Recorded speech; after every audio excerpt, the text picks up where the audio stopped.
Mom shaming, dad shaming, yeah, fat shaming, mansplaining, blah, cry babies, attack shady, when mad cause they can't tame me. They come to censors like the Avengers, and they assemble like Prince and intern, a word like ginger, into the N-word. All these pronouns I can't remember. They or them, theirs, his or him, hers. Into them girls who bought tits to get attention, then get hit on by ugly men who are not in your league, so you pretend you're a victim and meet to them. Outrage, how fake. Nowadays some gals, they just clout chase. Look at me with sour grapes and your brow raised. Bitch, you ain't about head, about face.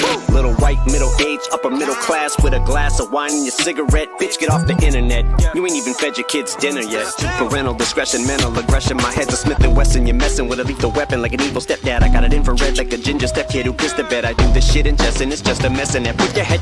And if men wanna wear lipstick and women's underwear, who cares? This shit is their business, not fair. Witness beware, bitches to Blair. Which one you scared? Bitches, I'm surreptitious and square. Business just attacked my therapist with a pair of scissors like Merry Christmas. Dressed as a Harry Krishna terrorist with the hair trigger.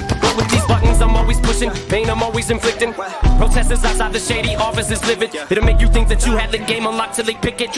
Only wait for me to explain it, yes I'm conflicted. Walking on eggshells like if I take it too far is this it. Part of me gets it and wants to say I'm sorry and fix it. So all my statements are basically contradictory. Like using the F word for gay is wrong and offensive, and insensitive as if me saying the R word isn't. Wait a minute, which R word? Rape or retarded midget? Not cool. Would this rhyme be okay if South Parker did it? Okay, screw you guys. Would it make you less angry if Cartman spit it? And as far as what I just stated regarding midgets, you'll probably think I'll just say that I'm playing, I'm not, I meant it. Swear to God, I see one of them little fuckers come at me, I'll pick it up by his legs and drop it and kick it. Marshall, your wicked face that you are addicted, but they gon' do me the same as the baby with all of this shit. Chappelle and Colin, they're calling shady misogynistic while raising 3 daughters, 2 graduated from college with honors, summa cum laude. My sense of humor is probably twisted, it's painfully obvious. You got an addiction, man. I know you can't get rid of me forever, cause you know that I'm prescription, man. Goddamn, I miss you, Slim. Hey, you got an addiction, man. I know you can't get rid of me forever, cause you know that I'm prescription, man. Next time I'll be in your Benz. I'm just playing little people. Welcome, everybody, to another our ultimate verbal championship. Almost did it again. Welcome. Thank you all for joining on this beautiful Tuesday, July 23rd, 2024. I hope you are all excited for tonight's UVC matchup. Okay. We are starting, the first topic will be starting out with universal healthcare. All right. We have Vigilante and jsurbanadventures. Okay. Also, just a quick little rundown. Let me get my book out. Quick little rundown of what you guys can do. I'll also have it scrolling across the bottom as the fight's going. You guys can do a $2 name change, $10 for a 2-minute mute. But the rules are different with the mutes here than verbal combat because there has to be a 5-minute grace also in between mutes. You can't just pile mutes on because like this every topic's time limited, so I don't want people being able to just mute someone the whole time. That's why it's a little pricier, and there's the grace period we have to stick to. After the first round, if you want to force a topic change, it's $40. So if it's a little slow and you feel like you want to see them battle on something else, $40, you can switch the topic. And if you want to, this is something new we just added from the first one. If you want to be the solo judge of a round for one of the rounds, because at the end of each round, I usually put a poll in the chat. You guys decide who won the round. But if you want to be the solo judge of that round, you can pay $100 and be the solo judge of that round. So these are the rules, okay? I have a little intro we're going to do, and then just like a UFC fight, the UVC will get right into it. The fighters are here and ready to go. So without any further ado, let's get into it. Good evening, ladies and gentlemen. Welcome to another night of UVC. These are your fighters for the night. without further ado, Bruce Buffer.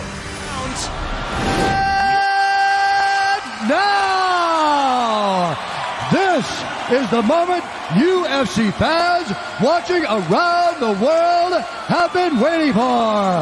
Live, this is the main event of the evening. 5 rounds for the undisputed championship of the world. It's time!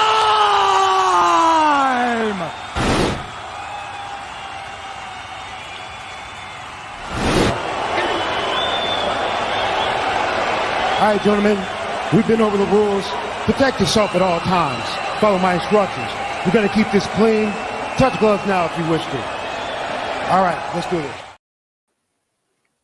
Ding, ding, ding, ding. What's up? All right. So we just go right into it? Universal Yes, basic sir. healthcare? Universal healthcare? Universal healthcare, yep. So I'm assuming you support the healthcare system that we have now, correct? In America? You live in America? Yes. Yes. I don't think it's the greatest, but I think it's better for us than universal healthcare.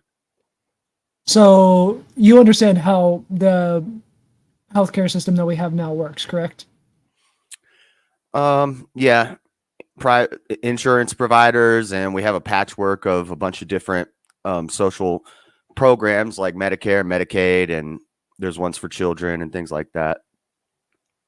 Okay, and you understand how insurance approves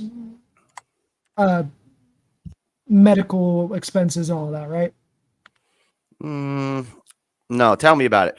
Yeah, let me give you my position. I think hospitals are where healthy people go to die, and I think insurance is a scam, and I don't think all that stuff should be forced on us. I don't want the government. I definitely don't want the government running the hospitals, building the hospitals, being involved in all that, and our taxpayer dollars going to that. So that's my position. Okay, so by the end of this, we might end up agreeing. I'm just going to put that out there. So, so the way that the healthcare system that we have, if you think the insurance that we have now is a scam, I completely agree with you. The way that the insurance approval stuff works is basically the doctors, who are obviously the experts, will send the procedures and the medications that you need to the insurance providers, and somebody who is unqualified, knows nothing about medicine, will be asked to approve or deny it based off of your insurance guidelines. Mm-hmm. So basically, based off, so God forbid, say you, I, or Easy were to get cancer, right? We had to go and say that we go to the doctor, and the only way for us to survive is for it to be cut out. But our insurance, the insurance tells the doctor that we have to go through so many chemo treatments first before they'll approve the surgery to cut it out, which can happen. It happens all the time, and if we want to survive, our doctor basically tells us we got to cut it out immediately, otherwise we're not going to make it through the cancer treatments, which unfortunately is something that happens all the time, and people end up paying for it out of pocket. This is why medical bills are the number one cause of bankruptcy in America. I'm sure you're aware of that, right? What are our cancer survival rates compared to all the countries with universal basic health care? I'd have to look. I don't know that off the top of my head. I'd have to look that up. The best, 68%. We have the best cancer survival rates.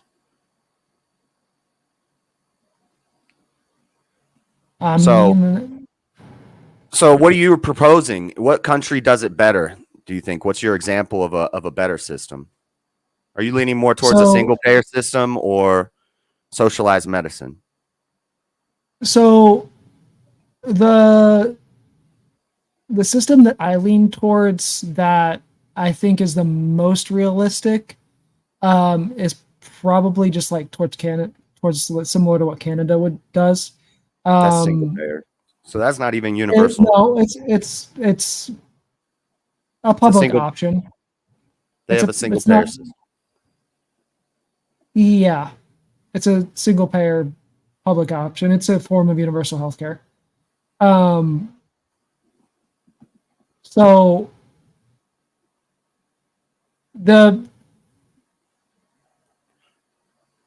biggest thing is, You think this is going to work in a country with 330 million who already have private insurance, and it would completely collapse our system. The countries that do this and that they're able to do this, they're much smaller. Like Shiva was talking to me about how great it is in Great Britain. They have 58 million people. We have 38 million people. And he says they're not homogenous, maybe not anymore, but most of these countries that people will look to are going to be homogenous countries with much smaller populations. America funds their military. We send them, what's the word?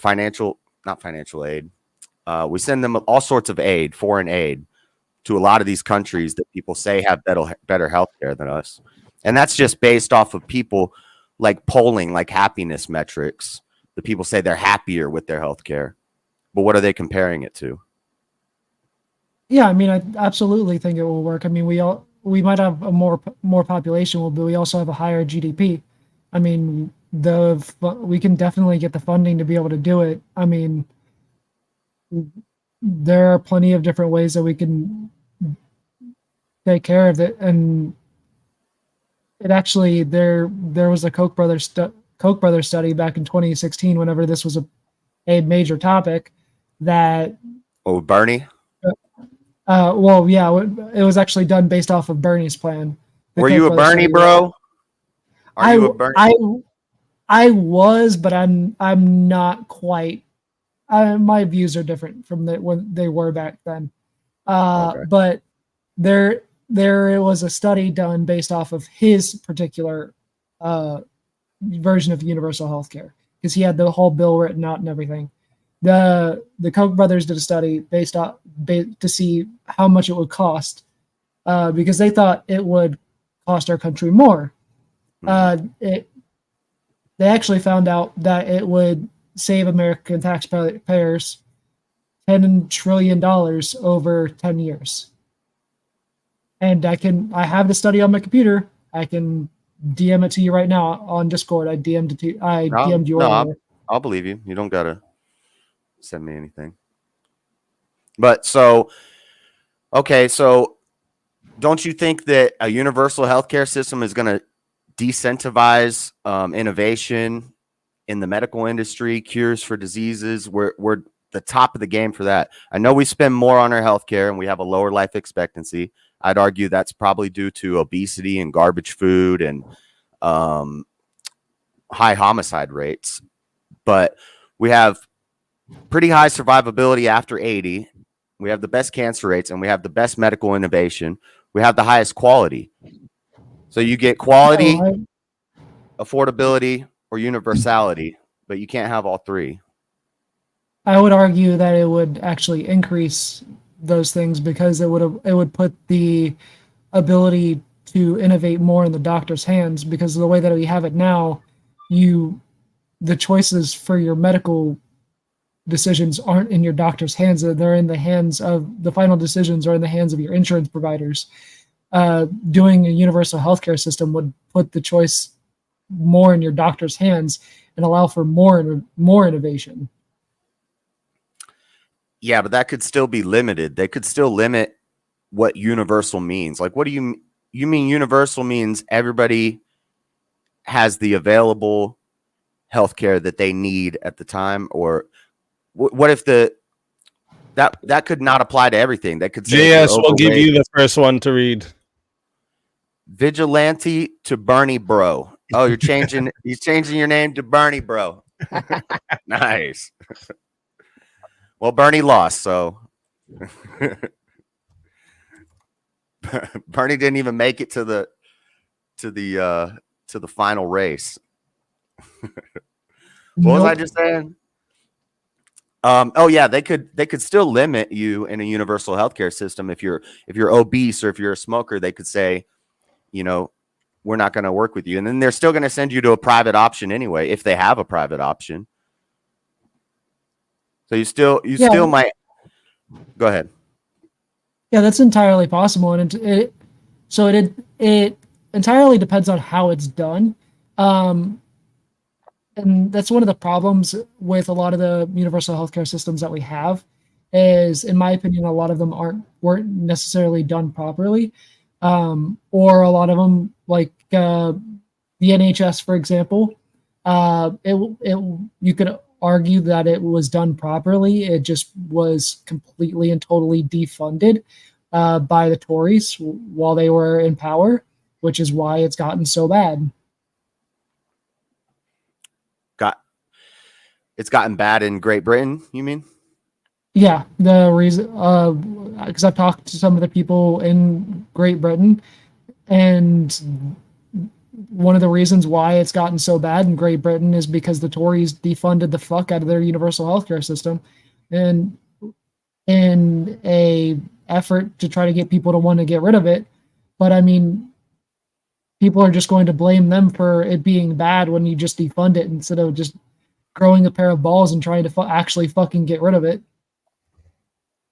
I've heard that people like it, their healthcare over there, but again, they don't have anything to compare it to. So it's like if you give a Venezuelan who's been eating rats a bologna sandwich, they're going to be like, "Man, I'm so happy with this bologna sandwich. This is great," but it's really not that great, you know. And then over here in America, we complain about everything, but we have the best quality of life, the most upward mobility of everybody. I think our system is flawed. It's not as free market capitalist as I would like it. If there were more competition, then that drives prices down and it incentivizes innovation. If governments are, first off, governments don't do anything right. I don't want the government running nothing. Definitely not the hospitals. And that means the doctors and the surgeons and the nurses, they're all going to get paid less. They're going to be government employees now. So there's less incentive for them to even go into that field. Why am I going to go to college for 10 years, pay all this money for college, which you probably want free college too? Yeah. Yeah, I do. But I mean, that's a completely different topic. And to be clear, but it relates. And hopefully in the next one, we go into universal basic income. I hope chat votes for that one, because then we can tie all this one's for you to read, Vigilante. JS, the church drug dealer. Hey, the first time I smoked pot was at church, though.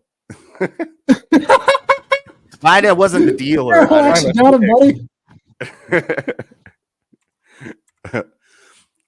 The super chats messed me up. What was I saying? But yeah. I mean, yeah, UBI and free college do tie into this a bit. But I mean, to be clear on this, I'm not. Well, I do kind of support the way the NHS works. I don't necessarily think that NHS-like system would work here in America, at least not short term. I think we would need to go to a public option type system like Canada first before anything, and at least work on fixing our insurance system first, and at least put the insurance decisions and get rid of the bureaucracy of insurance, and actually and get the doctors used to having the medical decisions actually be in the hands of the doctors first, and actually let doctors be able to make decisions for their patients, which is not what we have now. It's what we have now is fucking Ricky Ritardo in some fucking corporate insurance office making this decision on whether your grandma lives or dies for a fucking corporate profit. That's literally how our insurance system works right now. Yeah. But that's the problem when they did Obamacare. A lot of people are happy with their insurance providers and their insurance that they already have, and they don't want to have the government forcing them to do this different plan. And I've seen things in Canada.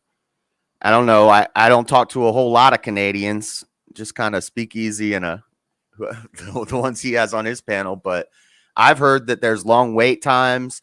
The public clinics or whatever they are will be closed on the weekend. And if it's not a life-threatening emergency, they're just going to tell you to wait. You're going to sit in a waiting room for 10 hours.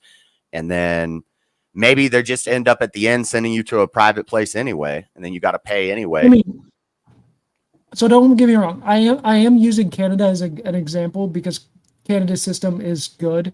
There are problems with the Canadian system.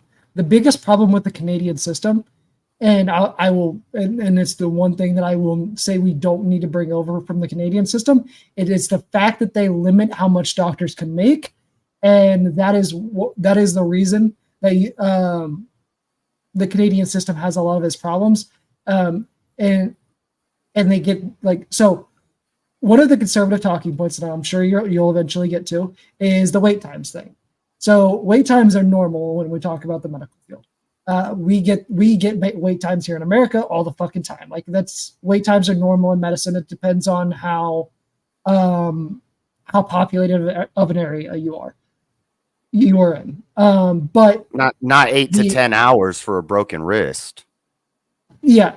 The reason that Canada's wait times get as bad as they do sometimes is because of them limiting how much doctors can make and doctors coming over here to America to make more money. That's just it's a point of fact. Seems like we might have the better system if doctors are leaving those countries to come here to be doctors. It's not necessarily us having the better system. It's them fucking up and limiting how much their doctors can make, which is fucking retarded. And that's something that we should not do when we apply a universal healthcare system. Limiting how much money anybody can make is fucking stupid from a capitalist perspective or any perspective. Like, you can't limit how much somebody can make. That's stupid. If it's government ran and it's universal and it's for everybody, then the doctors aren't gonna be making as much money as if it was a free market system with competition. I forgot what I was just about to say. But yeah, Canada, the doctors are coming here because our system's better. Like, you're discouraging people from wanting to be doctors. It's doesn't seem like a good idea. I mean, they're not really discouraging people from wanting to be doctors. They're just limiting how much money people can make, which, I mean, like I said, you can't limit how much money people are going to make, or you're just going to disincentivize people from wanting to work there, which is fucking stupid. So you want it to be affordable and universal, you're going to lose quality. It's not going to be as good quality care. So either your doctors are going to be not as good, and then you're not going to want to pay them as much, or you can have it be affordable and quality, but not universal to everybody. It's not free. It's a commodity. It's not a right. Healthcare is not a right. You're saying that the government should put a doctor at gunpoint and say, do your job for this price. You're right. It's absolutely not free. It's obviously paid for by your taxes, but what are the purposes of your taxes other than to provide for the people that are paying the taxes? I mean, I'd like my taxes to go to roads, defending my home, military defenses in America, and that's about it. Less taxes. Okay, so roads are so when we talk about infrastructure, I mean infrastructure. I know infrastructure. It's not just roads. But I know, infrastructure is technically a social program. When the government pays for infrastructure, that is a social program. When we talk about the government wanting the government to pay for healthcare, that is also a social program. When we talk about the government wanting the government to pay for college, it's a social program. When we talk about wanting the government to pay for certain things, that is us talking about wanting the government to use the tax dollars that we pay them to provide for its citizens, because we want the government to use the money that we give to them to give back to us and provide for us as its citizens. Yes, we want some of that money to go towards our defense, because obviously the government needs to defend its citizens. But other than that, the money also needs to be used to take care of the citizens as well and make sure that we have a healthy populace and a well-educated populace. A well-educated populace. Yeah, that would be nice, but okay, so I'm okay with social program. You're muted. Oh, I think you knew you muted yourself. I was talking to my chat. I got follow. Okay. I'm okay with social programs. Social programs are fine. In a free market capitalist system, if we're bringing in a bunch of money, we can afford to do these social programs. We already have a lot of this stuff. So here where I live, we have what's called the 4th Street Clinic, which is basically a clinic for homeless people. And it looks a lot like the videos I've seen of what it looks like in Canada. It's a clinic. You walk in, you don't pay anything, but the nurse is going to analyze you when you walk in, see how life-threatening your thing is, and you might sit there for 10 hours in the waiting room with a bunch of sick people getting sicker. And what if I don't go to the doctor? Why do I want to pay taxes for universal health care if I don't even go to the doctor? I try to go to the hospitals and doctor's office as little as possible. Yeah, I mean, that's fair. And it depends on how we turn around and pay for this, because there are multiple ways that we could turn around and pay for universal health care. One of the ways that we could turn around and pay for universal health care is increasing the top marginal tax rate. So how much do you know about the top marginal tax rate? Do you know what that is? No, tell me. So the top marginal tax rate. I'm a brokey. I'm a brokey. I don't know a whole lot about finances and stuff. No, you're good. You're good. When me and Easy were talking about this, I chose this topic because this is one of my favorite topics to talk about. So the top marginal tax rate is the taxes that it's anything over, I think it's $3 million right now. So everything over like $3 million, I think it is right now, is taxed at 37% is what it was last time I checked. Okay, so if you're making the most money, you're paying the most of the taxes. Yes. So up until Ronald Reagan, roughly Ronald Reagan, the top marginal tax rate was the top marginal tax rate. And you can find this chart on Google if you just Google historical top marginal tax rate. Up until Ronald Reagan, it was roughly 70 to 90% up until Ronald Reagan, and then it moved to being roughly 30 to 40%. If we literally moved the top marginal tax rate to being roughly 40 to 50%. Eat the rich. Not even moving it back to what it was prior to Ronald Reagan, where it was 70 to 90%, which honestly is what I would prefer to do. If we just moved it up to like 40 to 50%, we would be able to cover, honestly, probably both universal healthcare, free college, and maybe even UBI. Yeah, until all the rich people start leaving America because they're sick of the high taxes for the rich people. They start going to other countries, taking their business elsewhere where they don't have to pay as much taxes. And now we're losing our quality. And we're losing our quality. That's just one way that we could propose. That's just one way that we could cover it. There are other ways that we could cover it as well, like just slightly increasing the trade taxes on Wall Street, increasing tariffs. Like when does this there are end? so many different- When does this more taxing and throw more money at the problem? It's going to fix it. When does this end? No, I mean, these are just multiple different ways that we could do it. Like we would only need to do it one way. There's just multiple different ways that we could do it and cover the slight difference in money that we would need to do to cover this. And mind you, remember the money that we're already spending and taking out and paying into Medicare and Medicaid out of all of our paychecks would already be able to be shifted into universal healthcare. So that money that we're already paying would already be able to go towards universal healthcare. So that's part of the funds that we would already be able to just shift towards universal healthcare. I don't know. I just think I don't see how it's going to work, but if there was a way to make it work, it sounds nice that everybody can get their medical care, but I think we already have that. Like, we do already have ways that poor people can get taken care of. We have emergency rooms. You can just walk in. I had an ear infection and I went to the hospital, to the emergency room, and I got a bill later and I never paid it, but it hurt my credit.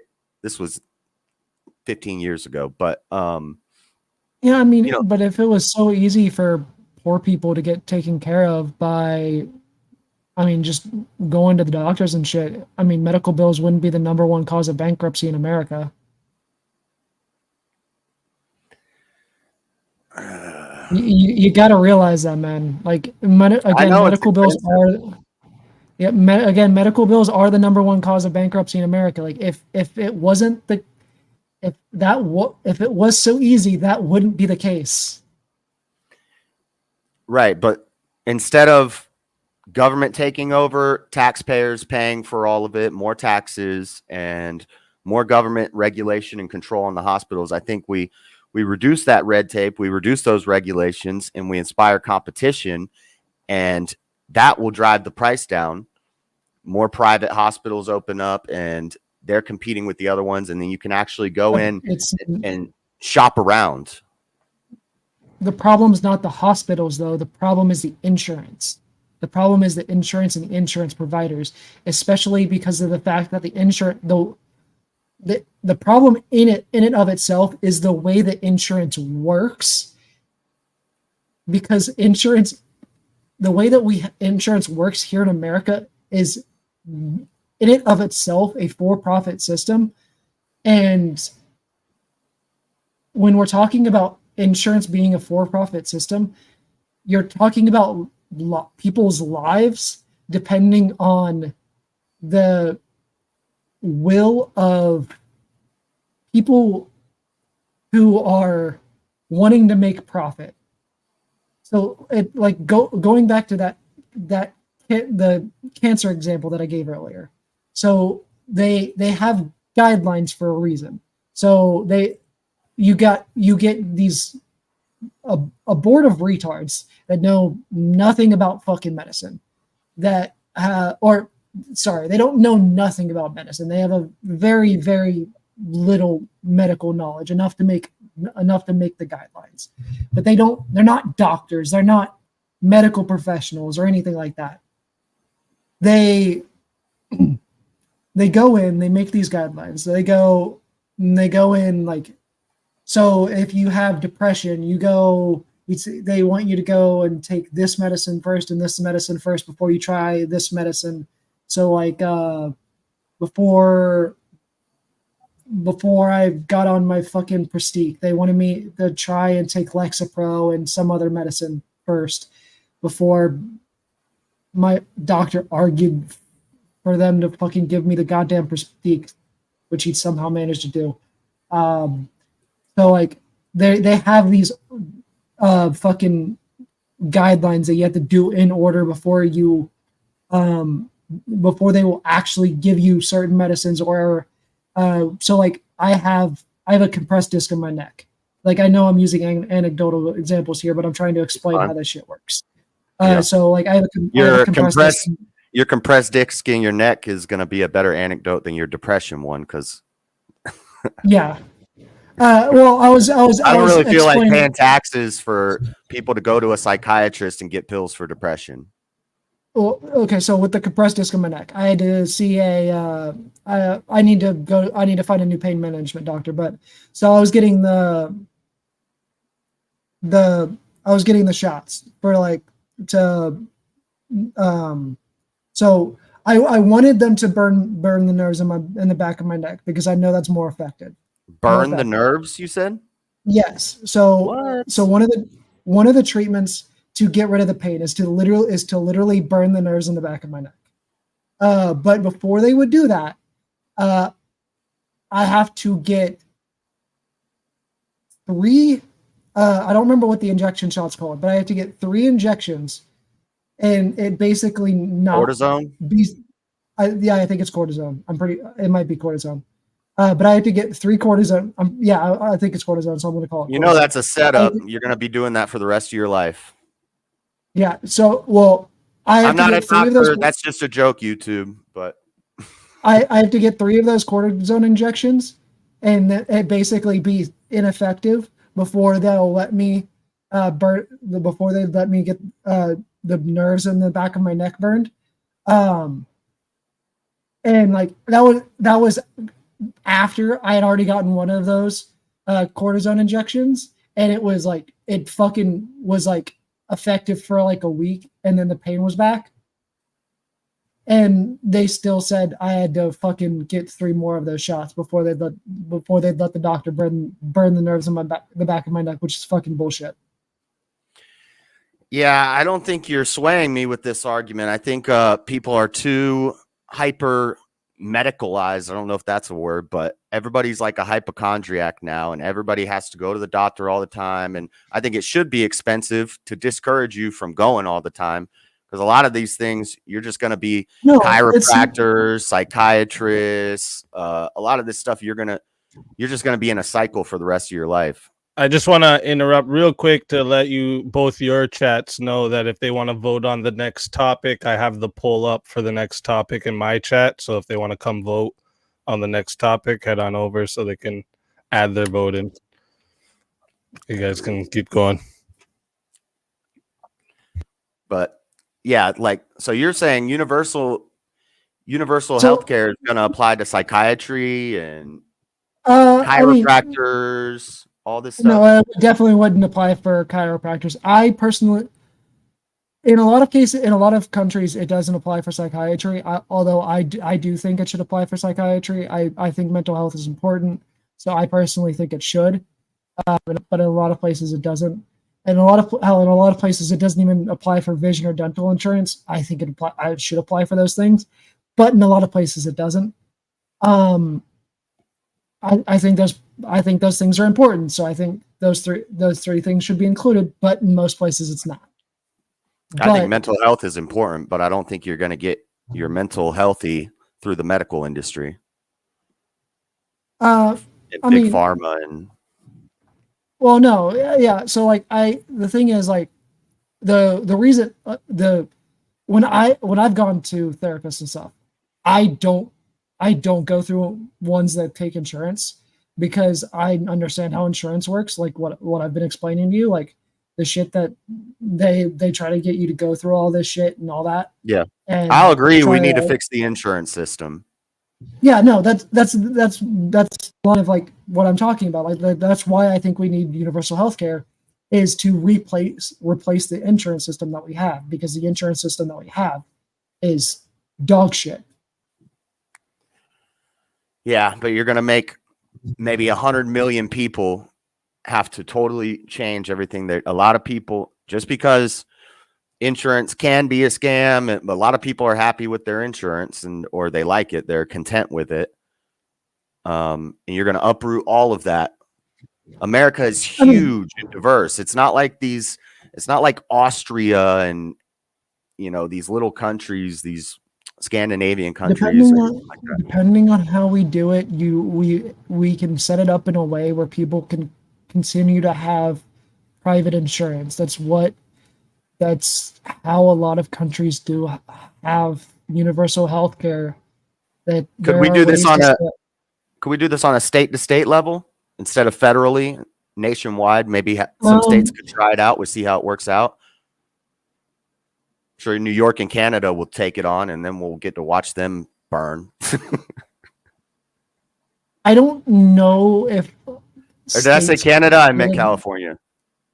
I don't know if states get enough funding to do it on a state level. I mean, it's New York or California might get enough funding to be able to, or might not make enough in their GDP to be able to set it up on their own and try it. And I'd be more in support of that. I would be happy to see if they can set it up and try it before we do it on a federal level. Just to see. Then we get a case study. Just to see if how well it works here in America. Like I would be interested to see how that goes. Okay, but you don't think they get enough funding to do it? So it is expensive. I thought it saves us money. It's more of the fact that most of our taxes go to the Fed, and not much of our tax money goes to the state. So the Fed would have to grant whatever state that is that were to try it more a tax allowance in order for them to be able to try it. So in order for that experiment to happen, well, we'd probably have to have a Democratic president in order for that experiment to even happen. Because we'd have to have a president that's willing to let that experiment happen. Yeah, let's hope that doesn't happen. Shoot, what was that? I'm not super informed on this stuff, and I told Easy I was just kind of gonna, have a conversation. We'll kind of take it easy, but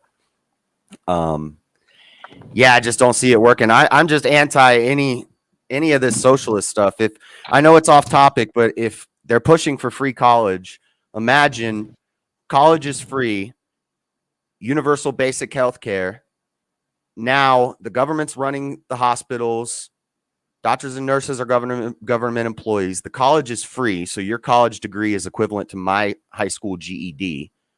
Like a dummy like me could just sit here while I'm streaming and go to college for free to become a surgeon. And I'm not going to get paid as much as a surgeon should get paid. I'm not going to be as skilled. And then I get a job. You don't want me operating on you. It's not good. Well, I mean, if we want to go into free college, I mean, it depends on how we do free college. So there are a couple different proposals on like free college. So the way that I think it would be most likely to go through if we were to propose for free college is associate's degrees. Associate's degrees most likely at technical and community colleges, like public colleges. I think that is the most likely one that would be able to get passed in our current government. As if I don't necessarily think we'd be able to get four-year free college passed through our government at this current moment in time. I think we could probably get 2-year associate degrees passed through our government, but I don't think we could get four-year degrees passed through our government anytime soon. Have you heard of the reverse Flynn effect or the Flynn effect? I have not.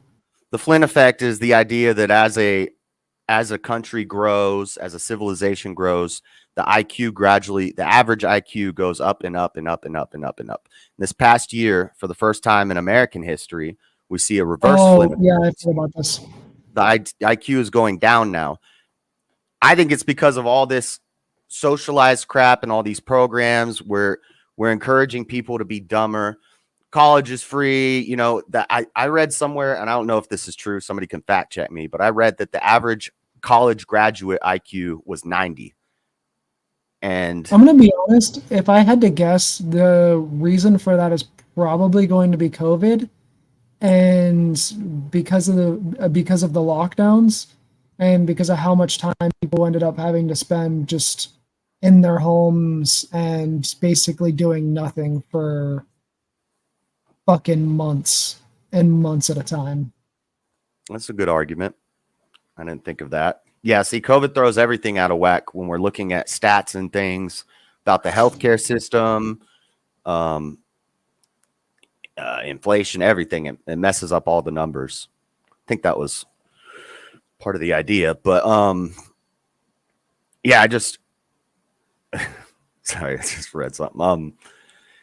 Yeah, I just think this is America. We should have a free market. We need competition. That's what makes America great, is that people come here from all over the world for the upward mobility and the competition. They want to get paid the best for their high skilled jobs.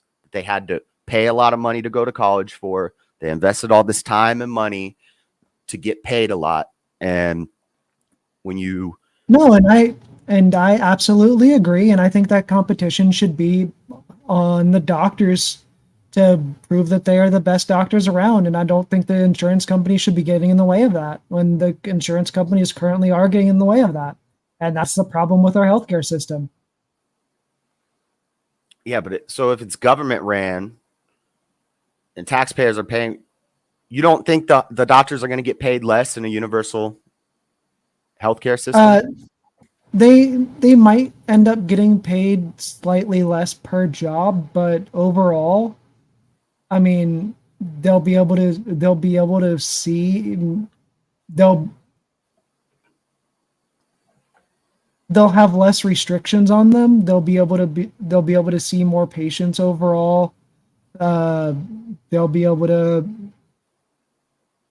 won't have to deal with all of this bullshit of like, oh, I gotta see somebody from this provider network or this provider network or this provider network or that provider network. It will all just be one provider network. They'll just be able to have patients. Yeah, I think it sounds nice, but I don't think it would work. It gets rid of all of the bureaucracy bullshit of fucking insurance, dude. And yeah, see, I don't even mess with. I don't have insurance. 91% of Americans have insurance. I guess I'm one of the 9% that don't. Just because I don't see the point. I don't like insurance. I don't like paying for something that may never happen. Or I could just get hit by a car and be gone tomorrow. And so why am I gonna pay a bunch of money for insurance? So I mean, yeah, I don't even know a whole lot about insurance, but I know it's a messed up system. So we figure out the insurance system. If possible, we try the universal basic healthcare thing on a state level. I'll agree with you with that, but a federal flipping the whole system on its head, I don't think we could do that. But I'll agree that it'd be great if people could just walk into a hospital and get taken care of. Yeah, and I don't even necessarily think we need to flip the whole system on its head. If anything, all we really have to do is just expand Medicare and Medicaid to cover everybody. And then we can still allow people to have private health insurance if they want to, as supplemental private health insurance. Were you a fan of Obamacare? I'm a fan of some of the things that the ACA did. I don't necessarily think the ACA in and of itself is great. I think the fact that the ACA made it so insurance companies can no longer deny people for pre-existing conditions is an amazing thing. Which the fact that they were allowed to deny people for pre-existing conditions in the first place is extremely fucked up. Yeah. But I've heard that happens in universal systems too. They can deny you for things. And I mean, that's a fault of the way that those universal healthcare systems are set up, because you shouldn't be able to deny people for pre-existing conditions. I mean, the whole point of insurance is to be able to cover people for their health insurance needs. And I still don't think that a single payer system is the same as universal socialized medicine. It's not the same thing. A single payer system is a type of universal healthcare. So universal healthcare is a universal. The definition of universal healthcare is a universal system that covers everybody. So It's as long as a healthcare system covers everybody that is a citizen of a country, that is a universal healthcare system. A single payer or a public option system, both of those systems, the two that we've been focusing on here, both of those systems do that. Therefore, they are types of universal healthcare systems. I think the one that you're mostly relating to when you think of universal healthcare is probably the NHS, which I would say that's probably the most extreme type of universal healthcare. But it's not like the standard type of universal healthcare. The more standard type of universal healthcare is like what Canada has, what the Norwegian system is, what Germany has. It's the public option system. That's what the majority of the world has. What England has, while what England has is great in theory, it's not the standard, and it's not what most people. This one's for JS to read. Change JS to Insurance Gamblers Anonymous. Whatever, Wally. Yeah, I looked into Germany's system a little bit. The single payer, the doctors and the hospitals are private. They're not government employees. And then the government provides everybody with insurance, and then they pay the hospitals. My understanding of Germany's is decent. Germany's isn't my favorite, but Germany's is pretty good. Yeah, it covers everybody. There's still private insurance. Hospitals are still private. That the way that it works in most universal healthcare systems is the fact that the insurance in and of itself is government paid for. Your medical bills, as long as you are using the government insurance, are paid for through your tax dollars. But the hospitals are still private. They're still their own businesses. The doctors work for the hospital that they work for. They work for themselves. They aren't government employees, which in reality, they really don't need to be government employees. I don't think that they need to be government employees. I just think that we should use our tax. I just think that the government should use the tax dollars that we pay it to take care of its citizens. This list is saying Belgium is number one. And how do you judge a quality of life rating? How are they coming up with these metrics? Which I'm looking at usnews.com. It's just saying Belgium has a public health rating of 10, quality of life ranking of 11. It's number one, then United Kingdom, then Australia, and then Germany. usnews.com. What'd you search? I'll pull it up because it should explain it. Countries with the most well-developed public healthcare system. Maybe if you could Google that. I don't remember what I Googled. I saved it in a folder. But you're looking at it's the quality of life ranking thing? Yeah, it says public health ranking, quality of life ranking. US News. But you're looking at healthcare. Yeah, US News. Right? usnews.com, countries with the most well-developed public healthcare system. If I could just send a link somewhere in the chat. You can DM it to me. I DM'd you on Discord earlier. It's the private chat on StreamYard here too, if you want. Oh, there's that too. Now this is just a news.com article, so this isn't like, I don't know how. Well, the reason I was asking is because different sites do this stuff different ways, so it should explain how it ranks these. Yeah, I think on the first page it does. Having a well-developed public health system is one of 9 attributes used to develop a quality of life sub-ranking. that factors into the 2023 best countries rankings. The overall best countries analysis is based on a survey of more than 17,000 global citizens and assess perceptions of 87 countries using 73 different attributes. Survey responders answered whether they associated various countries with phrase well-developed public health system. See, this is whack. I don't trust none of this. Yeah, I wouldn't. This isn't the one that I would necessarily go off of. Let me. Is yours the WHO one? No. Shit. I'm trying to remember what it is. This one will be for Vigilante to read. Vig TV to estrogen overdrive. You stream on Twitch?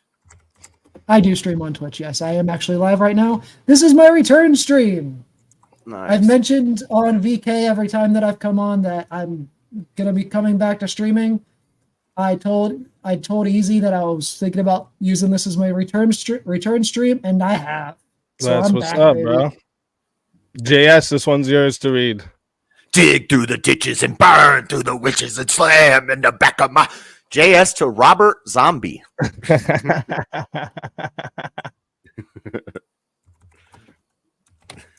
that because of the dreads? I'm guessing, yeah.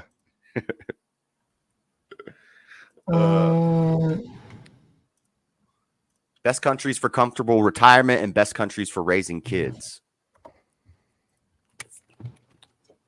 But again, these are small, homogenous nations where ideologically, racially, ethnically, culturally, people are more united. To be entirely fair, though, I mean, there's only one country in the world that even comes relatively close to having the population that the U.S. does, and that's China. And India. Yeah, and I mean, India. Well, China and India both have public healthcare systems, though. Yeah, I bet they do. I bet they're great. I bet all the citizens love it because they have to. I wouldn't necessarily. Well, India is not authoritarian, but China definitely is. China, yeah, not India, but China, yeah. I don't know if I've heard anything about India's public healthcare systems though. So plus, I wouldn't trust China their numbers on anything health related. So, I'm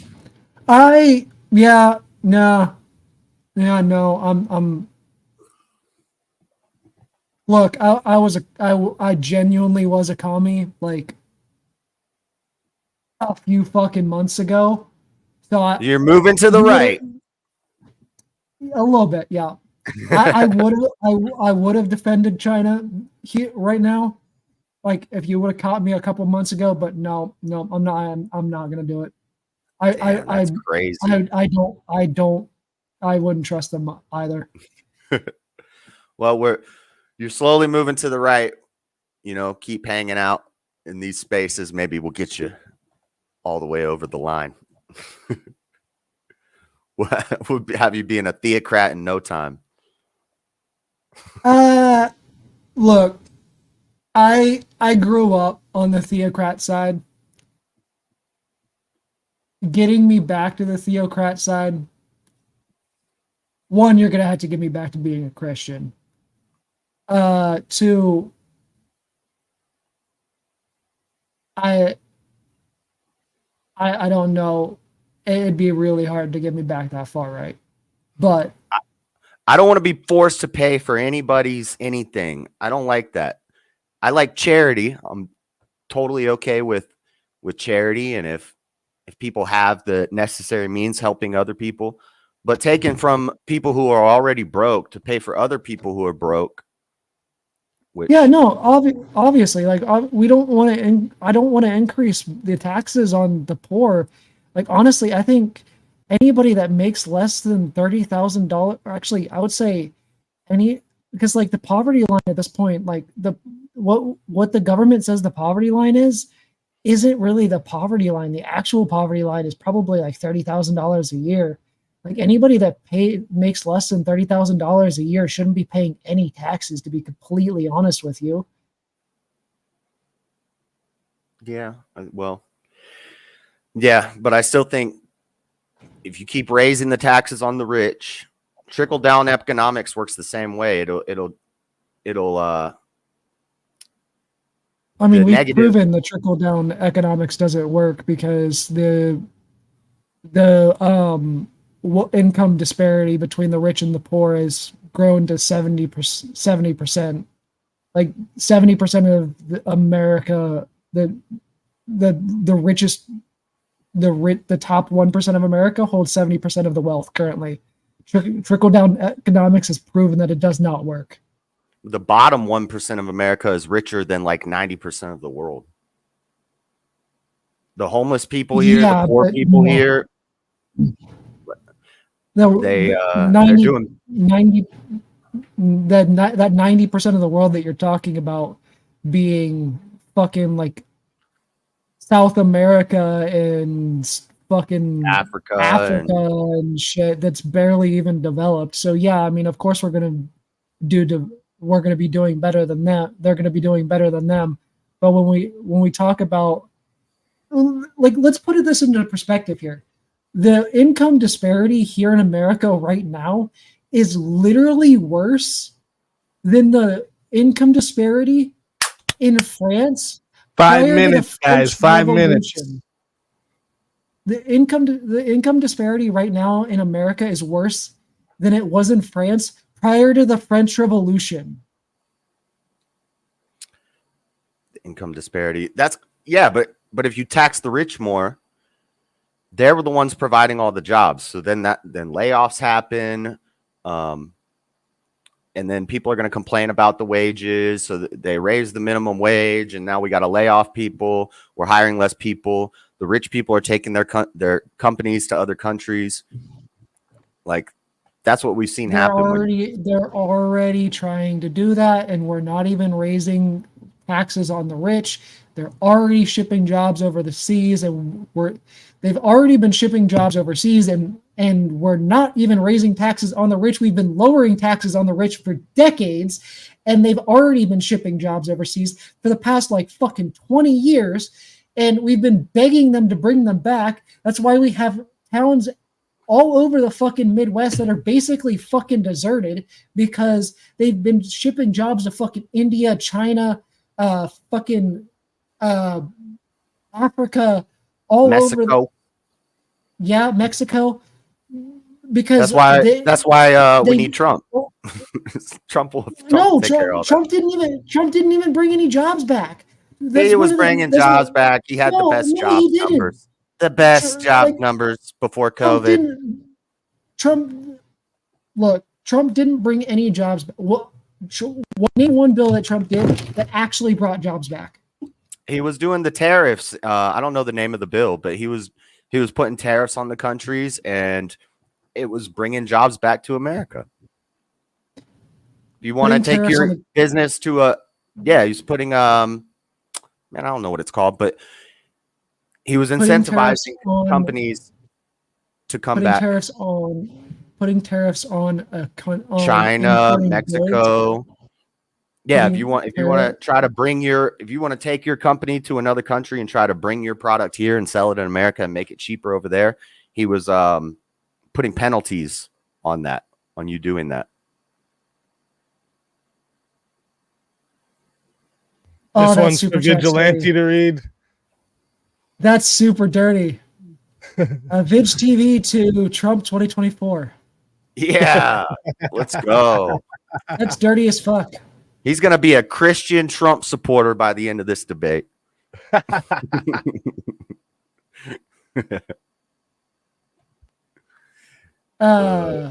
probably believe Biden has the best job numbers, huh? No, the only bill that Biden's done that actually did anything to bring jobs back was the CHIPS Act. CHIPS Act was good, and Trump wanted to do that too. Biden stole that idea. And the CHIPS Act, don't get me wrong, the CHIPS Act was fucking great. I love the CHIPS Act. It's a good move. This is one of the But good things that Biden did. Personally, I think the CHIPS Act should have put more money into research, but we get what we get. It was still a good bill. Yeah, it's a good bill unless we end up going to war with China because they're trying to invade Taiwan in the next 4 years. But yeah, good idea. CHIPS Act. Is the time up on this first round? Where's the clock? Not yet. Not yet. Not yet. All Keep right. going. Almost. Yeah, I think overall, my problem is just the government. I don't want the government running the hospitals. I want the government to be in control of less. Got one for JS to read. JS to Tommy Crooks. Who's that? Is that the damn? Is that the kid that is that a reference to Matthew? Tommy Crooks? What? Dang. Oof. Dang. I love Trump. Don't besmirch my name like that.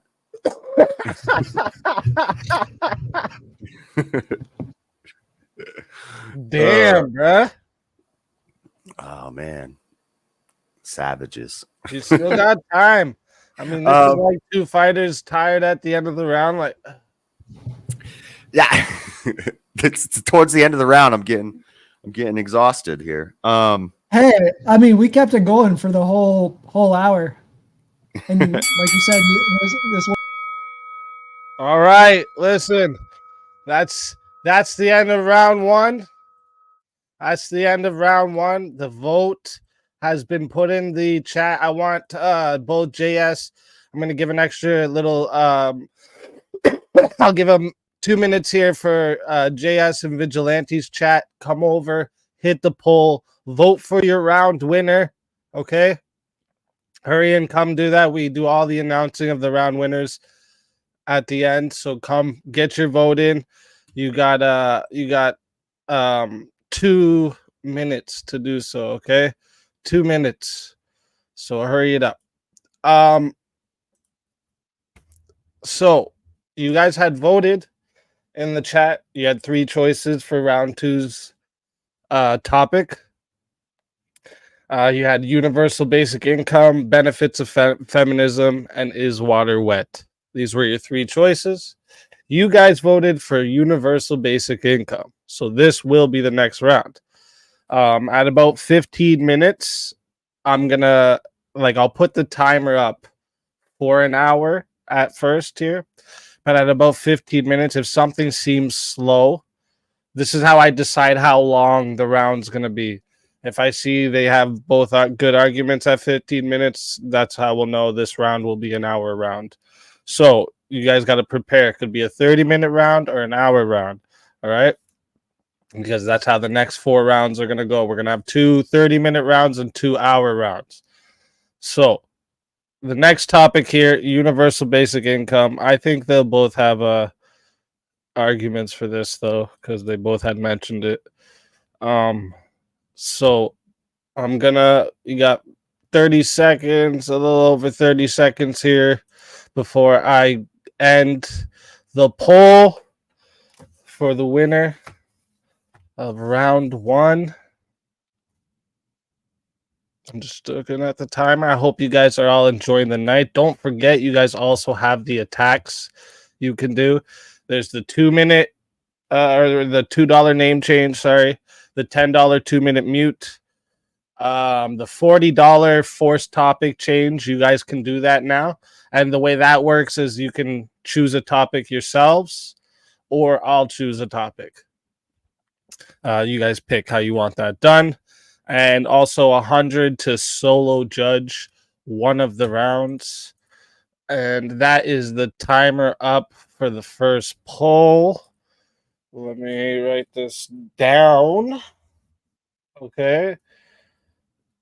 So, fighters in the back, don't forget your next topic here. Sorry. Your next topic here, universal basic income. And we have I have the little video I'm going to play before you guys come up, and then you guys will be up and it will be ready to go. The timer will start right away, and you guys just get right into it, okay? You guys, just like a fight, you know what I'm saying? So we are gonna get in to round 2. Let's get this going. The fire is coming. Are you ready for the fire? We're firemen. We are firemen. The heat doesn't bother us. We live in the heat. We train in the heat. It tells us that we're ready. We're at home. We're where we're supposed to be. Flames don't incriminate us. What do? We control the flame. We control them. We move the flame when we want to. And then we sing. Hey, look at me. This is where champions are made. You understand me? That's what the jabs are for, to close the distance. Start with the backside. Start looking for your runs, but start with the backside, then finish. Okay? Right hand, okay? Still drop it right hand, okay? You can't stand with you. You've got to keep. He's holding you there too long. When you get his back, just come up, fight his hand, come outside like when you got it. That doesn't mean careless, but you got to pick up the pace. You're throwing one shot at a time, and she's just sitting there on the outside waiting to counter you. In the championship of UFC 6. Let's get it on! All right, this is by far the worst possible idea ever. This is worse than the universal health. You can almost sway me on some of the universal healthcare ideas. The free college and the universal basic income, hell no. This encourages people to be lazy. This is going to raise inflation. This is going to raise housing costs. It's going to raise everything. There's a reason poor people are poor. It's because they're not good at managing money. So if you just give them a free $1,000 every month, like Andrew Yang, was promoting, not a good idea. It's a bad idea. And all that money that you're giving to these poor people is just going to go back to the rich people. They're just going to spend it making the rich richer. So you're still going to have bigger, what's the word you said? Between the rich and the poor. It's going to get worse. That's it. Oh, you're muted. You're talking to your chat. I didn't. Nope. I was muted. I didn't realize I was muted. It's fine. So when we talk about the income disparity, I mean, if we're doing UBI, we're most likely going to take that money from the rich. So I mean, the income disparity is not going to get worse. I mean, it might roughly stay the same, but it's not going to get worse. This is not going to work good. This doesn't work anywhere in the world. All this socialized crap, giving people free money. We're going to take it all from the rich and we're going to redistribute the wealth to the poor. It doesn't work. So, I mean, there's only one country that has a UBI to my knowledge, and that is Finland. The way that works. Were there like 12 people in Finland? No. But the way I know there's more than 12 people. That's a joke. the way that their UBI works is basically the extra money that the government doesn't spend. The excess money goes back to the people. They have a set amount that goes back to the people already, but on top of that, the excess money that the government doesn't spend already goes back to the people. This is crazy. This is all like Robin Hood. This is all, we're just robbing from the rich and giving to the poor. Now that's going to discourage rich people from wanting to come here and innovate and start businesses. All the smart people, all the top of the Pareto distribution, they're not going to want to come to America. And why would they want to be here when they can go over to, I don't know, somewhere else where they're not doing this stuff, Hungary or something? I mean, a lot of the richest people in the world already live here. I mean, we've got Bezos. Yeah, they're going to leave. Elon. I mean, most of them are retired at this point. There's no point in them leaving. Most of them aren't even working. So, I mean, the ones that honestly need to be taxed the most, like Elon and Jeff Bezos and shit, they really wouldn't be getting taxed too much because they don't have income. Like Elon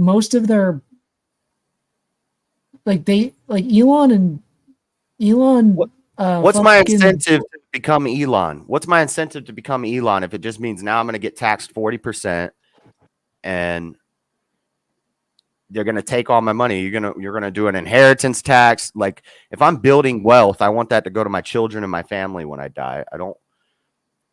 You don't just get to take all the rich people's money to take care of the poor. That's not moral. That's theft. This one will be for Vigilante to read.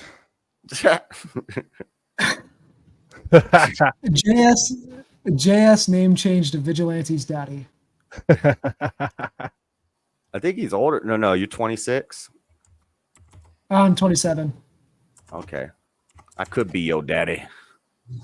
I mean, you say it's not moral, but you're a Christian, aren't you? Yeah. Okay. What does the Bible say about rich people? Sell everything you have and follow me. It talks about charity. It talks about giving to the poor, but it doesn't talk about Jesus. When Jesus did miracles, when he fed the poor, he never went and applied to the government and said, I'm going to need some money to feed all these poor people. He just went out and did it out of charity. No, not even just that. It also says that it is harder for a rich person to get into heaven than it is for a camel to get fit through the eye of a needle. Yeah, but it also says if you don't work, you don't eat. It does not say that. It does say that. That's in the Bible. It's in there. It is not. That is not there in the Bible. Oh my goodness. But yeah, so everybody gets how much? What do you propose? How much what's the living wage? Tell me about this imaginary living wage. If I were to go with a UBI policy, I would probably back Andrew Yang's policy of $1,000 a month. Mostly because even if that doesn't cover a majority of people's rent, it would cover a majority of people's like food expenses and stuff for the month. It would cover a majority of people's necessity expenses. And it's 2 Thessalonians 3:10. So, but you don't think this is going to drive up inflation like crazy? If everybody's just getting $1,000, and it's going to inspire people. People are going to be more lazy. Why do I want to? This one will be for Vigilante. Oh, why didn't it highlight? I'm clicked on it. What's going on with my? Yeah, it's not on the screen. Weird. I had to unclick it and click it to highlight it. That was weird. All right. That one's for you. Oh. Or no, Vigilante read the last one. This one's for JS to read. Sorry. Vigilante TV to Elon Musk simp. That doesn't even make sense. He's trying to tax Elon Musk. He's trying to rob Elon Musk. Okay, and since chapter Elon's gonna go to damn Switzerland. Since chapter this one will be for Vigilante to read. So it says there is no moral credit for applying force to others to make them participate in compulsory charity. It is no longer charity at that point. Mm-hmm. And since chat proved me wrong, I will admit I was wrong about that not being in the Bible. It's been a while since I was a Christian. I didn't remember that being in the Bible. Don't challenge me on the Bible. Yes, it's in there. Jesus never applied to the government to say, I need to feed all these poor people, so I'm going to need you to take all the money from the rich people and give it to me. So he did miracles. He did charity. And that's what, hopefully, if we had a strong Christian nation and there were rich people here and we motivate people to go to work and to better themselves instead of just giving them free money to sit on their couch and be fat and lazy and eat garbage. We'll give them food stamps. We'll give them free medical. We'll give them free college. Everybody's dumb and lazy and unhealthy, which makes them more dependent on the free medical that they're going to get. And it's no good. If we have, $1,000 a month isn't going to be able to make people live without being able to work. That's not for everybody. People. Right, you're right. Yeah, because everything's going to be way more expensive as soon as you start doing that. Inflation will skyrocket. Housing prices will skyrocket. Apartments will skyrocket. And like depending on like when we do this, because like there are more important things that we would need to do first. But like, yeah, inflation might go up a little bit, but it's not going to skyrocket. And you know what? They're just going to start printing more money. And like I said, what are they spending that money on? They're going to make the rich richer. So you're taxing the rich to give the money to these poor people who don't want to work. And then they're just going to spend it on the rich people. It all seems pointless. Why don't they just get a damn job? I mean, a lot of people that need this money already have jobs. The problem with that's why I said there's more important things that we need to do first, like increasing the minimum wage, unfortunately, because the thing is, like, when we talk about these issues, like, unfortunately, a lot of the people that need this kind of stuff need it because of the fact that people aren't paid enough and end up having to work fucking like 2 or 3 jobs to get by, because a lot of the fucking jobs that we have either A, can't supply them enough hours to be able to, for them to be able to make enough to get by, or B, just don't fucking pay them enough, even if they do supply them with enough hours. I think there's an overabundance of jobs available right now. And shoot, what was the other thing I was going to say? Raising the minimum wage, that raises inflation. That's why we've been able to watch this happen over the last 20 years. The minimum wage goes from $7 to $15, and everything gets more expensive. It's going to stay. You're not supposed to be able to live off of minimum wage. That's a starting position. That's like high school kids make minimum wage. By the time you're in a house, you should have been staying at your job for a while, working your butt off, moving up.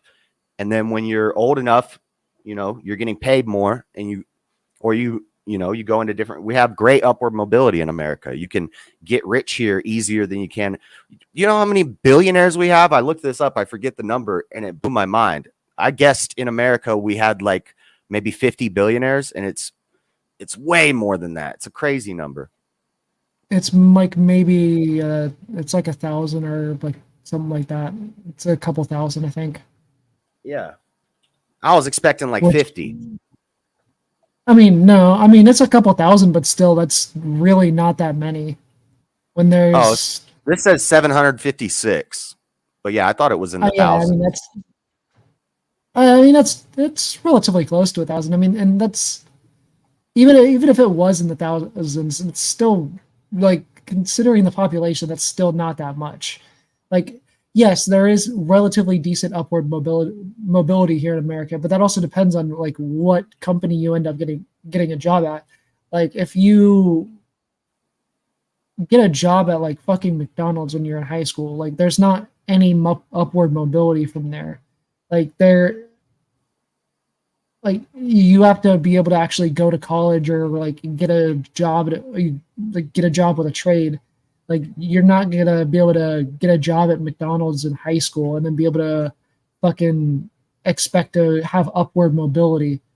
You work at McDonald's for 4 years, you make your way to management, and then while you're working there, you are applying to other places, looking for other jobs. You could go to school if you want, or you could just find a different job. You're going to have something on your resume. You're going to say, look, I showed up every day for 4 years. I got great reviews from all my... This one's on you, JS. Subsidizing people for doing nothing with universal basic income will incentivize them to do nothing. Exactly. Rewarding people for inactivity is evil and opposes human dignity. Yeah. It just encourages everybody to be lazy. Why do I want to work? This one's on vigilante. What do you say to somebody who never goes to the doctor or uses services? Just pay for other people to be treated because of my feelings. Nah, you have to factor in the non-participant to these systems to even be close to fair. Yeah, but he's not even saying that I like someone like me who doesn't make a whole lot of money and I don't go to doctors and participate. I'm not going to have to pay for it. The rich people are going to pay for it. And I'm saying that's going to decentivize rich people to live here and reduce innovation in America, which is one of the best things we do. We're known for medical advances and creating a great country, great cities. This is gonna burn it all to the ground. I will say that the rich people, for the most part, might be the ones that pay for innovation to happen, but they are not the ones that do the innovation. The rich people, for the most part, are not the smart people. Most of the shit that Elon Musk claims credit for, he's not the one that does that shit. Anybody that fucking thinks that Elon Musk is the one that came up with half the shit that he claims to have come up with is a fucking moron. Like, he's not the one that's designed the fucking chip that he's working on right now. It's the fucking scientists that work for him. So what do you think he does? They say he sleeps in his office. He's there all the time. He works like a madman. They say. So what's he doing? He's the fucking wallet behind the fucking innovation. That's How did all he get is. that? How did he get that coin? How did he get that bank? He had to do something. So it's been a minute since I've looked into his history, but I know his dad was started rich. like PayPal or something like. He helped start with that. No, he did. He didn't start up a company. That is not what happened. His dad was rich. He bought a company that was already started up. That company took off. And then he bought another company, and then it just went back and forth from there. He basically got rich in a very similar way to how Trump did. By being awesome. He basically got rich in. Sorry, I was corrected. He did create PayPal. You were right about briefly that. served as the CEO. Yeah, he briefly served as the CEO of PayPal. Yeah, that was in the very beginning of it, and then he wasn't there long. But somebody in my chat said Elon is the businessman that Trump wishes he could be. I'm gonna steal that line. But Trump's okay. So let's say Trump. I'll give Elon this. Elon is a great businessman. Elon is a brilliant businessman, but he is not a fucking scientist. Okay, but let's say Trump really wasn't a good businessman, which I don't believe. But for the sake of argument, his grandfather and his father had to bust their butts for years to build up that wealth, and I would say that was in a better time for America. And now we see socialism and communism slowly seeping its way over here. Everybody thinks that we're a democracy when we're not. Well, now we basically are. And this stuff is not having good outcomes for people. Otherwise, you wouldn't be complaining about it. Nobody would. No, I mean, we don't really have any socialist elements in our economy at all. I mean, if we did, I probably wouldn't. Minimum wage is communist. There should be no minimum wage. In a free market capitalist system, you should be able to pay your employees a penny an hour. And if you're able to find employees that will work for that, you should be able to hire them. The problem is you're going to lose in the competitive market because nobody's going to want to work for you. The minimum wage isn't communist. The minimum wage, if anything, you could argue the minimum wage is social democratic, but the minimum wage has been around since before. It's not even remotely the same thing. Basically the same thing. It's baby steps to communism. Social democracy is capitalism with protections. That is literally all social democracy is. I would know I'm a social democrat. The minimum wage has been around since the 40s. It was established by FDR. And my favorite quote, whenever it comes to the minimum wage, is FDR's quote on the minimum wage, and that is, any company that does not pay the workers of America a livable wage does not belong in America. Yeah, I don't even believe in that. I don't even believe in that living wage. you can live with no money. You can go out in the woods, learn to hunt and gather, learn to fish, learn to grow things and harvest them. You can homestead in the dang mountains and live for free. People survived without money for a long time. So living wage is nonsense. And it's a number that just keeps going up and up and up. And then we got to pay people more, and then we give them free money. Now the cost of living goes up. Now they want more free money, and they want more, raise the minimum wage again. When's that going to stop? All of this stuff, this progression, when does it end? What happens when the minimum wage is $50 an hour? We're giving people $2,000 a month, universal basic income. College is free. Hospitals are free. Dude, this is a horrible idea. I mean, unfortunately, if it ever gets to that point, it's because of the fact that as the conservatives like to say, we're basically kind of just running on a fiat currency right now because it's not backed by anything. And they're just going to keep printing more money. Yeah, that is the reality of things. Is like they can just sit there and keep printing money. Inflation, and it can basically go on indefinitely. That's the reality of how that works, and it is an unfortunate reality.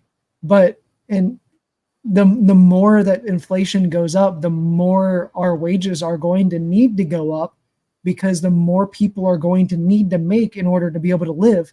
Because in order for us to be able to keep living as inflation goes up, the more we need to be able to make to be able to keep being able to buy things. That's how that works.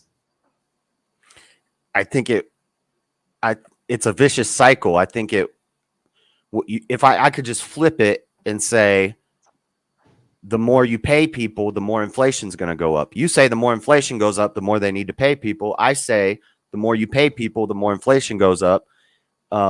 It's just a vicious cycle. Inflation. Even without them increasing wages, inflation continues to go up. Inflation goes up either way, whether they are increasing wages or not. Our wages have been stagnant for almost 2 decades now. And inflation has still continued to go up to the point where people are basically fucking impoverished at this point. What's that thumping the majority sound? That's me hitting my desk probably, sorry. But like it's to the point where most of our people are basically impoverished. JS, this one's for you to read. You know what won't curb inflation? Free money for everybody. Yeah, exactly. That'll make it worse. There's not a way to curb inflation. The whole point of it is to make people be able to live. Like, well, there's not a way to curb inflation. You can't just stop inflation. It's going to continue to happen. Like, you can't just stop it. You can't get it to reverse itself. Like it can't reverse course. You can't just stop it from happening. It's going to continue to happen. There's two things that you can do. There are things you can do to slow it down. And I think currently we need to reverse it for a little while. I know that a healthy inflation rate is like 1 to 3%. And that's what we're at right now. But that's after it was artificially boosted from COVID. So we need to reverse it for a little while. There's things we could do to make that happen. Giving people money is not one of them. You can slow it down. I don't necessarily think you can reverse it.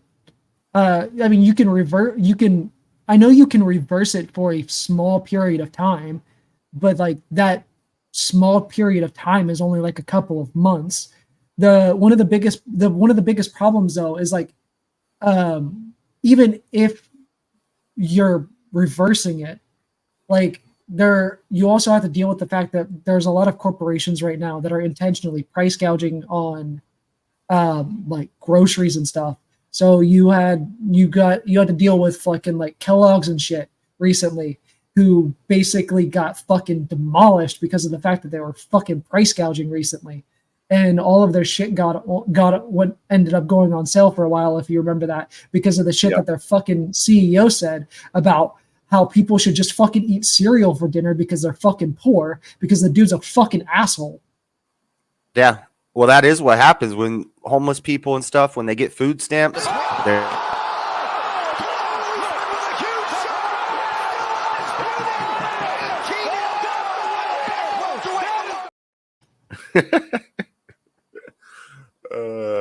yes, you're right about that. The food is garbage and they do price gouge. You're right about that.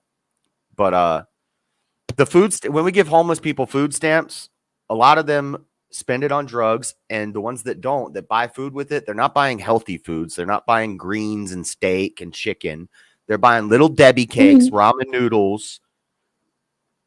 Yeah, and you're cereal. right. And you're right, because like the healthy foods, unfortunately, extremely expensive, and the amount of money that we give people on food stamps isn't enough for them to be able to afford to be able to get actual healthy food.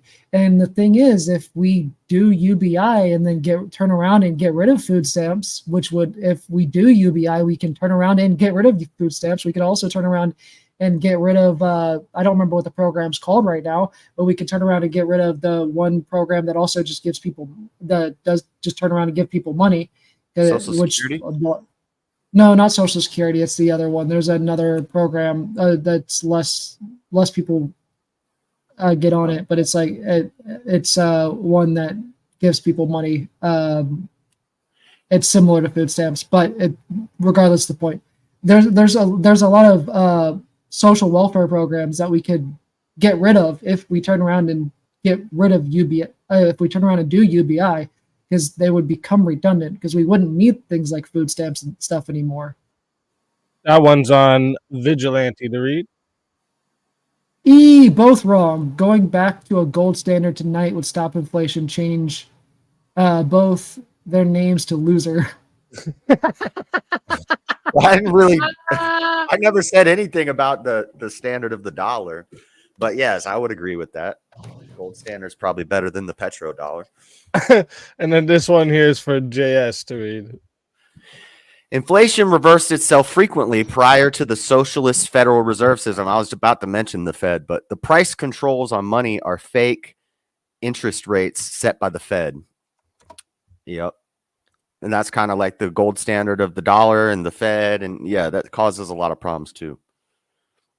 I think the Federal Reserve has its own issues, mostly because it's a private banking system that's in controls how our fucking money runs, which is kind of retarded. Like, if you're going to have a centralized banking system, why put it in the hands of a private institution? That's kind of fucking stupid. Yeah. I don't see why on the left, everything is begging daddy government to save us. We need more money. Give us money, government. Give us free stuff. More and more free stuff. I want everything for free. You know, in the Bible, it says the poor will always be with us. No matter how much money you throw at the problem, no matter if you give everybody $1,000 a month, a lot of the homeless people and the poor problems that we have, that money's going to buy drugs. Well, I mean, the thing is, when it comes down to it, the reason on the left, a lot of the left's answers come to the government giving people stuff, is because when we look at it, trickle down economics just doesn't work. Like, the right's answer tends to be like, just rely on the charity of fucking rich people. But all of what the rich people want to do is just hoard the wealth like they're fucking dragons from fucking fantasy movies, and just sit on it like it's a fucking pile of gold. Okay, so trickle down economics, you mean as the rich get richer, the poor should get richer too. That's the idea, right? Yes. Okay, but if the rich get poorer, do you think the poor are going to get richer?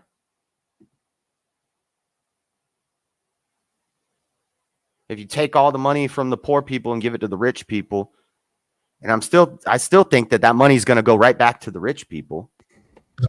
This one is for Vigilante. There is not a way to stop inflation or reverse it. Of course, you can stop inflation by not printing money or creating it through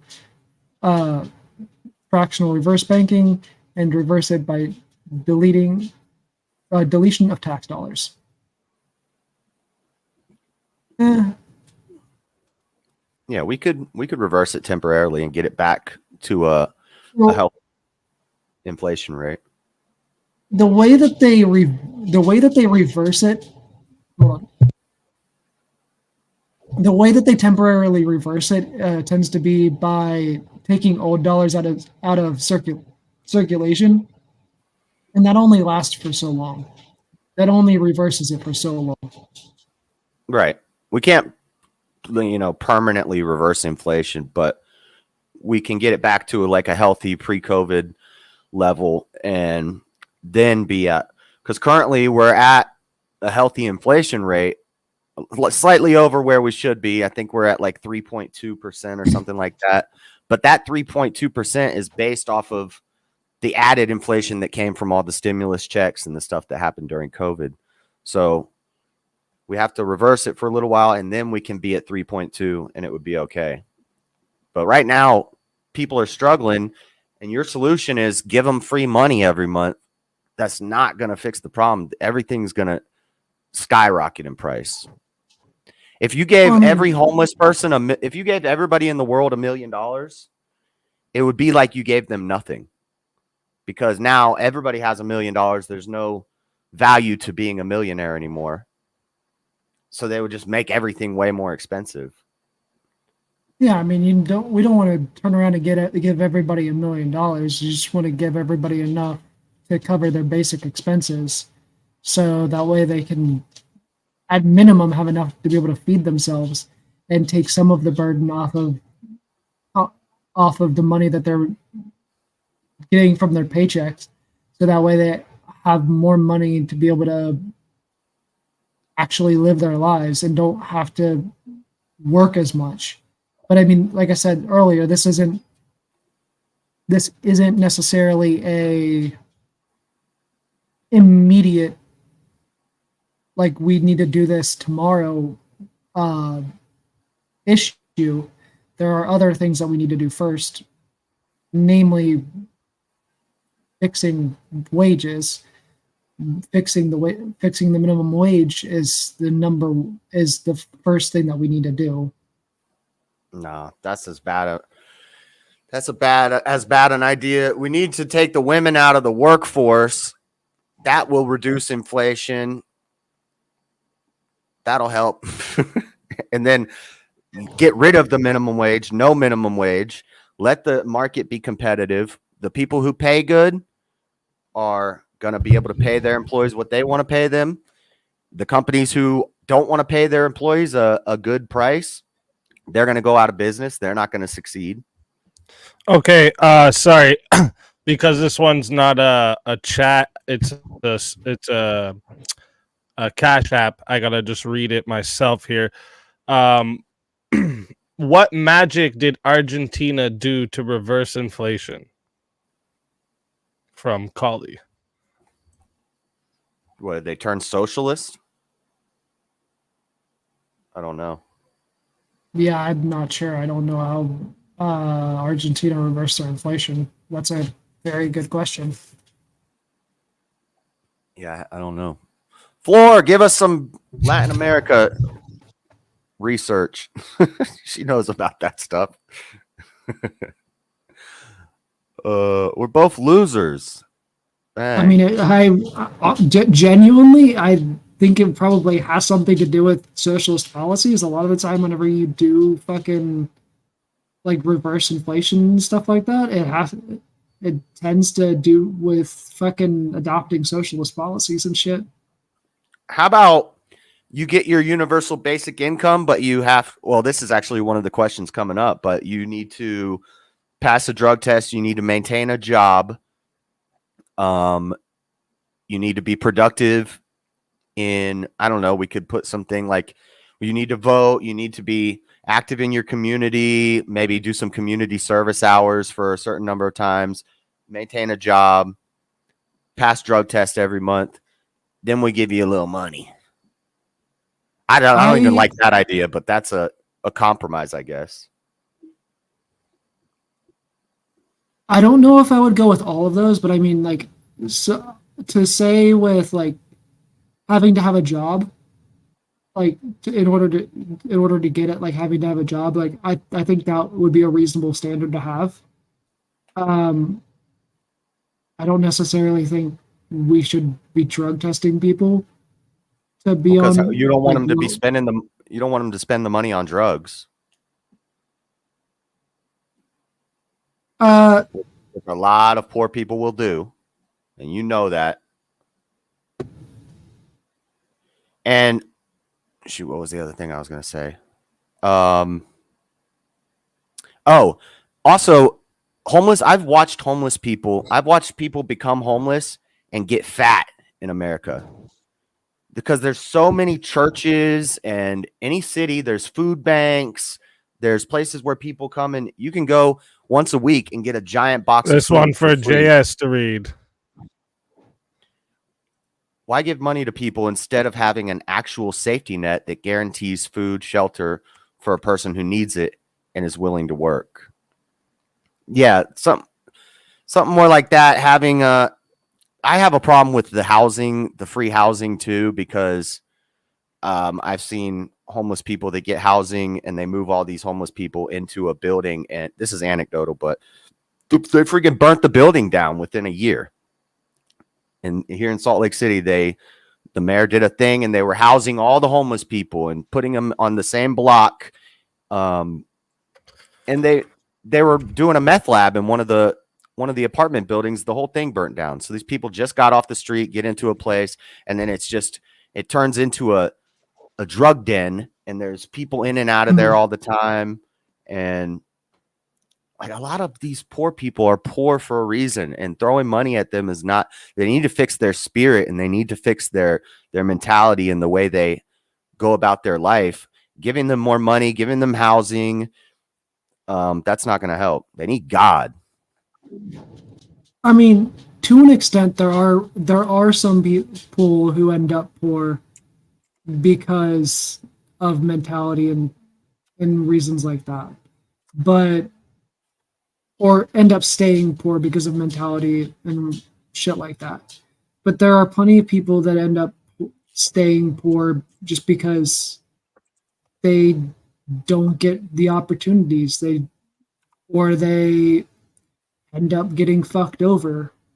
And like there's a reason that in my generation there's the stuff that a lot of like the boomers and shit have been complaining about, like the quiet quitting or the job hopping and shit like that. Oh yeah, quiet quitters.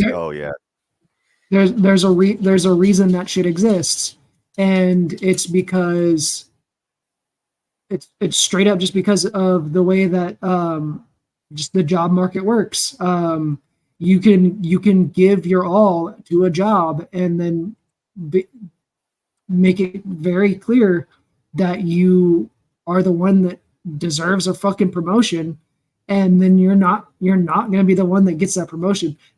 Honestly, in the way that our fucking job market works, the harder you work, especially in like lower end jobs, the less likely you are to get promoted, not the more likely you are to get promoted. If you fucking work, do the bare minimum of your job and suck up and show up every day, you're the one that's going to get promoted. If you just do the bare fucking minimum, you're going to be the one that's going to get promoted because you show that you can do the job that you're doing. You don't have to do anything extra. And now, granted, this depends on what type of job you're doing. If you're doing something like sales, that's different. That you do have to do your fucking best. Like if you're doing a customer service job or whatever, or like you're working in a restaurant or something, don't work your ass off. You're not getting fucking promoted. And you know how I know this is because I've been the person that gets promoted in a customer service environment. I've been the person who I've been both the person who works their ass off at a customer service environment and gets promoted, or doesn't get promoted. I know how to finagle that system, and I know when you're going to get promoted and when you're not. I know how to tell when a company actually values the people that actually work hard, and I know how to tell when they don't value the people that works hard. And how you tell when the companies that value the people that works hard is when the managers actually come up to you and talk to you and appreciate you for your work, and actually will compliment you for your work. And that's how you tell when they care. If you're at a job and you're working your ass off and they aren't doing that shit, then just stop giving a fuck, do the bare minimum. You This are one's more on likely vigilante to read. get promoted. Vig TV to envy your neighbor. Yes, envy your neighbor. Yeah, I'd say that this is because people are lazy, people are dumb, and we don't encourage people to be the hardest worker anymore. And like a lot of jobs, you just got to be a suck up. You just be a sycophant and you suck up to the managers. And that's like some of the people I work with. They'll like, when the manager's around, they look like they're moving fast and stuff, but then they're just dilly-dallying, frolicking around whenever the manager's not around. And then they say, yes, sir. Yes, sir. Oh, right there. Right away, sir. Yes, ma'am. Okay.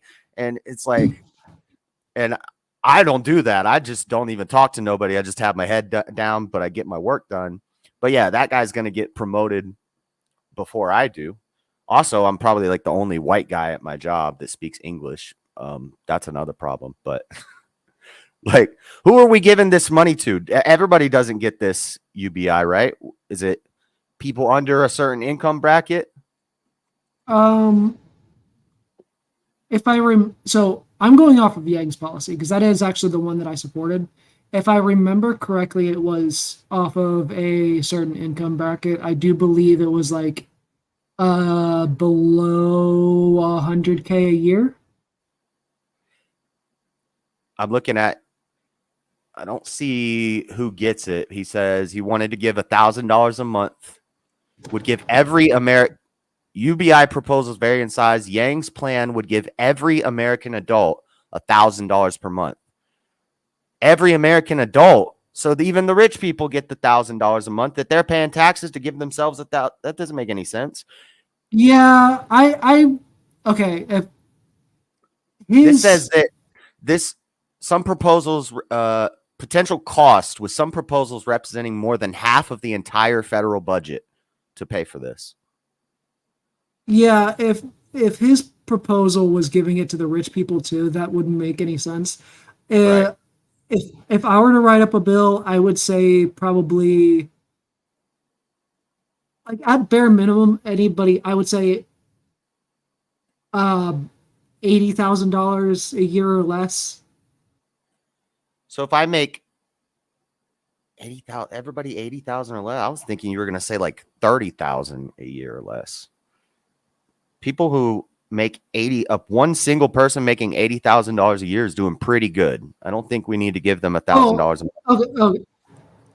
I meant like households, like making Household 80,000, income? like, yeah, household income, like $80,000 a year or less. Like Okay, single so person, I'd say like $30,000 a year or less. Okay. So why would I go?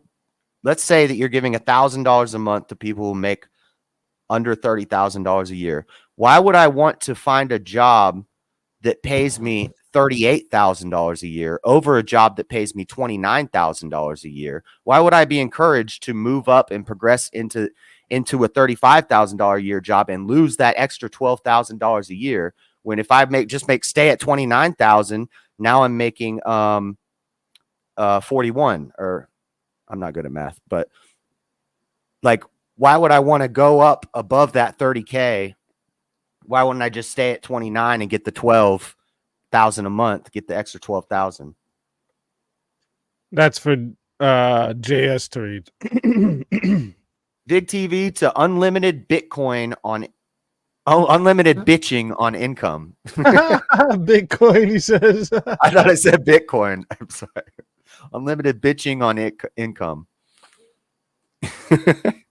So let's see. Okay, so what I was saying, so yeah, why would my job, I'm working there, I get $29K a year. They say, we want to promote you to manager, you're going to make $38K a year. Okay, well, why would I want to do that when I could just make 29 plus my UBI, I'm making 41? Why would I want to get promoted and make less than what I make off my UBI? So again, you're incentivizing people to be lazy and not be the best that they could be in the job. I mean, that it also incentivizes companies to pay their management more. So now the company has to pay the managers 45 to make it worth it to lose that UBI. The companies can't afford to pay their managers this much, so they have to start cutting managers. Now we have less high-level management, less competent. Sorry, I was thanking Teriyaki for pointing out that I was quiet. Yeah, the companies aren't going to be able to hire as many employees. They're not going to be able to hire as much management. Management is going to be stretched thinner. You know, they pay more for management, but they have less managers. And that doesn't sound well. Right. I mean, the thing is, like, when we talk about a lot of companies nowadays, like the problem is most of the companies nowadays aren't even paying their lower and mid management higher wages either. When we talk about stagnating wages, it's not just like the bottom tier workers that the wages are stagnating for. It's also lower and mid management as well. The wages are stagnating for. It's the upper management and the fucking board of directors and shit like that are fucking just getting raise after raise after raise and just making more and more money, and just nothing you do is going to stop the dominance hierarchy. Nothing you do is going to stop the Pareto distribution, and the top 1%, there's always going to be a hierarchy, and there's always going to be people who rise to the top. And we can hate that. Yeah, I mean, of course. Man, I want to be that guy. But, you know, the solution is work harder and study him and study what he did to get there, and then put in as much work as he did. And then if you say, well, that it's from their parents or whatever, but that means somebody had to work hard to earn that money. And usually if it's generational wealth, those kids lose that money within a generation. If they're lazy kids that just inherit money.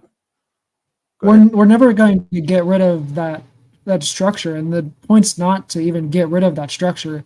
It's to incentivize them actually sharing, at least somewhat sharing the wealth downstream, like doing what trickle-down economic, like actually getting them to do what trickle-down economics says it's supposed to do, and actually getting the wealth to actually somewhat trickle down to the people at the bottom. We don't necessarily want to give all of the wealth fucking poor people. We're not communists. We don't want to share the wealth between fucking everybody. We just want to be able to give the poor and the middle class a decent standard of living, and don't want people to be fucking dying of starvation in America, which is supposed to be a fucking first world country. I don't. Yeah, again, I've watched homeless. There's no reason to starve to death in America. I don't know what the numbers are on that, but I don't believe that lots of people are starving to death.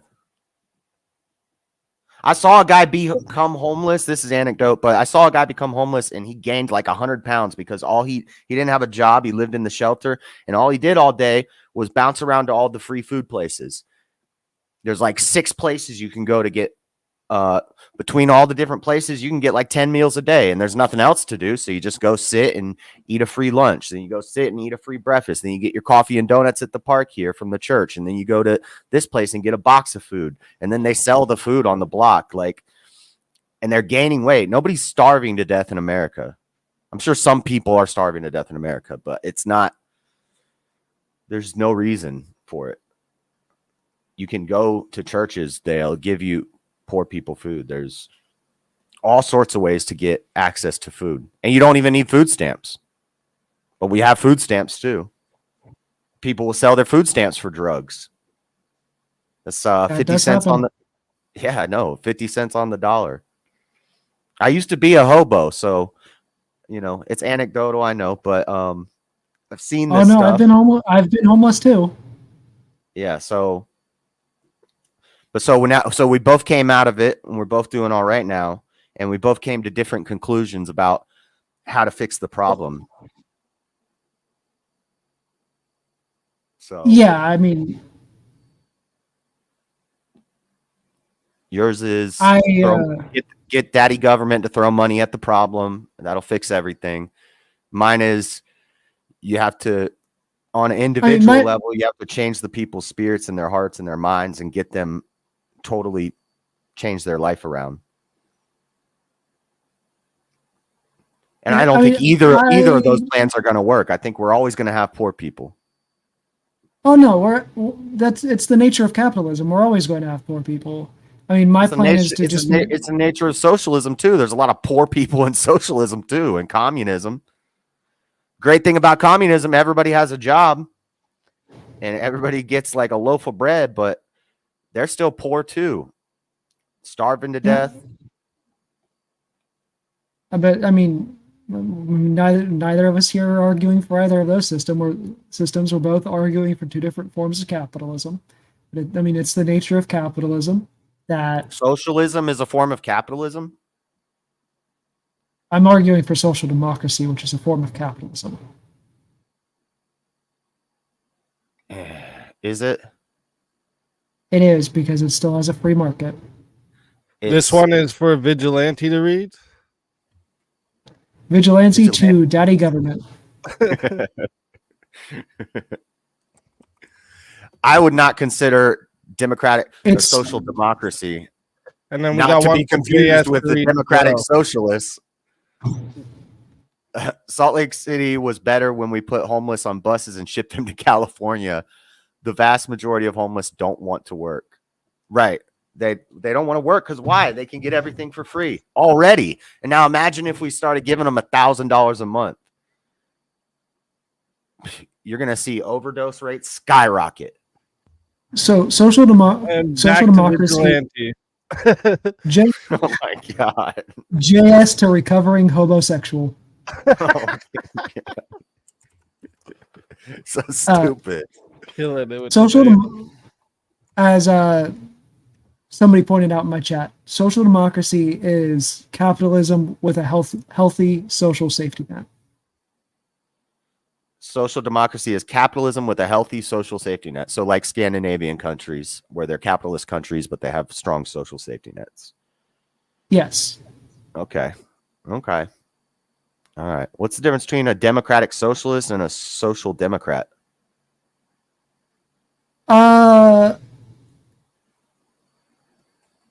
of depends, because there's technically two different forms of democratic socialists.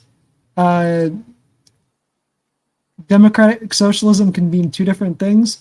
It can be it could be basically a stronger version of social democracy, or it can be quite literally a socialist who believes in workplace democracy and controlled economics and stuff like that. So it can mean two different things. Yeah. And this is why I say socialism is just baby communism, because communism is where the government distributes or runs the means of production and distribution, right? And then socialism is where the people control the means of, or no, they're both basically the same thing, except one has democratically elected officials. But if those democratically elected officials are installed, then it's the same as communism. Well, if you want to get into theory for a second, because I am a former communist, so the term socialism comes from Lenin, and it's the term. So when we talk about communism as Marx wrote it, he had two phases of communism. higher phase communism and lower phase communism. Lower phase communism is what we refer to as communism nowadays, which is like the stateless, classless, moneyless society that most people think of whenever they think of like what communism's end goal is.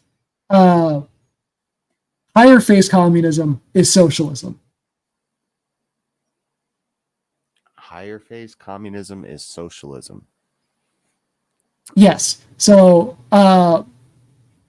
Lenin took the higher phase and lower phase communism thing and switched it to just being socialism and communism, and made it significantly easier for people to understand.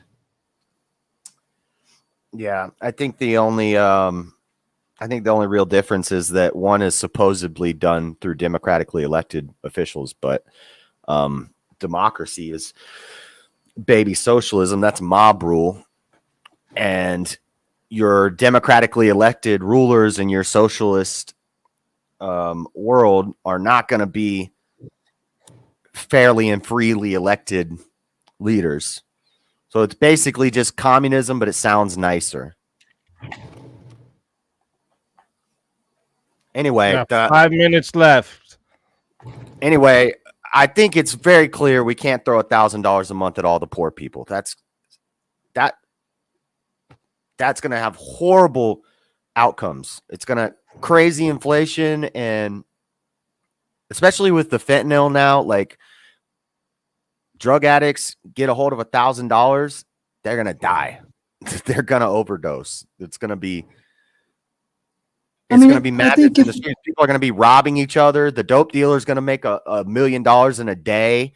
And then, yeah, people are going to be buying dumb stuff. They're poor because they're not good at managing money. You can't just give them free money.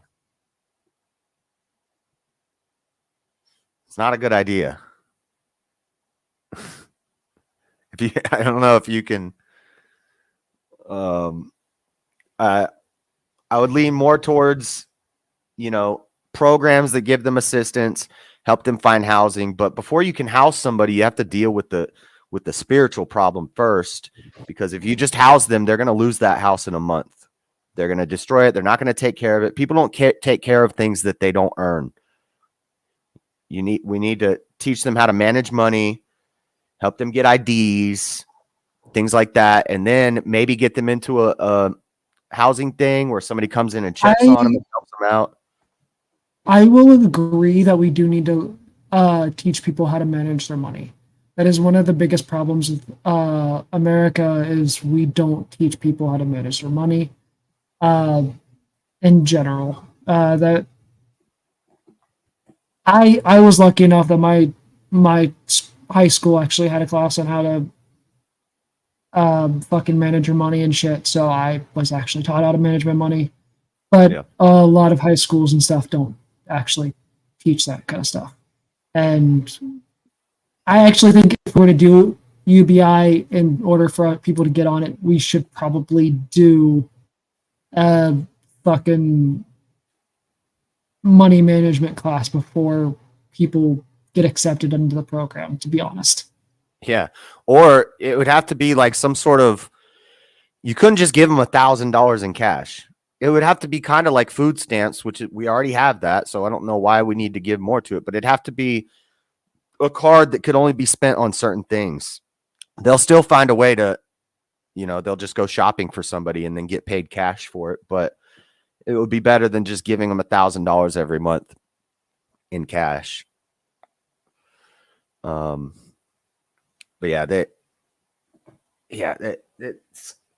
this is wild. It wouldn't work. This is just mind-boggling to me that you would think that giving people $1,000 a month is going to fix anything. I think we should probably do it on like a fucking prepaid credit card, to where like they could only use it at an actual store, like, and obviously like make sure they can't use it on like Cashapp or anything like that. Yeah, you can take out of the ATM with a prepaid credit card. I mean, you could, if they set it up right, like if they set it up similar, if they set it up so you couldn't take money out of the ATM, like you obviously can't take money at an ATM with the government cash assistance program or the fucking food stamps. Like there's already a government cash assistance program, and you can't take money at a ATM with that. So like they obviously There are some where you can. I know people that got cards, and I think they might be on like Social Security or something for. Yeah, that's Social Security's. Social Security's different. You can that's your own money. That's different. But the government cash assistance program, you can't. I don't think you can take money out at an ATM. But like we could set it up. They could set it up where you can't take money out of an ATM, and like I'd be fine with that as long as you set it up. Like if they set it up to where you can't take money out of the ATM and you can only use it in the actual store. I mean, what they're going to use it at Best Buy, buy a fucking computer?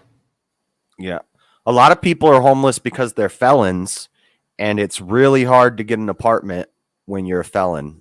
Because the apartments, when you apply to the apartment, so it's giving them money is not going to help them get housed. It's not going to solve that problem. They're still going to be homeless. Now they're just walking around homeless in the streets with $1,000 on them. What are they going to do with it? I mean, the homelessness problem is separate from.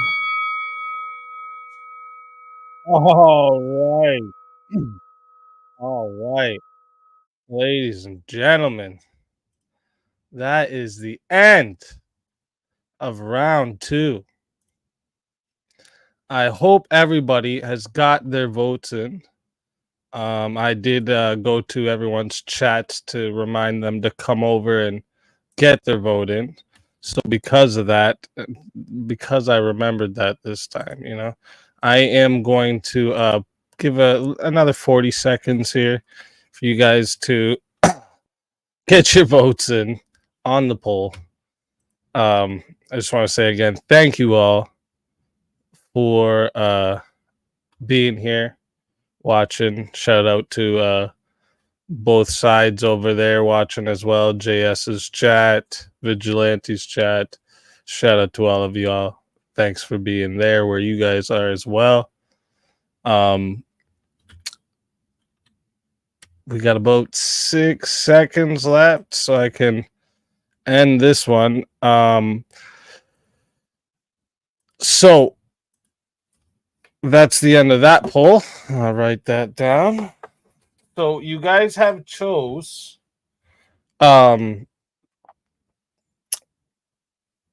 for the next topic. You guys have went with who should get to vote.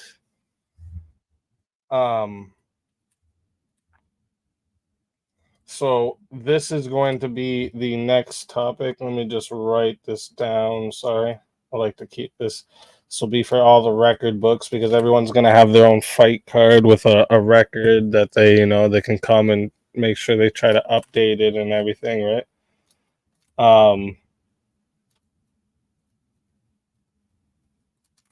So again, this one will be who should get to vote. All right. Let me make sure. I know I seen one of them step away for a minute. Okay, he's back. So this one will be who should get to vote. I have my little round video. And again, just like the last one, okay? You guys will be on screen as soon as it's done, and you guys get right into it, and I will start the timer up for this one. I'm going to get the timer restarted, actually. Okay. So this one here, who should get to vote? Why? That will be the topic. Again, thank you all for being here. Everyone is participating in the chat attacks that you can do. Big appreciation for you guys as well, and participating in the votes and everything. Best chat on YouTube. Hands fucking down. Let's get into round 3. I swear to God, I will have to play stop the fight if you don't want to fight. Do you hear me? Do you hear me? You understand that? Like, you understand that? Look, if you don't want to fight, then you figure out stop right now. Anything you feel, he's feeling the same for worse. You're just not digging. You hear me? And you can't talk about all the things you talk about if you don't perform. Now get back. Look, what the fuck up? Look up. You want that or you want the belt? Let the shots go. You got a big man. You gotta punch. You got to let punches go. Oh, he's gonna run this around. That's why we needed to get him out of there. Your volume of punches is too low. You're not punching. And it's not like you're tagging. You just gotta let your punches go, let him. Fucking get it right on him now.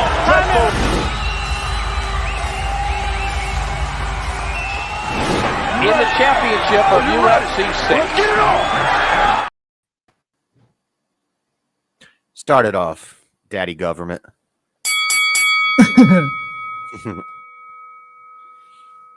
All right, so I think for the most part, most citizens in general should be able to vote. I don't necessarily think violent felons should be able to vote. So like, I don't think pedos, rapists, people convicted of domestic violence, murder, I don't necessarily think those people should be able to vote. I could see the argument for a non-violent felons to be able to vote, but I don't think violent felons should be able to vote. Yeah, I'm totally opposite. This is a good matchup, easy, because we're totally opposite. How about men over 30? I told you. Men over 30, men over 30 who can pass a basic civics test, who own a business or own land. What other stipulations? You have to be born in America. What else? I would say like an IQ test. You got to be at least over like 100 IQ or 90, but a civics test will suffice. At least if you understand the government, you don't have to be smart, because there are some farmers who should be able to vote that aren't super smart, but lots of stipulations. I don't think we should even be voting, actually, but if we're going to vote, it needs to be very strict. You have to have some skin in the game. Okay. Stun locked. What? Please elaborate on why the fuck you think that should be the standard. The men, because women form consensus and they think with emotions rather than logic, and they'll get together and they'll say they'll withhold stuff from their husband if he doesn't vote the way they want, or you think your wife's going to vote the way you tell her to vote, but then she actually goes in the booth and votes for Bill Clinton because he's attractive, or Gavin Newsom because they like his smile. So they should be voting first off. Over 30, because you need to have experienced some life. I think 18 is too young, 21 is too young. Like, you just got the right to drink and now you're out drinking and partying and stuff. You're in your party phase. You need to be a little older. I almost want to say you need to be married with kids, but no, I'm single men. I'm okay with men being single and voting. Business owner or landowner, either both or one or the other, because I could see a wealthy business owner who's really involved in politics and local government and stuff, but he doesn't own land. Maybe he lives in a apartment or something. Or a landowner, like a farmer or something. Maybe he doesn't own a business, but he homesteads and he has land. Yeah. And then the civics test, because people need to, we don't need dummies voting who don't even understand the 3 branches of government. They don't understand. They don't know what the 5 rights in the First Amendment are. They don't know anything about government. They're just going and voting for whoever CNN told them to vote for. Dumb college kids. And yeah, that's why. Okay, so let's start with the age limit here. So do you think that people should be able to be what do you think the age for the draft? No, sorry, I've never heard anybody go this strict on like the voting age. Sorry. What do you think the age for the military draft should be? 17. That's a well-armed militia. So you don't think you should be able to vote if you can be drafted for the military? No, that's not. I don't think those two things. If you're getting drafted, you're not voluntarily going over to serve your country. You're not doing it because you love your country. You're doing it because you have to do it.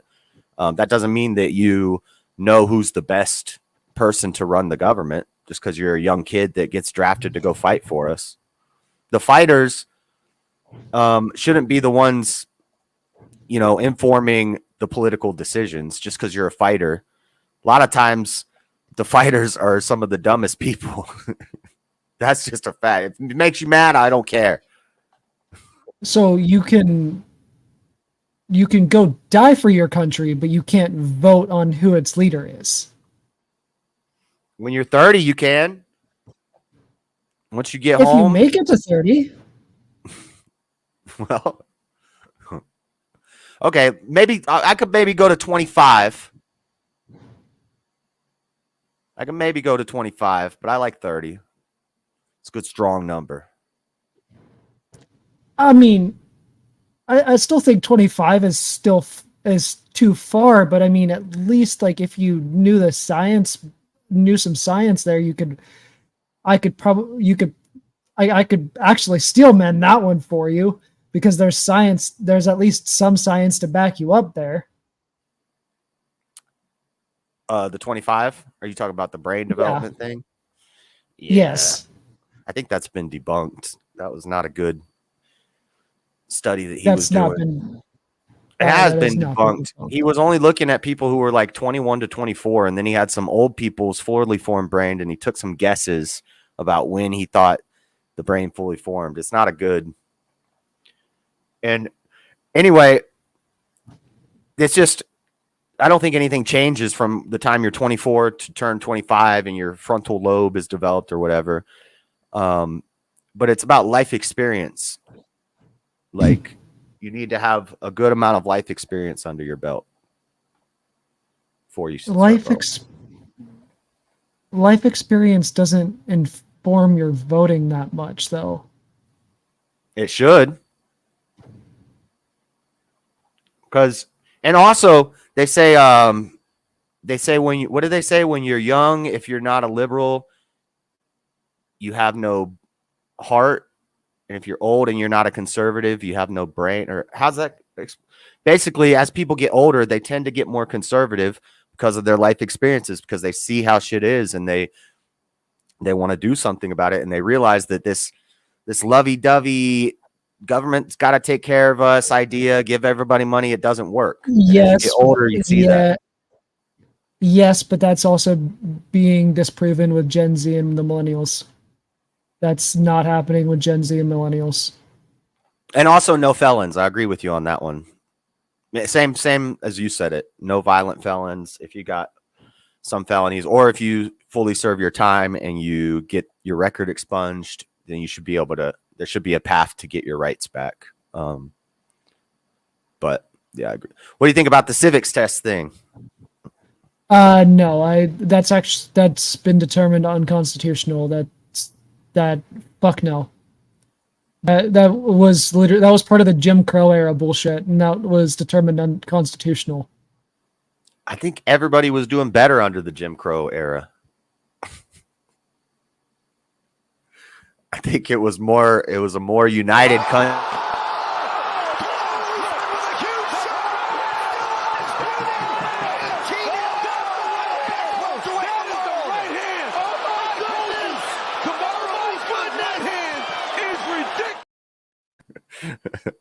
Everybody was more family oriented, It was nice. There weren't riots in the streets and buildings being burnt down. I mean, there were riots in the streets and buildings being burnt down because the Jim Crow era was literally civil rights. And when all of the protests for the civil rights movement were happening, because black people were trying to get their rights, brother. Black people, for the most part, were happy. That was movement. That was groups. Anyway, this is a whole different topic. But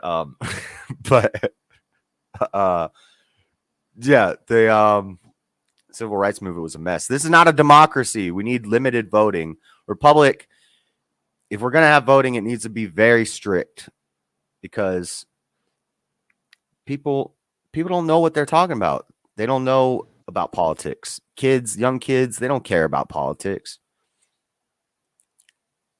They'll just go vote for somebody because they think they're cool. I gotta ask, Matt, how do you think things were better under Jim Crow? I think everybody was more family oriented. Yeah, I think it was probably just a better time. How do you think people were more family oriented? You think that like segregation and stuff, the majority of black people were really worried about that, and it wasn't just some protest groups like the NAACP and Martin Luther King and all these civil rights leaders and stuff, like Jim Crow and Rosa Parks. You know, Rosa Parks was a plant, and this was all. It's like feminism. The women really weren't. It's the same thing as feminism. It's all Marxism. It's otherizing people, and then they put these groups out and put them on the forefront, and they get people to follow these groups because they say, we're going to get women the right to vote, even though women don't want to vote. We're going to end segregation, even though the black people don't care about segregation. They don't mind drinking at their own water fountain. There's an extra water fountain just for them. I mean, clearly they did care. I mean, clearly they did care. Otherwise, they wouldn't have been protesting. They wouldn't have been doing the sit-ins. They wouldn't have done the March on Washington. There wouldn't have been there wouldn't have been the whole thing with Malcolm X. The Black Panthers wouldn't have eventually been formed. The fucking Rainbow Coalition wouldn't have eventually formed. This one's clearly JS changed to Jim Crow enthusiast. Yes. I mean, they clearly did care. No. Otherwise, we wouldn't be where we are now. Organizations cared. They didn't really care. Organizations cared about it and then made them care. And then when they do the civil rights movement, they do the model city programs, and Lyndon B. Johnson takes the father out of the house. Now the woman is leading everything. Again, the women form the consensus, and they do these movements, and the women get all impassioned by it. And they're like, yeah, we got to fight for our civil rights. Civil rights is nonsense. Anytime you have to add not a precursor, but something before rights, it's unnecessary. Animals' rights, civil rights, women's rights, all these different rights. This is just otherizing us and separating us and sowing division. We would have naturally desegregated. It would have happened naturally. But when you force it and you have these movements come in, it throws everything. Civil rights movement was us naturally desegregating because it was that wasn't natural. That was forced. It's not forced. It's people pushing for their rights. It's people acknowledging that the way that things are is messed up and that it needs to change. That kind of stuff just doesn't happen on its own. No, it's black people selling themselves out to the Democrat Party.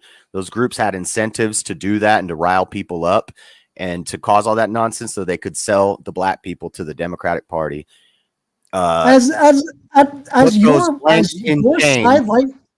your side likes to point out all the fucking time, the KKK at that point in time was part of the Democratic Party. So they weren't selling out to the Democratic Party. The Democratic Party was literally the fucking enemy at that point. The Democratic Party was the ones pushing Jim Crow.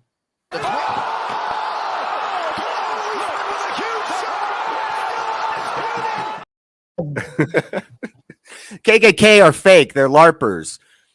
It was never really a thing. It was like 300 guys that hung out in their basement and dressed up and went around and went doo doo doo doo doo and lit stuff on fire and had a club. White people were getting lynched as much as black people. It wasn't the revisionist history that you're talking about. They weren't LARPers. They literally fucking murdered an entire town. Wait, what are you talking about? They murdered an entire town. Black Wall Street.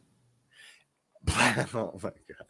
You're not talking about the Tulsa riots. Yes.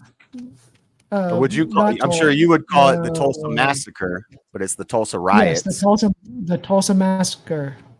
Tulsa riots. They just Tulsa renamed it. The Tulsa race massacre. They just renamed it that like 2 years ago during George Floyd stuff. It was always known as the Tulsa riots because what it was black and white people, two businesses were competing, and then they started fighting in the streets about it, and then it turned into basically one side versus the other. It was a riots. It wasn't a massacre. It wasn't white people going door to door killing all the black people. And also when you think a crop duster, a single engine crop duster came by and dropped bombs on this town, or the government did it. You should look into that more because it's a lot of lies. I definitely don't think the government did it. Well, I don't think farmers had bombs in their shed that they put into their crop duster and flew over and dropped the fire bombs, which is what we're told. White man dropping bombs on the black neighborhood out of his crop duster with the bombs that he's just got chilling in his shed. This is America. I mean, a fucking well-regulated militia. I mean, at the time they were allowed to have fucking bombs, my guy.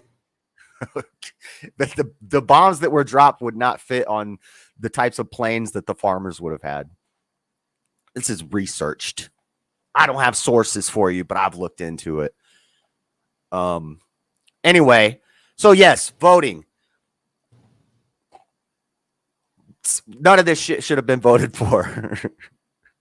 I think if we use my stipulations, no Democrat ever gets into office again, and I think that's why you don't like it. No, that's not why I don't like it. Is because of the fact that it removes the ability for a majority of the people to be able to vote, which is fucking insane. The whole point of people being able to vote, like having the ability for people to vote, is so people can actually be able to vote and participate in the system. Like even when the question was first proposed, somebody in chat said everybody that pays taxes. I would be willing to agree with that person before I would ever agree with your proposal, because your proposal is fucking insane. Yeah, you might be right about that. But sometimes the insane solution is the best solution. Sometimes you have to do drastic measures to save the country. I can't believe you don't agree with at least a civics test or a basic understanding of politics before you should be able to vote. No. Nothing. I think landowner, business owner, you don't agree with that? No, not landowner or business owner. That one was actually the one that I've. This one will be on Vigilante to read. Vigilante to Androgynous Voiceovers Inc. I think they're saying you sound like a man and a woman at the same time. It's okay. Like I said earlier, I did customer service, and people over the phone didn't know which one I was. I'm a very soft-spoken person, so I get it. If I'm not yelling, you're not going to know which one I am. That's what I was telling my chat was like, who are you debating tomorrow? And I was like, his name's Vigilante. He seems nice. He's socialist, and he's very soft-spoken. So I think I've been able to rile you up a few times, though. A little bit. Or at least I look, I don't spurg. I don't spurg in the way that a lot of people do, but I will raise my voice. I will raise my voice. Like you've seen me step back and yeah. Look, you think immigrants should be able to illegal immigrant no, you probably would agree think that illegal immigrants shouldn't be able to vote.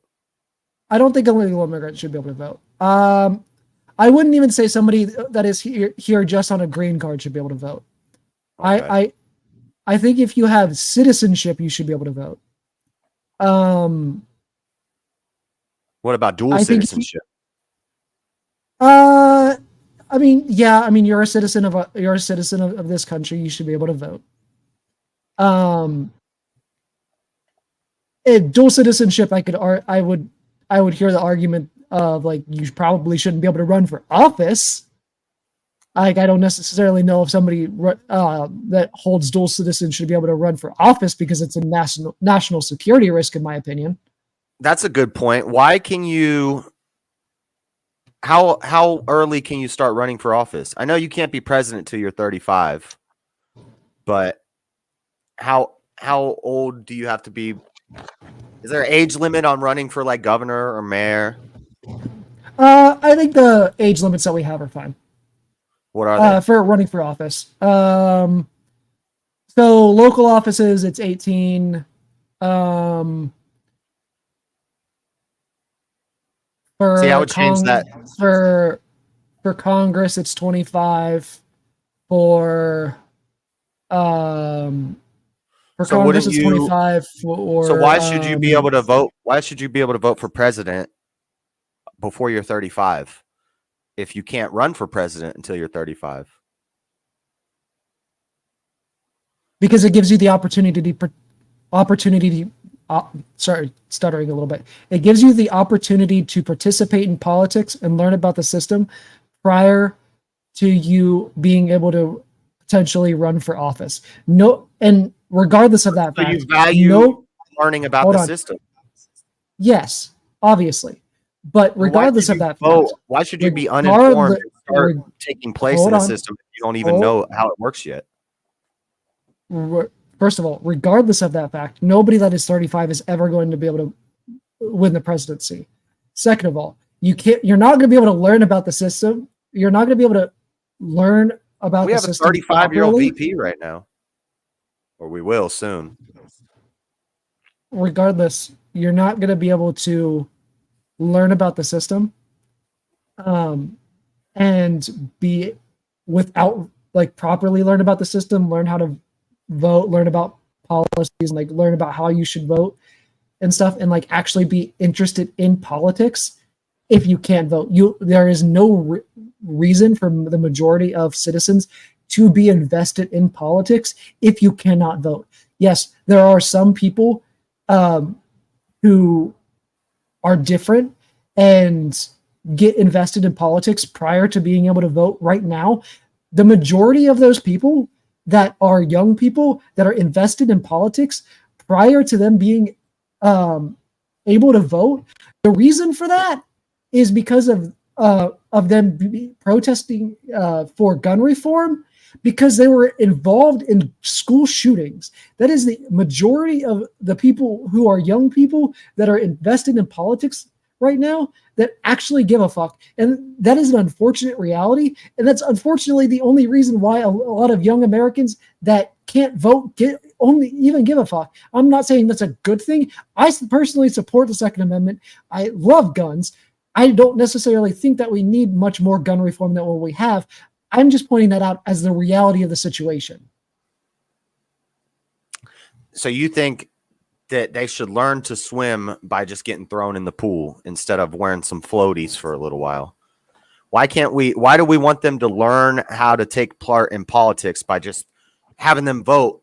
They're going to learn through voting. Why don't they learn the system and learn about things like that before they start voting? Which I guess you would say we teach them younger so that they're ready by the time they're 18. But I don't think we're really teaching kids in elementary schools about politics. I don't think that's a good idea. Why can't they just live their life until they're 20, let's say 25? Let me seed some ground, live their life until they're 25, and then they learn about politics. They can watch how the world is around them. And then that way they're informed when they go in to vote. Here, let me ask you this. Even then, if I were to give that to you, does that mean we don't pay taxes until we're 25?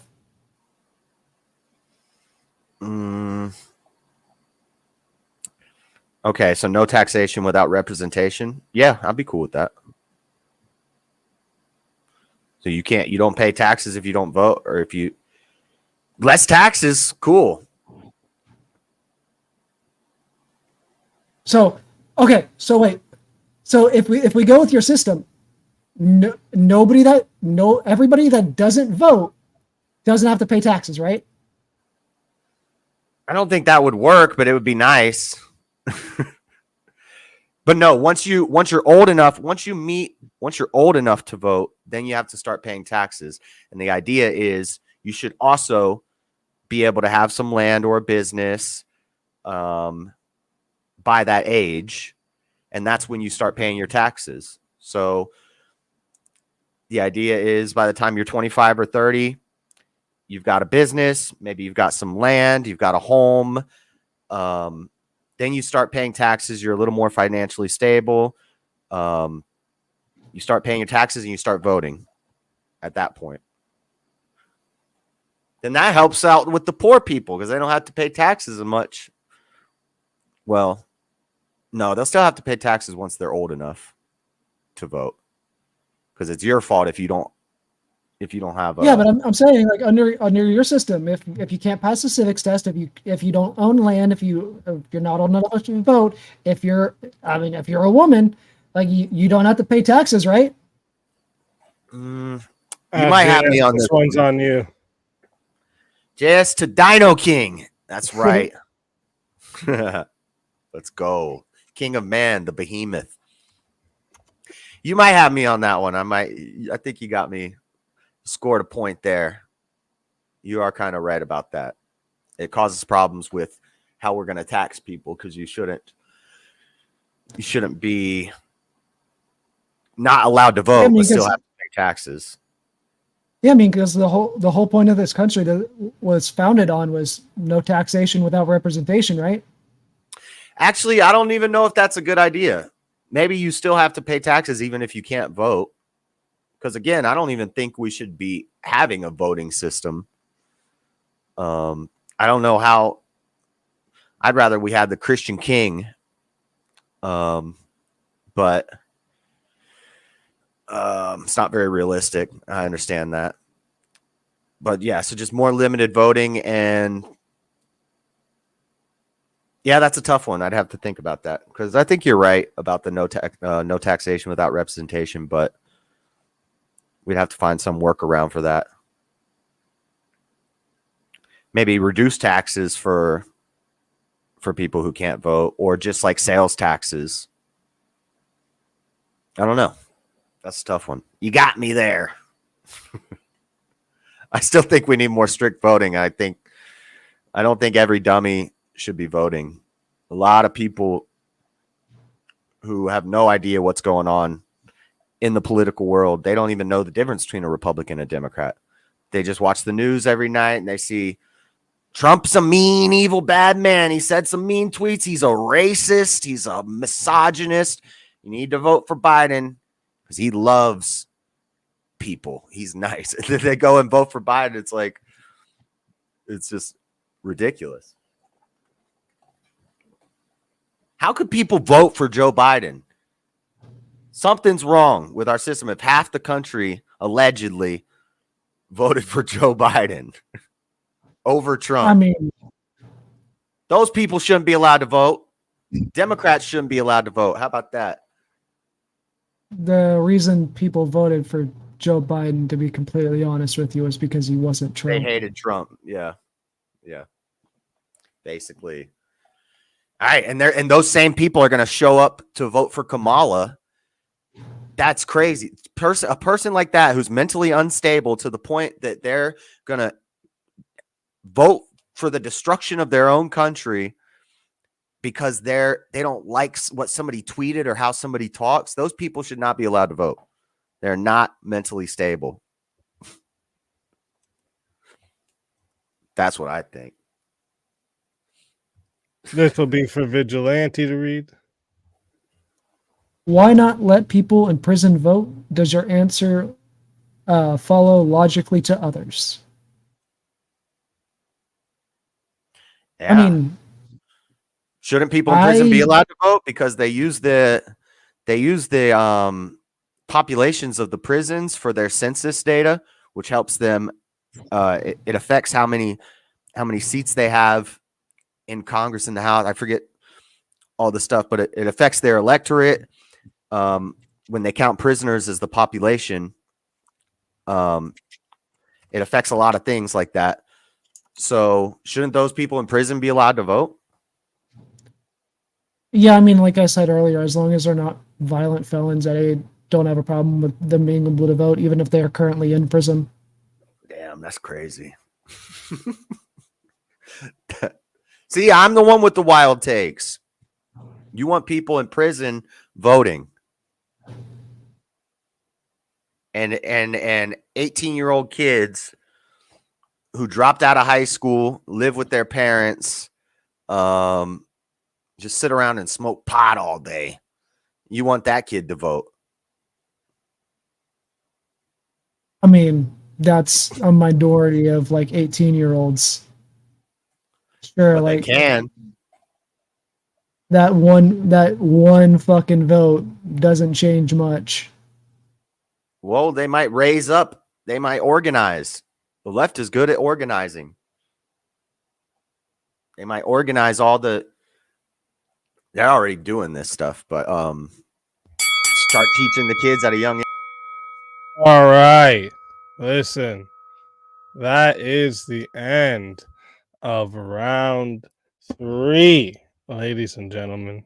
Make sure you all get your votes in on the poll for round 3. Okay, get all your votes in.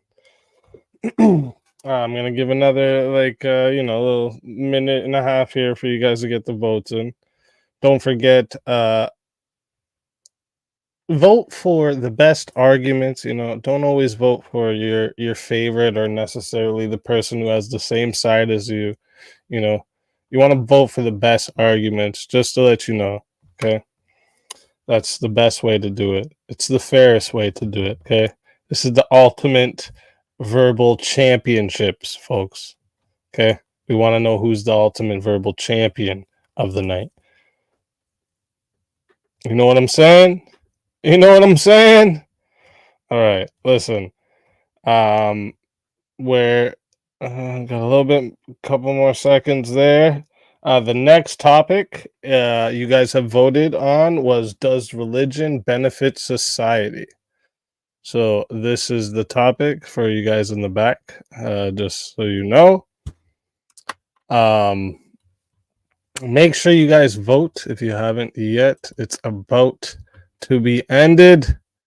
Okay, I see 38 votes. I mean, that's close to the whole chat at the moment, in my chat anyways. So let's get in there. Oh, and all right. That's the end of that poll. Okay. I'm going to write this down. Okay, so just a reminder for the people in the back. Next topic is, does religion benefit society? I don't know what their both takes are going to be on this. They might even, agree on this. Who knows? And then we're going to kind of have to find a spot where they disagree. Or maybe they'll find that themselves, like we've done before. Also, there was another thing I was going to remind you of. Oh yeah, if you guys feel like you want to force a topic change, don't forget you can do this for 40. And the way that goes is you choose the topic or I choose it. You can tell me if you want me to choose it. And if you want to solo judge a round, you can do that for 100. We have the $2 name changes and the $10 2-minute mute. There's a 5-minute grace between mutes, just to make sure nobody's getting mutes stacked on top of them. And also, the next thing I was gonna say, I can't remember. But thank you all for being here. I appreciate you. Best chat on YouTube, hands fucking down. Okay. I hope those fighters are ready. Okay, let's take a listen in. Let's take a listen in on the corners before the next round starts. Now get back. Look, wake the fuck up. Look up. You want that or you want the belt? Let the shots go. You got a big man. You got to punch. You got to let punches go. Oh, he's gonna run to survive. That's why we needed to get him out of there. The fire's coming. Are you ready for the fire? We're firemen. We are firemen. The heat doesn't bother us. We live in the heat. We train in the heat. It tells us that we're ready. We're at home. We're ready to come up to peace. Flames don't intimidate us. What do? We control the flame. We control them. We move the flame when we want to. And then we sing. Hey, look at me. This is where champions remain. You understand me? You can't stand with you. Just gotta keep holding you there too long. Now he's tired. I When you get in his back, just come up, fight his hand, come outside like when you got.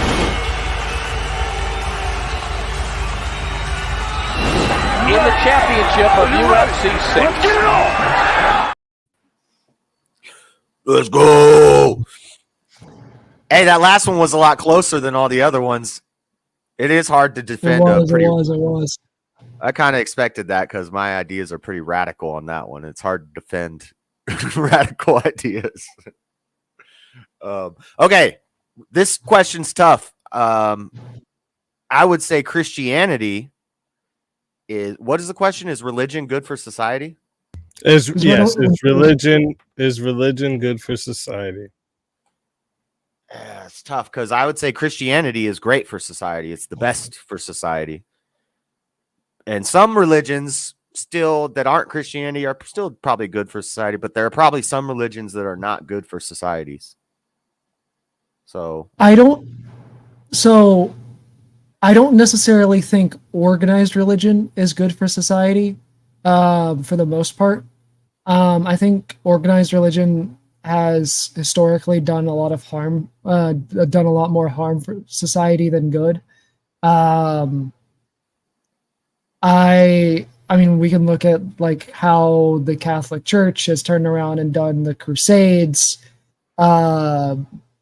It's done the witch trials. It did the fucking Spanish Inquisition. It did the Inquisition. It did the fucking book burnings. All this fucking terrible shit, where it fucking destroyed so much knowledge, killed so many people. I mean, we've got Islam over in fucking the Middle East killing so many people on their own fucking religious crusades.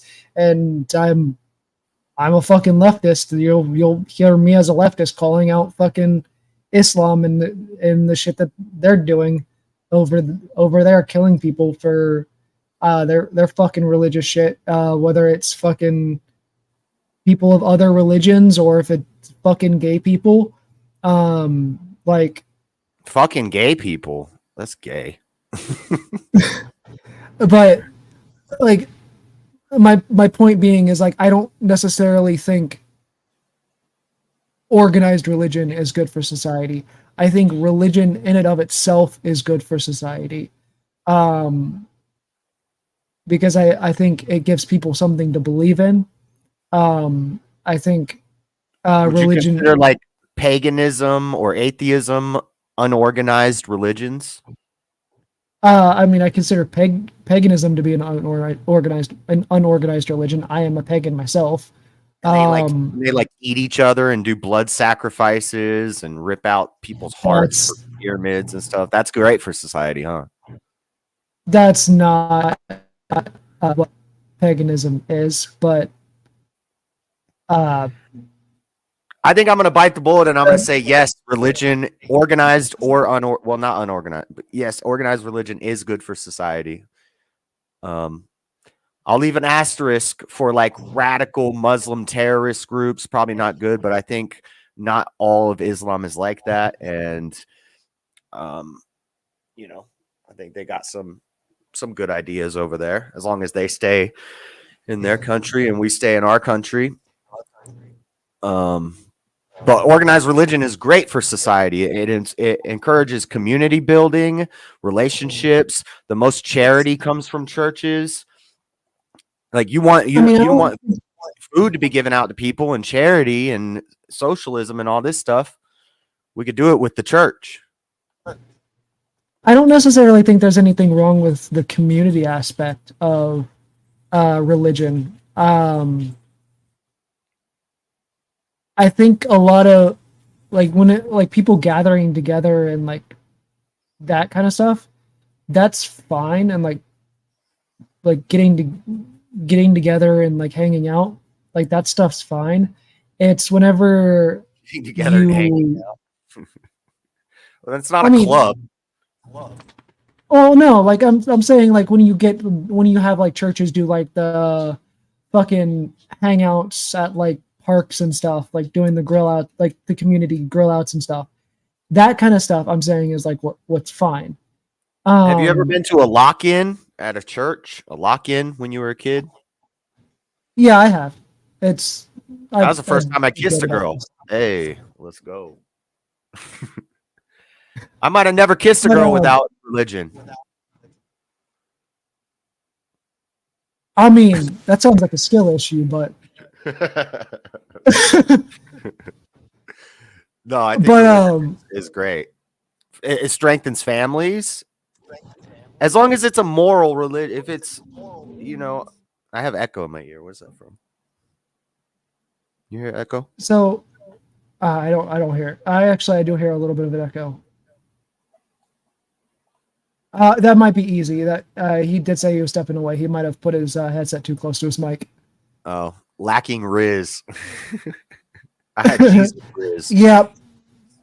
Yeah, like I said, it sounds like a skill issue to me, buddy. But look, I like the community. Like when we talk about like how church affects community, that kind of stuff is fine. It's where I see the issue with organized religion in particular is like the organization of beliefs, like where the reason I am a pagan and the reason I like paganism is the freedom to choose your own path. There is don't get me wrong, I do to an extent still believe in Christianity. I still believe in your God to an extent. And I'd still adopt certain beliefs from your belief system. But I get the freedom to be able to do that as a pagan because I choose my own path. I get to choose what I believe in. I get to choose how I practice. Now there are different versions of Christianity, or just versions of people within Christianity that don't go to church, that still practice Christianity, that still get to do this, because they just don't go to church. But when you go to church and you organize those beliefs and everybody basically believes the same thing, and it basically essentially becomes a cult, that's when it starts to become dangerous. It becomes a culture. It becomes a homogenous culture who's united under one ideology and one belief system, and everybody works together. And especially, so again, I got to leave the asterisk that if it's some demon worship in religion, it's not probably good for society. But I'm kind of just talking about Christian religions. It's going to encourage charity, love, taking care of your neighbor. In the Bible Belt of America, there's actually less DUI deaths and less DUI accidents due to their alcohol restrictions in the Bible Belt in America, and in Utah also is on that list of the least. So the most religious states, the Southeast, Utah, these places have usually less violence, not always, but less DUIs, and they're just nice places to live. It's not like these godless Democrat cities. Has every round been an hour? I thought the last 3 rounds were only a half an hour. Not every round's been an hour. No, the last round was a half hour. Oh, that's fine. But yeah, I don't know how. I mean, there's a long list of examples I could give of how religion helped. And then you brought up things like the Salem witch trials. What you want? Witches running around? I mean, when we talk about the Salem witch trials, a lot of the people that were killed weren't even witches. They were just people being wrongfully accused of witchcraft. That's already been proven. Allegedly. That was like a lot of the people. Like, and the witch trials didn't even just happen in Salem. They happened all over the fucking Christian world. It was just random people being accused of. It was just like that's part of what happened with the fucking the Spanish Inquisition. It was just people running around fucking accusing people of witchcraft, and there were people being burned at the stake and all this shit, and just fucking randomly murder. Basically, just the Christians randomly murdering people because they thought they were practicing witchcraft. It was kind of fucking insane, man. Yeah, I don't think it was random. I think they had to kill some witches. What do you mean bad? These are terrible arguments. What do you mean? It's better for culture. It's better for family building. It's better for community, charity, less violence, less deaths, more morality and homogeneity among the citizens. I gotta take You 2 going to the steps. bathroom? No, Going I out just somewhere. let the dog out. Oh, okay. How are those bad arguments? That's all the good arguments. I just said them really fast, so now we don't have anything else to talk about. Should have went through them one at a time. Sorry, I had to let my dog out because he was sitting there whining at the door. But why argue we should burn witches? I'm having fun with it. I'm trying to have a little fun with it. But actually, I do think we should burn witches. What do you mean? It's in the Bible. Duh. Nothing wrong with deleting witches. Exactly. So then witch trials were based. And the Crusades were based depending on who's telling the story, who's telling the history of it. A lot of the Crusades were based. Some of them weren't. You know? What? I mean, like, I can understand, like, why you would think, like, as a Christian, why you would think the Crusades were based, because they were, at least some of them were trying to take back the Holy Lands from the Muslims. Yeah. Um, And if you got another tribe that is invading and trying to, and basically telling their people, I was cut their muted. heads This off. one's for JS to read. Change Vig to paganism. Not paganism, paganism. We're getting an echo, Easy. I don't know how you're getting an echo. I don't hear the echo, and I don't know if anyone else does, but it shouldn't be from me because I never usually have a feedback. I never use headphones. I don't have headphones right now. I guess maybe it's on my end. JS, do you feel the same way about Christianity that you do about, like, Islam and Buddhism and stuff? I think those are generally going to be good for society as well. There are some radical Islamic groups that are not good for society, but there's also probably some crazy Christian sects that aren't good for society too. But that's not the majority. Buddhism is probably good for the people over there. And I'm totally okay with people being able to have their own religion and their own beliefs, as long as we're separated. You know, we need to have. Yeah, just so you know, they're saying the echo's only on your channel. Your chat has said it, and my chat's saying they don't hear it here. Why would that be? Huh? Give me like 2 seconds to get my dog back in. The echo is in this channel only. I don't know. I hear it in my headphones, but I don't. Both of the channels are muted. I don't know. I think it's gone now. Yeah, it's gone now. Word. Yeah, this is a tough one. I think so. We both kind of agree. Well, you say organized religion is bad. What makes it better or worse? See, now it's back. Now that he's back, I hear it again. Maybe it's because I don't have. That might fix it. Why is unorganized religion okay, but organized religion is bad? So the reason I think, like I said, the reason I think unorganized religion is better than organized religion is because of the ability for people to choose their own path and have their own belief system in an unorganized religion, even in unorganized Christianity, versus organized religions like organized Christianity, where it's more of a unified belief system. I think the unified belief system, when we're talking like organized Christianity and stuff like that, is what makes organized religion bad, or organized religion dangerous.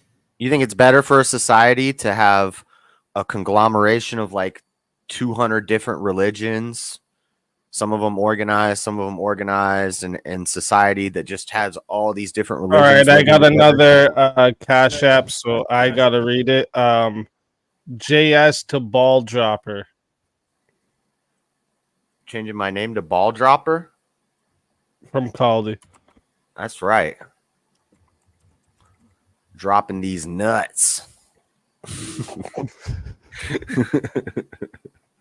Well, so the thing about unorganized religion is it's not necessarily everybody having different, like, it's not making it a bunch of different religions. It's still the same religion.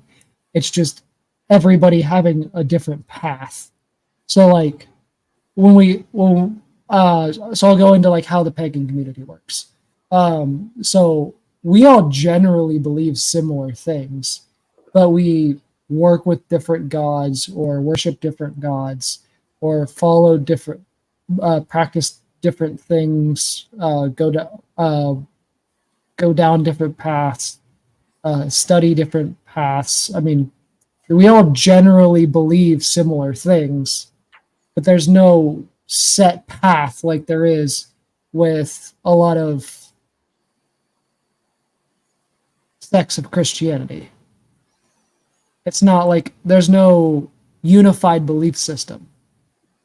You don't think this is going to develop into like a tribalist problem where the different groups of pagans who have different beliefs are going to start warring with each other? Wouldn't it be better we had a united, organized religion in a nation?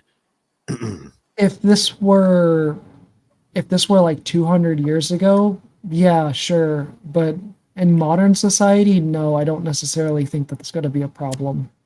I don't like this nowadays, in today's day and age argument. There's nothing new under the sun. History's cyclical. Just because we have technology and stuff, it's not a reason to say, well, it's not going to work in this day and age, in the modern day. I don't like that argument. I mean, we don't. I mean, we're one unified. Like, if we talk about if say the entirety of the United States were to go back to being some different versions of pagans, like, just because everybody would believe. Who's done better historically? The organized Christian countries based around Christianity and organized religion, or countries based on paganism and tribalism and witch doctors and shamans? Which countries have historically done better? I mean, if it's the Christian countries. No, I mean, I'd argue that the two of the greatest empires in history were pagan. Greeks and the Romans? Yep, the Greeks and the Romans.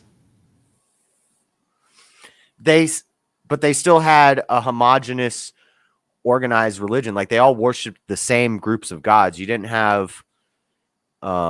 That's what I'm saying though. Is like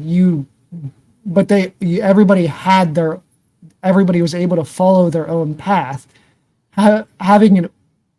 There's a difference between so that's what everybody kind of doesn't understand when I'm saying like unorganized religion. It's like everybody has their own path on unorganized religion. Just because there's some sort of homogeny doesn't necessarily mean that there's a set path that everybody has to follow. That's the difference between homogeny and paganism and homogeny and Christianity. The homogeny and paganism is, yes, there's the organization of these are our gods. Everybody loosely believes in all of these gods. We don't necessarily follow. Not everybody follows every single god or worships every single god, but everybody follows at least one of them. I think the religion was pretty organized in the Greek religions and the Roman ones. I'm sure they had temples and I'm sure they had holy men or whatever. No? Maybe? I'm not a Greek or Roman historian, but I would Greeks assume those were organized, civilized places, and they had their beliefs and their culture. They mostly had priestesses, but yes. Priestesses? Well, that's why they fell. Well, at least the Greeks. I'm not 100% about the Romans. The Romans might have had priests. Rome has organized polytheistic religion. Yeah, so it's still organized religion. It's just polytheistic. I don't know. It's tough because I would just argue for Christianity, but this is all religion. So it's a little tougher, but I do think organized religions help societies. I don't know. This is a tough one. Somebody change the topic. No, we can keep going with it. That's some losing words right there, if I ever heard any. Just saying. I don't think he's won. I just don't have much more to say about it. I don't think he's really rebutted my tapping out. No, I'm not tapping out. I'm not tapping out. Just making sure he didn't have a submission on you that was too tight. But I don't want to keep repeating the same things. I don't think you rebutted those points yet. That for family building, for organization and structure in society, religion helps that. Helps people be like-minded ideologically. So you don't have to worry about a bunch of different ideas and warring tribes. Diversity, equity, and inclusion. This crap's not working. I mean, you mentioned earlier that you like innovation, right? In order for innovation to happen, you need a diversity of ideas. So isn't diversity of ideas a good thing? I don't think that's true. I think that if people are like-minded, they work better together, whether that be in the job place or in science or in just society in general. They work better together if they think alike, and it adds to the productive value of the group. If everybody thinks differently, our diversity is our strength. No, it's not. It's a weakness. You want people to be like-minded. Like in the military, it's almost like an organized religion. Everybody dresses the same. You know, we're all like one body. We work together to get the mission done. That's better than having a bunch of clashing opinions going at each other to try to solve a problem. Working better together and having... Sorry, I was I'm banning spam people from my chat. Give me 2 seconds. You get a lot of that on Twitch, huh? Yeah, unfortunately you do. Sorry, working better together and having and being able to have I lost my train of thought because of having to do that. Fuck. And this is kind of like the opposite of what you'll hear a lot of conservatives like Ben Shapiro say. He'll say, we don't need diversity in skin color. We need diversity in ideas. I disagree with that. I think diversity in ideas leads to people clashing. I think you want a group of people who are like-minded and their goal is to get the job done. And we're going to figure out the best way to do it. And we think alike. And I think most of the innovation in history has come from, I would venture to say, more scientific advancements and technological advancements have come from Christians. I'd have to look into that more to be able to even rebut that. I'm not 100% sure on that. But I mean, it's close, but since forever, there's been usually 51 to 52% of scientists are Christian or they believe in a God. I mean, believing in a God and being Christian aren't the same thing. But I mean, right. I mean, I hate to say this, but I'm more on Ben Shapiro's side than yours on this one. Like, when you want innovation, you kind of have to have a diversity of ideas, man. Like, if you want innovation, you have to have a diversity of ideas. You need people coming up. No, you do. Diversity of ideas and conflicting worldviews aren't necessarily the same thing. And having different worldviews and conflicting worldviews isn't necessarily the same thing. So, diversity ideas, you could have your guy that's more artistic, your guy that is more of a marketing guy, your guy that is more of a science brained guy, your guy that's good at math. Diversity ideas in that way, but they all have the same worldview, and the ultimate goal is shared among all of them. Yeah, but when everybody has the same idea, you end up with an echo. When everybody has the same ideas, you end up with an echo chamber, and that ends up with a problem, and ends up as a problem, and everybody becomes stagnant. When we don't have the echo chamber, when we have conflicting ideas, we have, some people who want socialism, some people who want hard work and charity, and then they conflict. Nothing ever gets done because it's two sides just arguing with each other the whole time.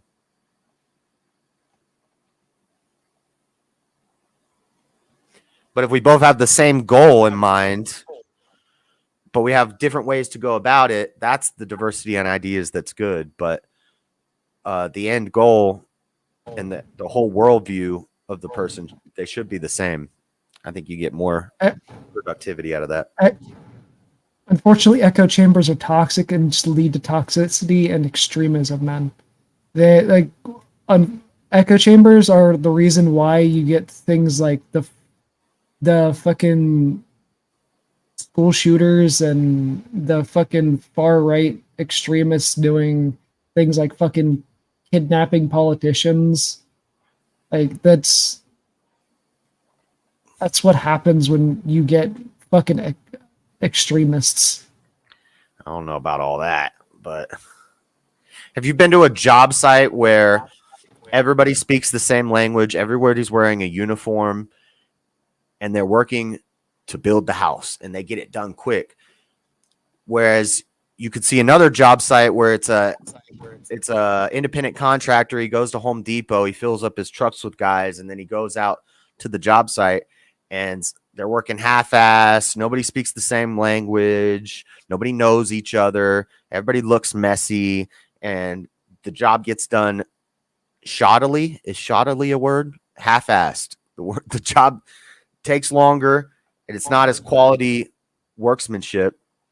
But when the team is united and the team knows each other and they've worked together, they look similar, they talk similar, they're wearing uniforms, it's efficient. It's quick, efficient, and it's well done. I mean, knowing each other and being able to like trust each other is different from everybody having the same ideas. That's not an echo chamber. That's that's knowing each other and building trust. That's something completely and totally different. I'd say that you're more likely to trust somebody if you're part of the same organized religion as them. If their religion says they hate you, you don't want that person on your team working with you and coming up with ideas and inventing and building. And you don't want people who have a worldview where their unorganized religion says they should kill you. That's not gonna, or delete. You're on Twitch. I gotta watch what I say, but you know what I'm saying? Like, if our worldviews totally clash with each other, how are we gonna get any work done? We're gonna hate each other, and then we're not gonna trust each other. But if we see each other at church, we know each other's family, then we're gonna work well together.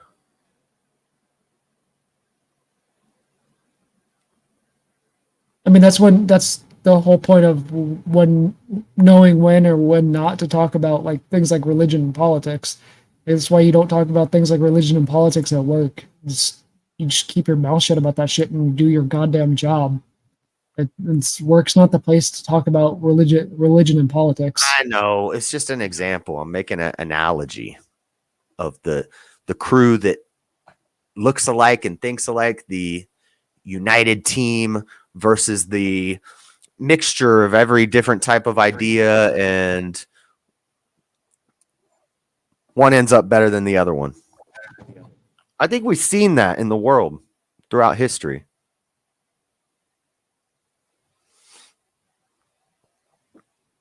We don't want to be a nation divided. We want to be united, and we have to be united through God. Based. Yeah.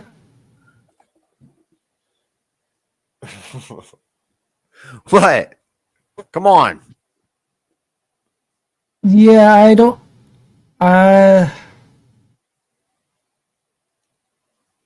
It's going to be dysfunctional if it's a bunch of different. Everybody's got their own religion. Everybody's got their own culture, their own language. If we're united and religion is the best thing to unite us, the spiritual is the highest level of being united. That's epic.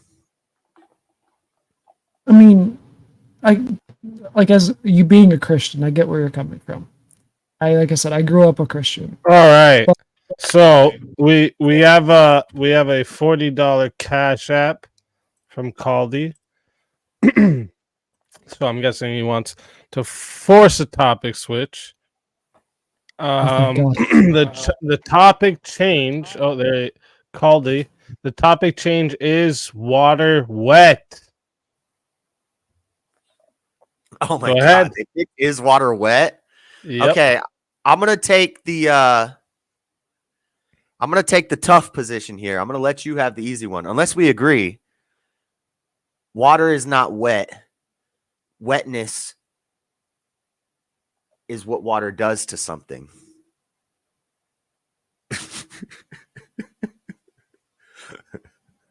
Do you disagree? Yes, I disagree. Water is wet. Water. Yeah, of course, water is wet. It's a liquid. No. The wetness comes from the water. The water can't in itself be wet. It applies wetness to something.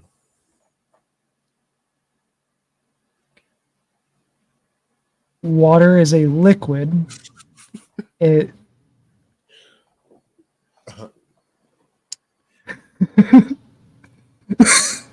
Your rebuttal's not very good. I think my argument is stronger. Dude, I'm trying not to laugh here.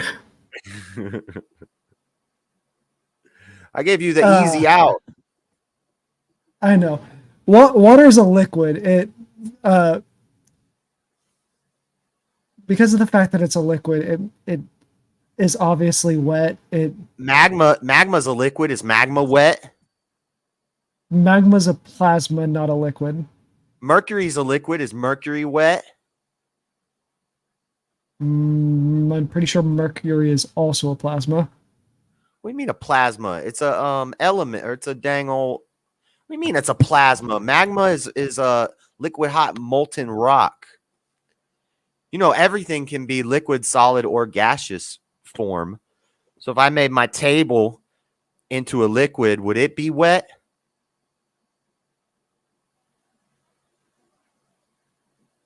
I don't think so. I mean, I'm trying to think of a good analogy here. My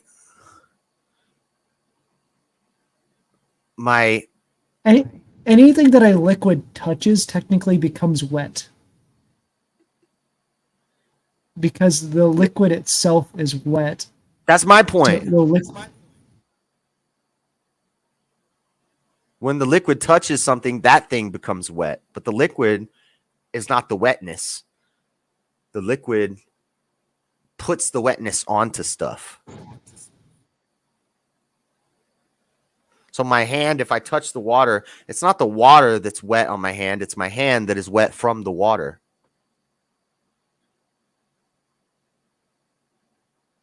I think that's a dub. I think that's an automatic dub. My clothing is not pants. Wait. I'm trying to think of an analogy here of how I can make this make sense. Clothing is not pants. Pants are what you put on. First, it's clothing, but then it becomes pants once you wear it. It's just cloth. It's not actually pants until you wear it. It's like water is just water. It's not actually wet. And what if it's frozen? Is it still wet? Is an ice cube wet? Is he frozen? No, an ice cube is not. Ice cube is not wet. An ice cube is a solid, so it obviously cannot be wet unless it starts to freeze. Then it becomes wet, unless it starts to melt. Melt. So the ice cube gets wet when it starts to melt, and then it becomes water. So the ice cube's not wet anymore once it becomes water. It's just water. This is the best topic ever, Easy. I'd say so. Bro, I feel like I need to be high to be able to understand what the fucking points that he's making. Holy shit!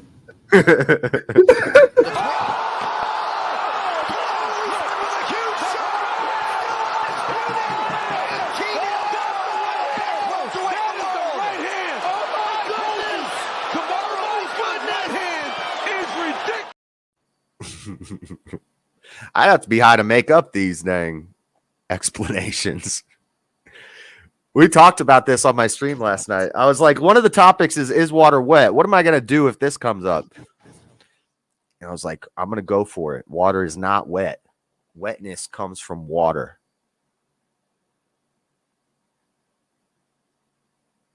Yep. He's stun locked. This is a dub. The stare of death. It's a new move.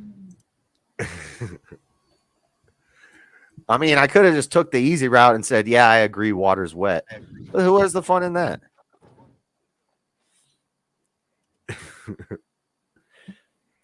If you like Teriyok just said in chat, hugs, not drugs, fellas. When the rain is in the sky is not wet. But when the rain lands on the ground becomes wet.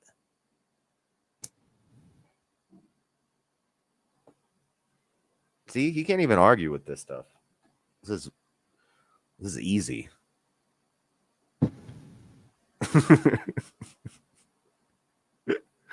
I don't know what. At least you're not the person in chat that just said water is dry. Well, water's not dry either. Maybe water is dry. Huh. I could see it. If you don't break the surface tension, a bug could land on the water and not even get wet. Did you know that? You could put a leaf on the water and it won't even get wet because it doesn't break the surface tension. It just chills on the top and it stays dry. Yep, surface tension. That explains it. Water is dry until the surface tension breaks because something goes into it and breaks the surface tension, and then that thing gathers the wetness from the water.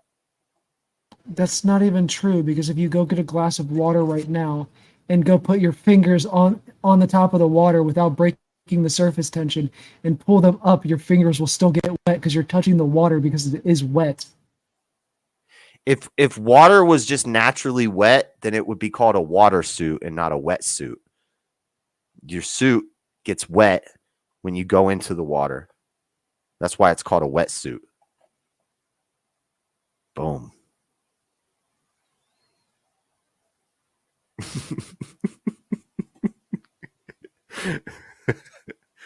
What? What?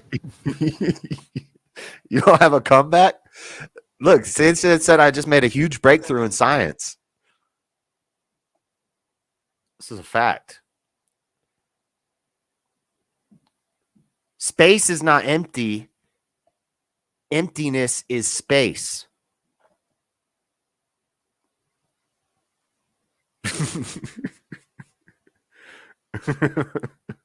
He left. Oh, he's back.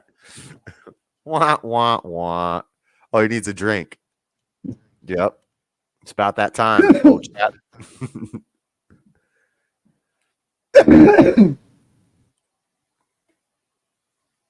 Sorry, this made me have to take a shot of vodka. Let's talk more about Argentinian politics. I don't know anything about that. I do know about water and wetness, moisture. I know a few things about moisture.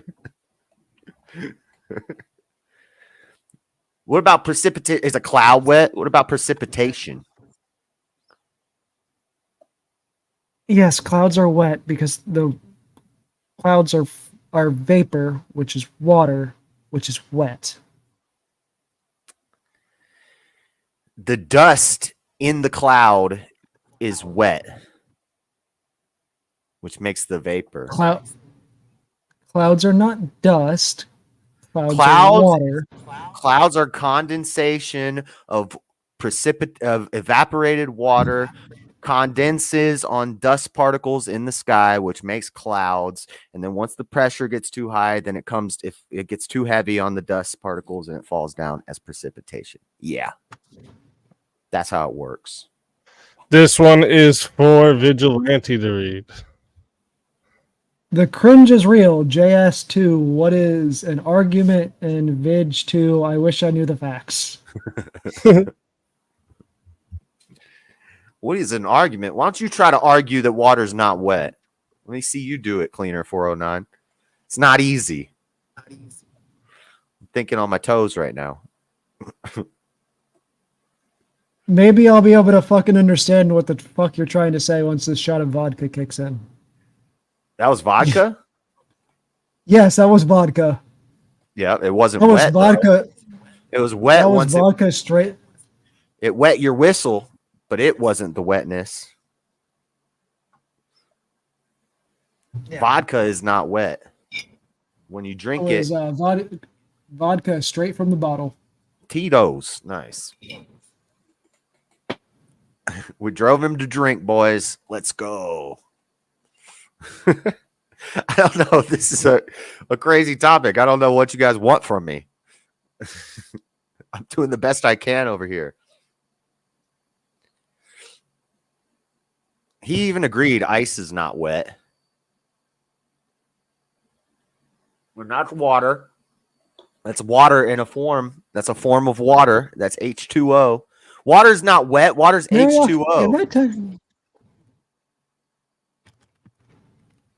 Hold on. Am I technically wrong here? Hold on. About what? About water being wet? Yeah. Teriak said Google water is water wet. You were technically wrong here. Hold on. Is Google agreeing with me? I didn't even check. I didn't even research this topic. That's some. Is water wet? No, water is not wet. Wetness comes from water. Watch. Whether water is wet depends on how you define wetness. Let's define our terms first. How do you define the term wet?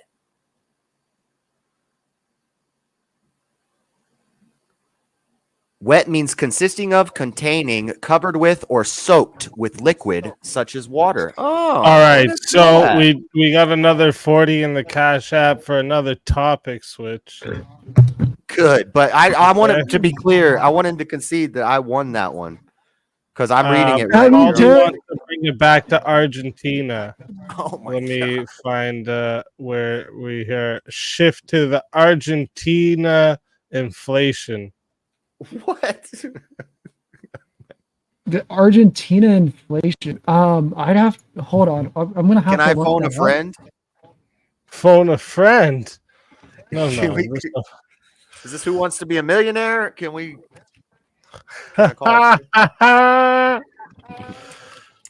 Argentina reverse inflation.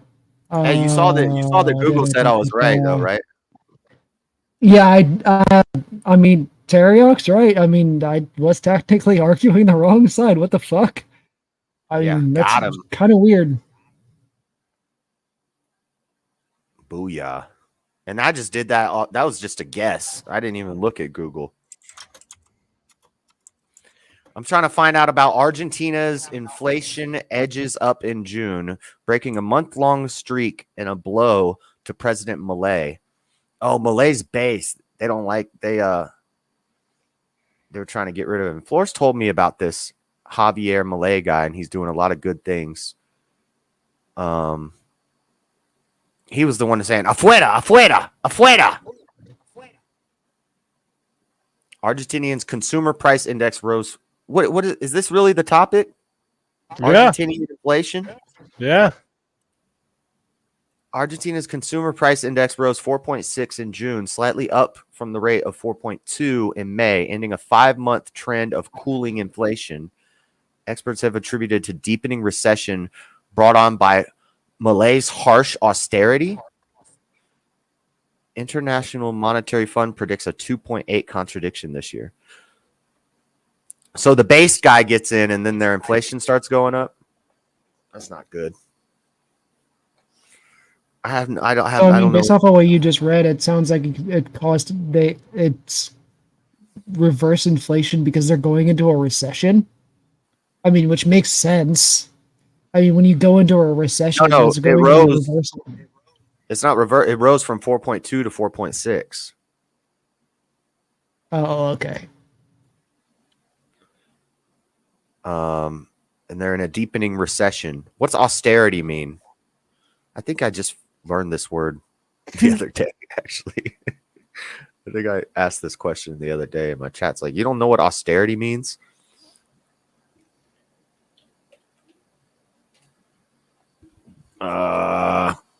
Quality or state of being, set of economic policies that the governor uses to reduce budget deficits.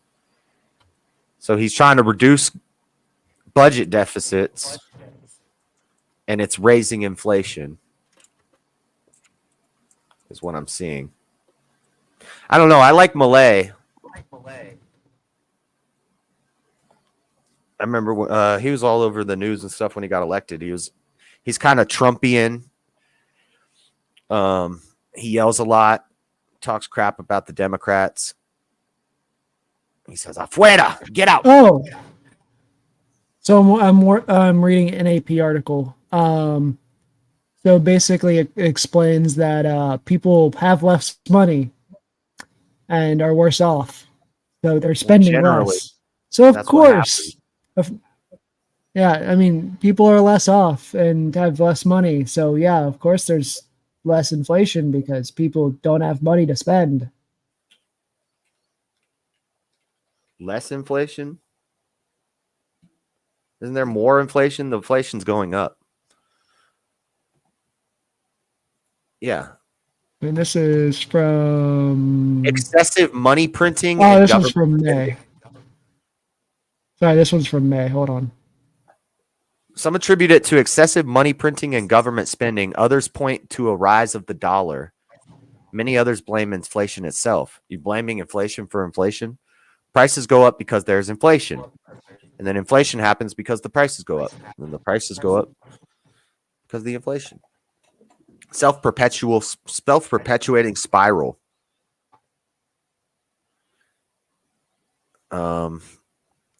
This one's for JS to read. Speakeasy, you should let the chat pay $100 to allow someone in chat onto the panel for a round. It would be highly disruptive and amusing. That is an interesting suggestion. Yeah, or even like less just to come up and ask a question or something. I like that one. Yeah, I don't know what's wrong with you, chat. You think we know anything about that is a pretty good Argentina? one too. If someone wanted to, sit up here for a whole round and they pay $100 to sit up here like a commentator, where instead of being in they kind of just commentate and laugh or say some crazy shit. That's actually a good idea, Bintok. I like it. Yeah. It would help when it gets kind of slow. Because I didn't really like this do a whole lot of. We were just. I was gonna say like this when we were just basically paid to sit here and do research on the fucking Argentina economics and like loosely argue about it because neither of us know goddamn thing about it. I know. I need to get Flora on here because she knows about this stuff. She'll tell us all about Argentina. This is for Vigilante to read. Towards the 100. What's 100 Towards for? the 100. What happens with 100? To let someone come sit up here. Oh.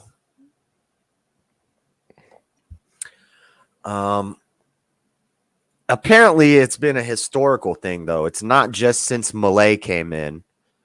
I'm sure a lot of people will blame him because he's a more libertarian right-wing guy and he's pretty radical and he's boisterous like Trump. So I'm sure a lot of people are going to be like, "Oh, it's because of Milei that their inflation is crazy." But they're saying that historically Argentina has always had a problem with inflation. Yeah, it looks like they've always had high inflation. It looks like it's like this institute that I'm reading from says they basically have had never-ending hyperinflation. So I mean, it looks like a problem that they've always had. Yeah. And looks like the most common explanation is too much government spending or overprinting of money, excessive money printing. It's tempting. Once you control the dang money printers, just start printing more money. That'll solve the problem. No, it turns your piles of cash into Lincoln logs and Build-A-Blocks. I don't know a whole lot about. I mean, there's a balance between printing money and really helping people. You gotta actually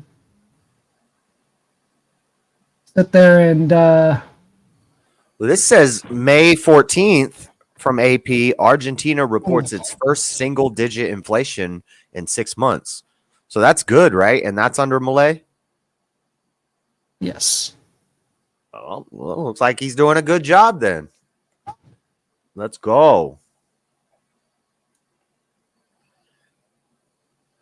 Argentinian inflation helps us buy their crap at a premium. I don't know. I'm not the greatest with economics.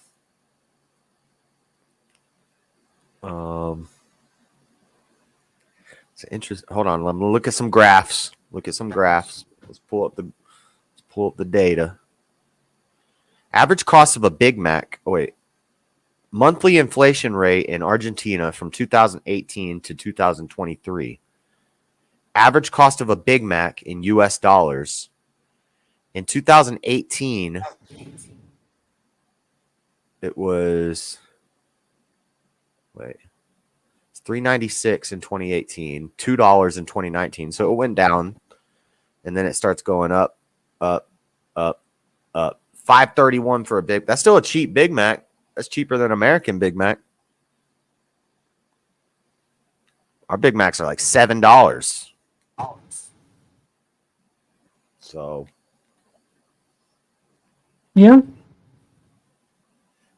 they never fully recovered from an economic crisis in 2018 when its peso lost nearly half of its value against the dollar. The IMF responded by loaning Argentina a record $57 billion. The loan failed to stabilize the economy. Shocker. Shocker when you throw a whole bunch of money in at the problem, it doesn't fix it. That's what I've been saying all night. Country later defaulted on it and its own government loans. Annual inflation has stayed above 50% ever since. Annual inflation above 50%? What? That's pretty fucking insane. Holy shit. That can't be right. Annual inflation at 50% is pretty bad. That's yeah. Wait, so that means that if something was $10, then a year later it would be $15? That would be a 50% increase? Is that how that works? No way. That's crazy. That can't be right.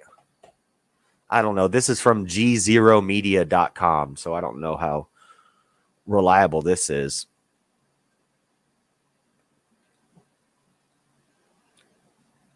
I don't know. Migrants.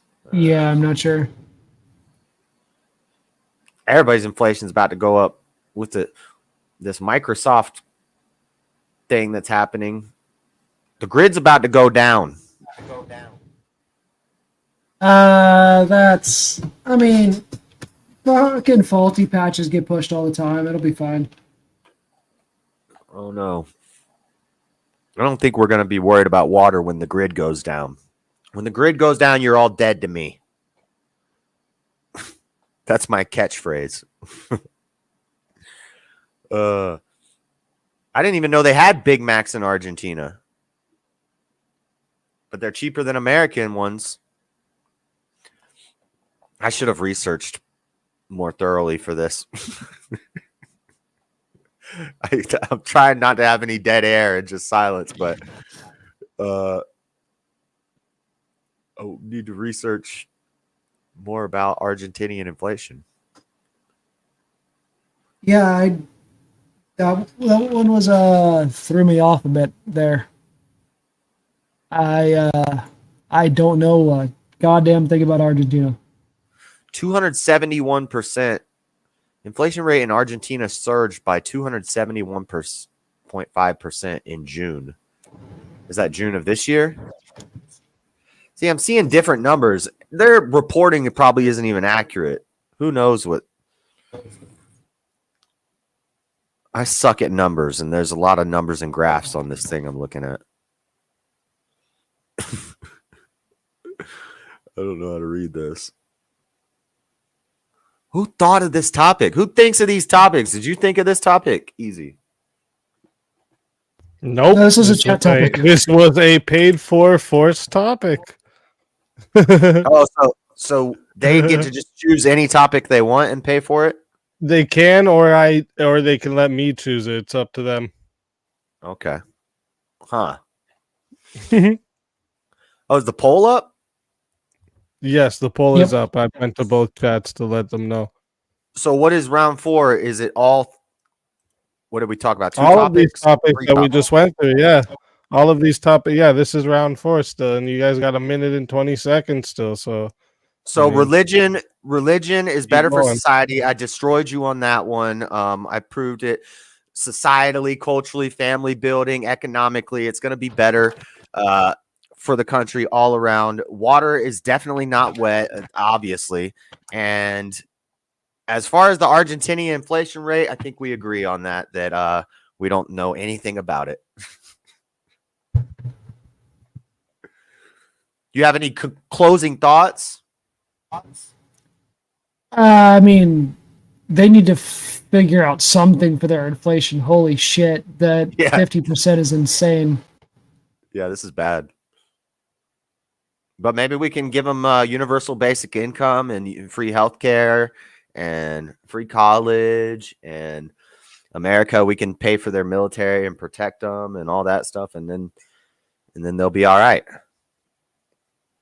Because socialism works so great all over the world.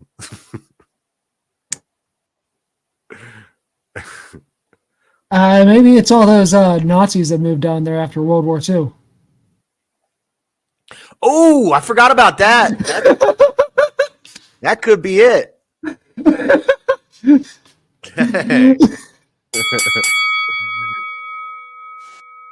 All right, ladies and gentlemen, that is the end of round 4. We had a few topics here for round 4.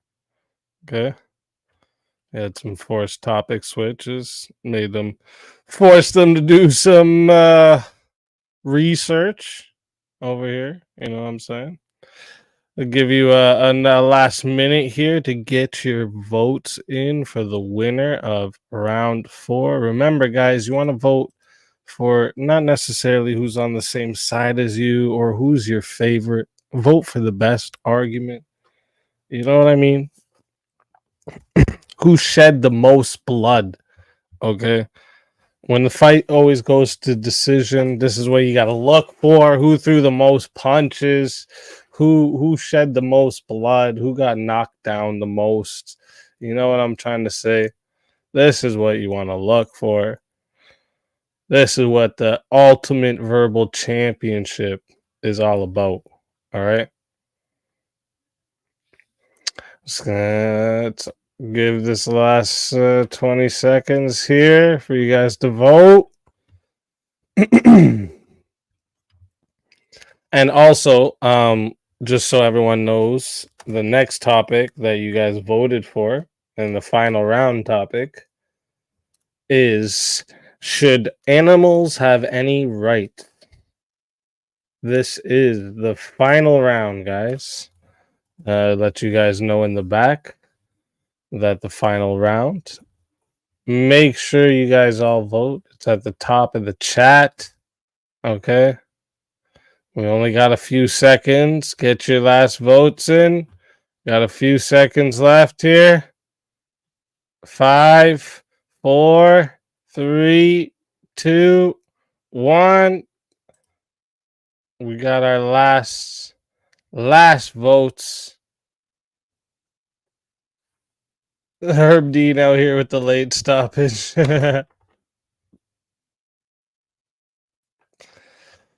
got our last votes.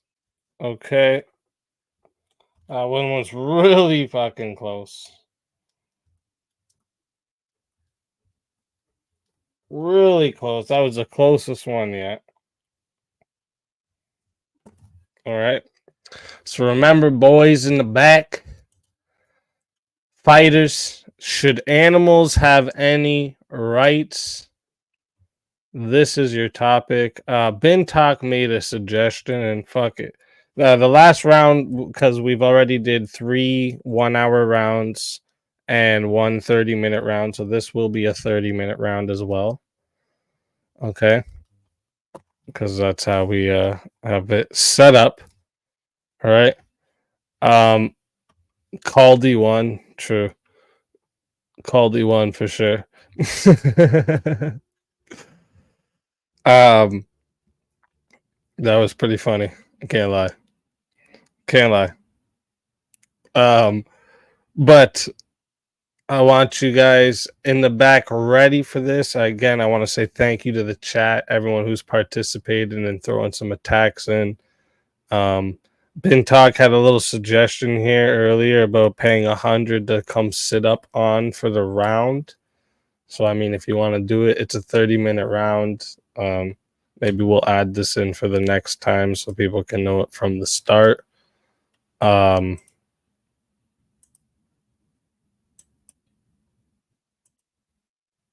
yeah, I'm just trying to set the timer wrong. Whoops.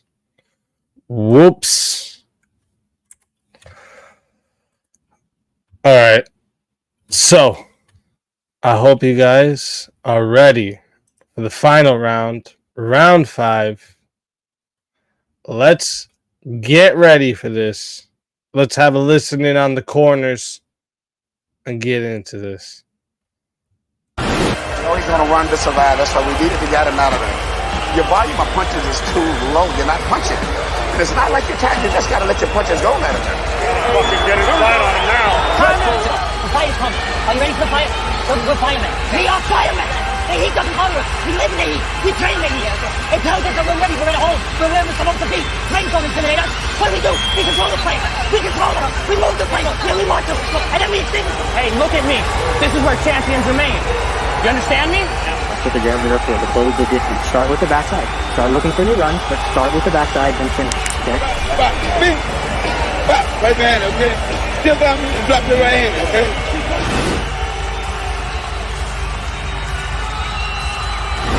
In the championship of UFC 6. Let's get it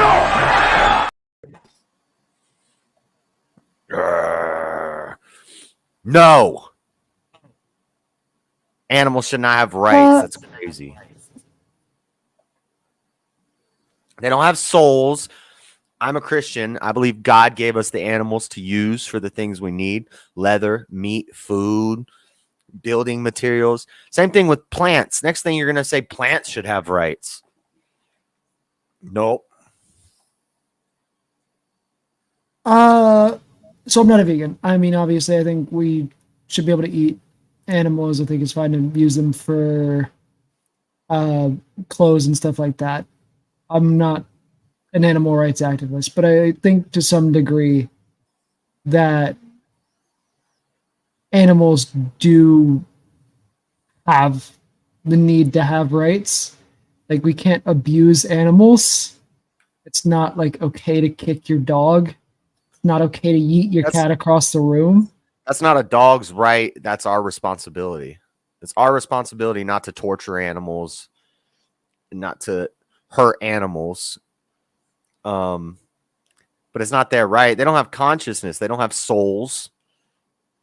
They can't sit around and have this debate. They don't even know what a right is. How are we going to give an animal a right when it doesn't even know what a right is?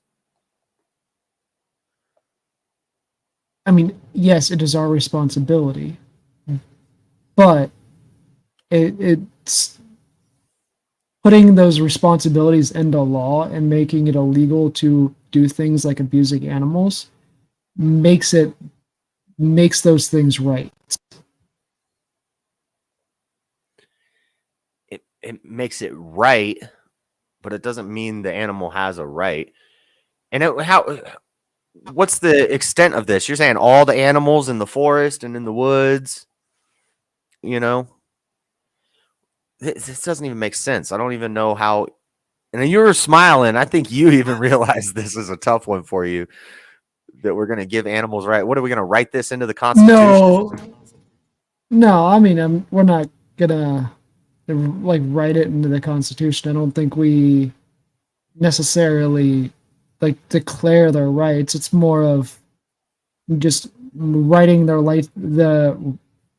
Writing the fact that we can't like abuse them and stuff into law is giving them rights, whether they know that they have those rights. This one's for JS to read. 10 more towards letting someone on the round from chat in put cleaner in. Yeah, I think all this is just saying that we have responsibilities, and I know a lot of people like the word duties. We have duties to fulfill. I don't even know about people having rights. But animals definitely should not have rights. I don't even know what that means. What do you mean by rights? They have they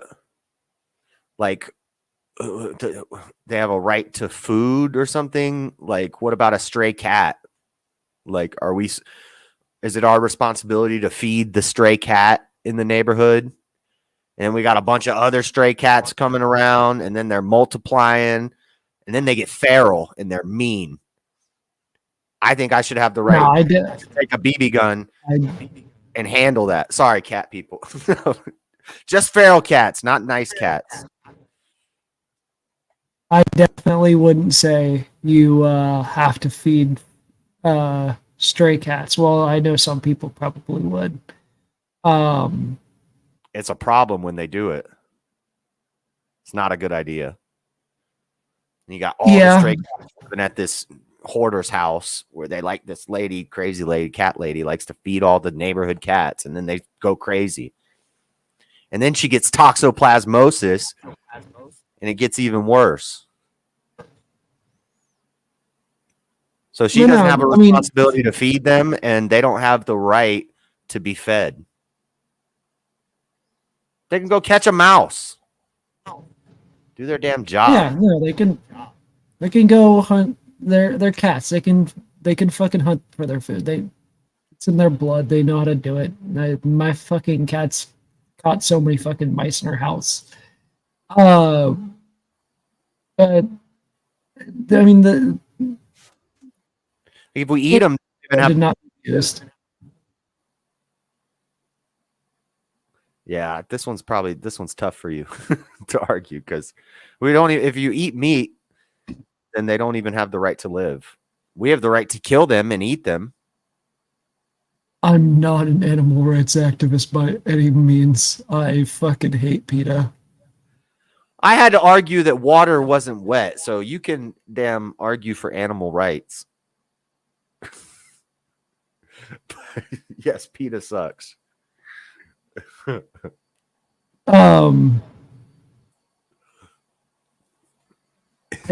I don't even know if I don't even know if I've talked to any people that fucking think the animals should have rights.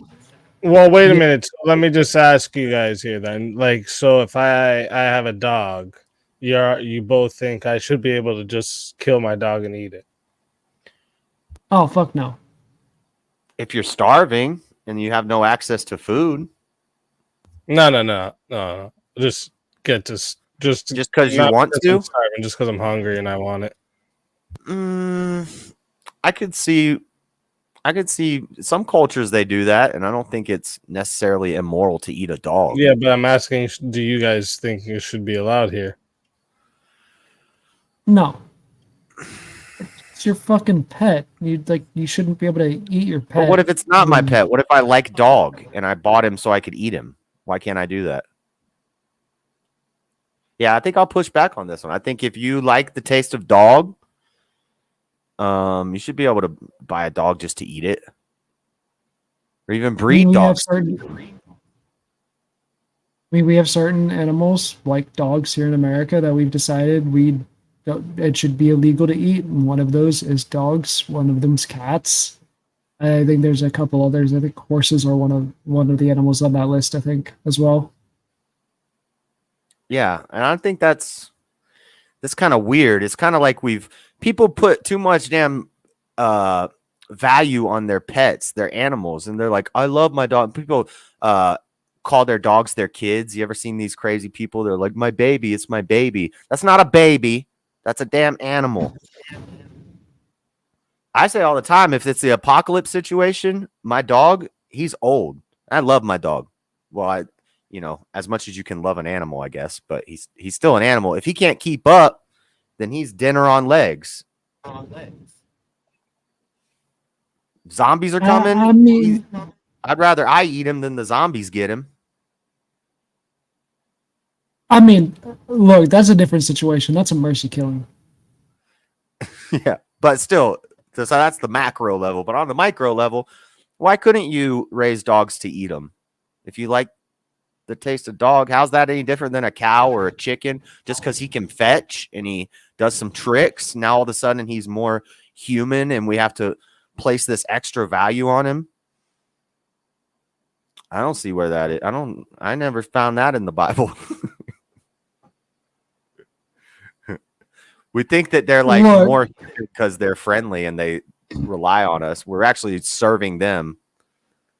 The Bible has no room to talk on what you can and can't eat, bro. You're not supposed to eat bacon and you're not supposed to eat fucking shellfish. Don't. No, that's Levitical. That's Levitical tribal law. That's not moral law. So look, I mean, but that's kind of like that's a cultural law. Like in America, we can't eat dogs, but it doesn't mean it's immoral to eat a dog. It just means culturally in America, we don't like that, so we don't do that. And I think that's a decent law to have. I don't think people should be eating all the pet dogs, but maybe stray cats. You just got to cook the trichinosis out. I was gonna say, I don't think we should be eating stray cats. We don't know what kind of diseases they got, buddy. You can cook all that out. As long as you cook it to the right temperature, you'll be fine. You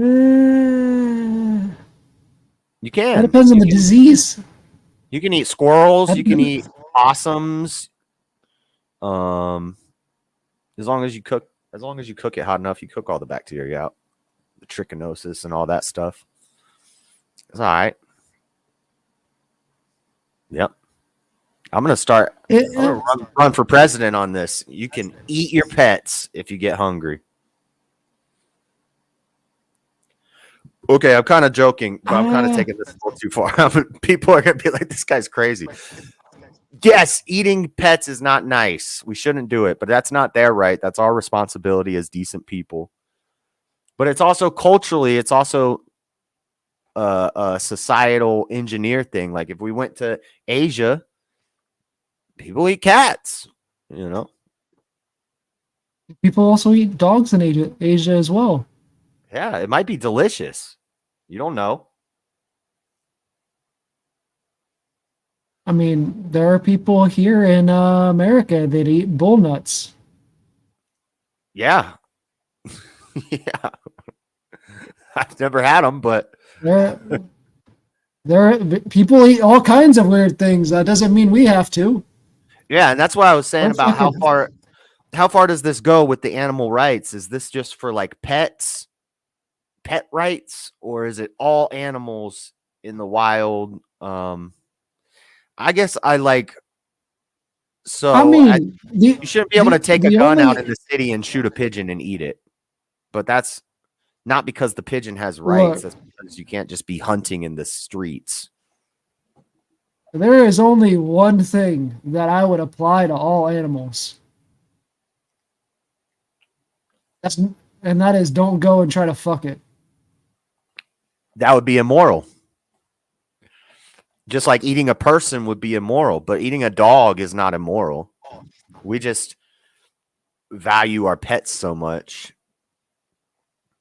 Which also, I think, a sign of a successful nation if we're even having this conversation about damn animal rights. Like people in starving countries would never think about anything like this. They'd be like, "What are you talking about? It's made of meat.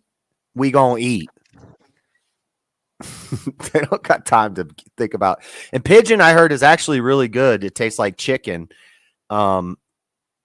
It would kind of make sense to be able to go out in the city and get rid of some of these sky rats and eat them.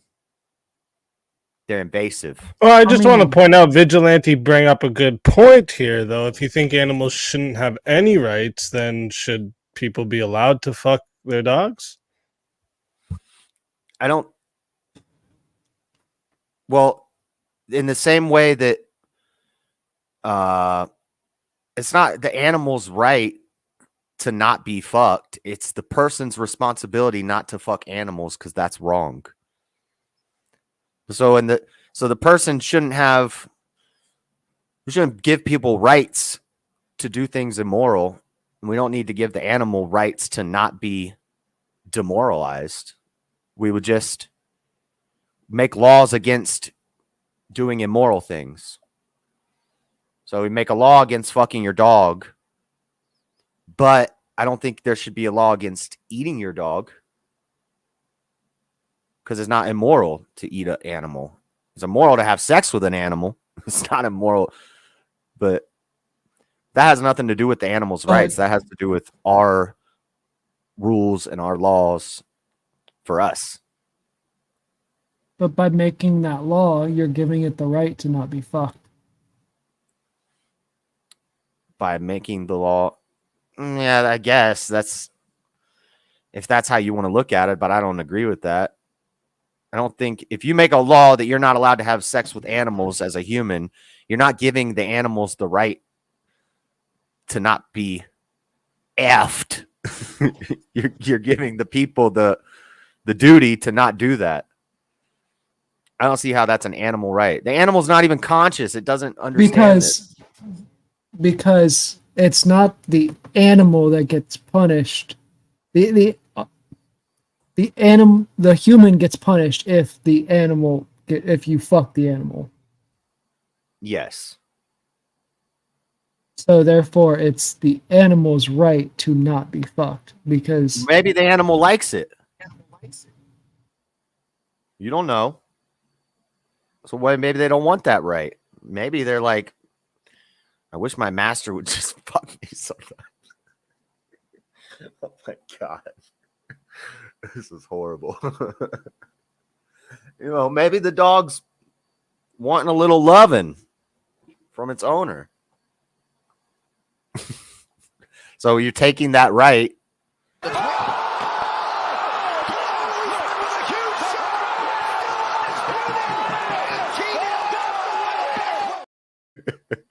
You're actually taking a right from the dog.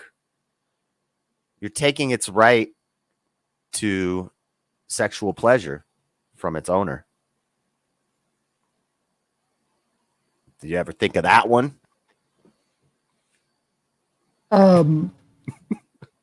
Also, I do not encourage anybody to do any of this stuff. I'm writing animal erotica. Yeah, I'm going to start a book. I'm going to start writing a book about it. Human genitalia is way too big to fit in a dog's asshole. You don't know that. You don't know what I got. Are you admitting to having a millimeter Peter? Live on stream for everybody to hear. We do a little self-deprecating comedy from every now and then. I have a big dog. That doesn't mean it has a big asshole. Just a sheep herder. There you go. You were the one to read it too. Perfect. Sheep herder. Sheep effer. Goat. No. People should not have sex with animals, but we don't give animals the right to not be had sex with. They wouldn't even know what to do with it. And then are animals voting on this? Vigilante, this one's for you to read. Vig to the sheep. Yep. You don't get no rights from me. Sheep are so stupid. They need a shepherd because JS, this one's on you. Would a hippo be big enough? Vigilante. You don't want to play with a hippo. They kill more people. I was gonna say, good luck getting close enough. Yeah. I think they kill more people than like any other animal. Maybe there's like insects that bite. I don't know, but mammal. Yeah. That's like trying to recreate the druid scene from Baldur's Gate 3. We've all been with a hippo at least once, right? I don't know if anybody in chat's nerdy enough to know what scene I'm talking about from Baldur's Gate 3. I haven't played it. There's a scene where the druid shapeshifts into a bear. That's a good question, Patrick Riley. Well, that's for you to read. Is your dog humping your leg giving consent? Yeah. Does my dog have the right to just and have this one sex with here her? is from or for Vigilante. JS the Mutton Buster. I don't even know what that means. Mutton Best Buster. you don't. It's What is funny. what is a Okay, mutton William buster? says you pick the new topic. Okay, I did hear a few people say they would have wanted to hear this topic, so I'll switch it to what is the best superpower and why? I want to hear the fucking good argument here, guys. Okay, a real good argument of what's the best fucking superpower. Okay, no pussyfooting around this shit anymore. Let's get it on. Does it count as a superpower if I say I want to be Goku? Can I be a Saiyan? No, Can that be no cheating bullshit like this. Come on now. A superpower. Okay. Fast as light speed travel. Fast travel like the Flash. That type of fast. I think Jinx has the best superpower. Jinx? The Pokemon? Jinx from the X-Men. What's she do? She has the ability to control luck. Specifically, everybody she gets luck, good luck, everybody around her gets bad luck. What? Luck's not even real. Luck is when hard work meets opportunity. If you can move at the speed of light, you can go through walls, you can basically fly because the ground wouldn't matter. You could fly, it takes care of flight. Basically, it's teleportation, fast travel, all at the same time. It beats great strength because you can't hit me if I'm moving too fast, you know? You can't catch me. Invisibility, you basically have invisibility. It's like all the powers in one power. You talking about luck. What are you gonna when you have the ability. make some money? Yeah, I mean, money's the best superpower. When you control luck, money. Money. Like when you control luck, you can easily get infinite money, and money is the best superpower out there, buddy. I can rob banks with faster than light You speed. can become rich. Sure, but eventually somebody's gonna know who's the person with faster than light speed, and you're gonna get caught. How are you gonna catch me if I move faster than the speed of light? Well, you're gonna handcuff me? You're gonna put your hands behind your back? So, no. I'm gone. I'm out of here. I wonder if you could even survive in space if you're moving so fast. I don't know how that would work. If breathing would become different if you were moving at the speed of light, you could maybe travel through space. Oh, the way that you would catch somebody moving faster than the speed of light, because the way that you would move faster than the speed of light is by, assuming you do it the same way that Flash does it, is by capturing some of these molecules. So the best way to do it would be with some of the sound-based weapons that we actually already have. So the microwave weapons that we have for crowd control would actually be the microwave-based weapon. Yeah, the microwave-based weapons that we already have would be extremely good for catching somebody with super speed. Like the brown note, all those things do is cause like minor discomfort. It makes you kind of have to, your stomach hurts a little bit. You're gonna play the brown note and make me doo-doo my pants. How's this gonna stop me? I can run faster than sound. Light is faster than sound. You crank that up to fucking 10 and fucking put it up in one area where it's already going, where you're running through, you're gonna run through it, you're gonna hit, and you're gonna stop. I'm gonna jump over it. And then what happens? You catch me. Okay, you catch me. Then what? If I'm like the Flash and my molecules also are moving at the speed of light, then I can go through walls. This is assuming I decide to be a villain. I might actually use my light speed travel to save the world, and then you wouldn't want to catch me or stop me. And I could stop you from robbing the casinos and lotteries with your luck. You're going to give me bad luck and I'm going to trip over a stick or something while I'm running too fast? Pretty much, yeah. Our abilities would be able to counter. My ability would counter yours by giving you bad That's luck. ridiculous. That's the worst superpower I've ever heard. Oh my goodness! That's literally how it works. Is you would run at me and you'd fucking trip over like a fucking stick or some shit. I just smash into the ground at light speed and just splatter everywhere. Yeah, basically. Yeah, that was a really unlucky day. I don't know. I think that's a lame superpower. Luck and unluckiness and luck. What the heck? Luck is. Yeah, it's a superstition. It's not even real. You might see it. You might see it as lame, but I mean, it's basically makes her fucking invincible. So. What if I don't believe in luck? How can you affect me? You can affect your luck, but can you affect my luck if I don't believe in luck?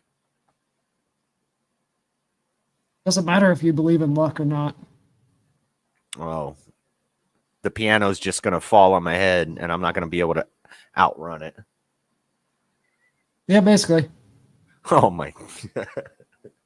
What is luck? Baby, don't hurt me. Light speed would be pointless if you aren't practically invincible while running. Well, you would kind of be invincible while moving at the speed of light because, yeah, you couldn't be hit by anything and you could run through things. You'd be so fast and your molecules would be moving so fast. You could like run through walls. Maybe. Yeah, but also think about the fact that every time you would run, your clothes you'd end up barefoot because your clothes and your shoes would burn off. So you'd end up naked every single time. That's all right. Hey, let's go. I grew up in Land O'Lakes, Florida. It's the nudist colony capital of the country. So I know a thing or two about nudity. Just as long as you're okay with running at light speed with the flopping about. Yeah, they're only gonna see me when I stop. So I'll just make sure I stop in my house. It's a perfect plan. Yeah, just make Way sure better than luck or not being lucky. Give me more examples of what cool stuff you could do. I mean, like I said, it's good. It's the advantage of being able to have good luck. It's being able to win the lottery. I've played a little bit of D&D, not a whole lot. Okay, like D&D or like Skyrim or anything like that. Fallout. Yeah. You know, the luck stat is always the lamest stat. Nobody ever puts any points into luck. You want speed, you want strength, charisma, intelligence. Luck, I mean, I get something better when I open the box. I don't know. Kind of a weak power, I think. Not when we live in this society, buddy. I mean, Like thinking about it in the society we live in. I mean, that's buy one lottery ticket, you turn into a billionaire. Yeah, but there's so many other cool things you could do. JS, this one's for you to read. Stupid men, LOL. Damn, mind power wins over you all. Okay, that's a good one. I'm not gonna disagree with that. It's way better than his. Shazzy Bear. Telepathy or agreed. Agreed with what? The mind control. And Oh. I'd have to say, I mean, I don't want to take up your time. You guys keep going. No, you're good. I know all the women would love the mind control. They kind of already have that power over men in a lot of cases. Yeah, that's just called breasts. Right. It's called the P power, the power of the P. But yes, teleportation, super strength, all these things are better than luck, controlling luck. Controlling luck. Yeah, you can get rich, but then you're just no different than a regular rich guy. Like Elon Musk did that without a superpower. Wouldn't you want to fly? Be invisible? Mind control? You know what a stupid superpower is even though Gambit was like my favorite X-Men because he was just cool, the Cajun guy, powering up items so that you can throw them and they blow up, that's a stupid superpower. Yeah, that's a pretty dumb superpower. Yeah, I don't know how they came up with that one. They ran out of ideas and they're like, well, this guy just carries a deck of cards and he makes them explosive and throws them at people. Yeah, they definitely ran out of ideas there. Teleportation is cool. That's why I said light speed, because you kind of get a bunch of them in one. You kind of get the super strength. All right. Ladies and gentlemen, this is the end of the final round. The poll is in the chat for you guys to vote for the winner of the final round of the UVC number 2. All right. I'm gonna give you guys 2 minutes here because I did put it a little later than I normally do. I usually put it in the last 5 minutes, but I didn't do that. So everyone from everyone's chats, get in here, get your votes in.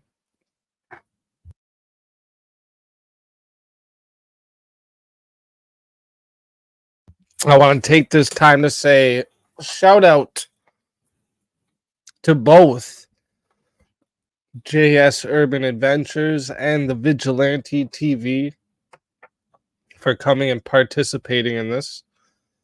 This has actually been a fun night. Okay.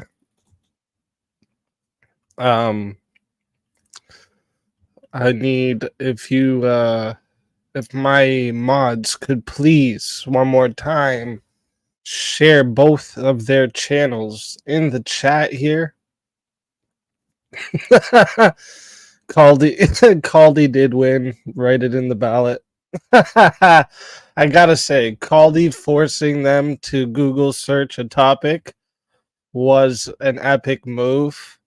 It was definitely an epic move, something that people should learn from in the future when they want to do a disruption over here on the UVC. That was good. That was good. I can't lie. It was an unexpected move.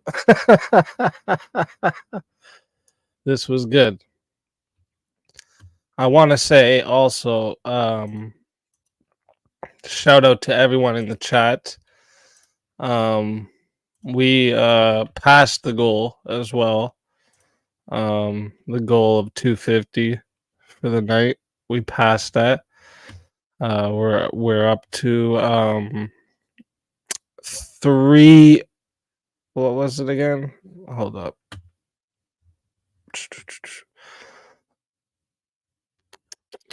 302. That's where it is. 302. You guys are absolutely amazing. Put some fucking crowns in the chat for chat. Okay? You guys are absolutely amazing. And let me got a couple more seconds here. About to end the poll. Okay. Got it. Got the end of the poll. All right, so listen. I'm gonna bring the fighters back up to the stage for us to announce the results of the rounds, to have a little recap and announce our winner. So let's bring them back to the ring, the center of the ring. Welcome, gentlemen. All right. So we're gonna go over a little recap here. So for the first round, is our start universal healthcare.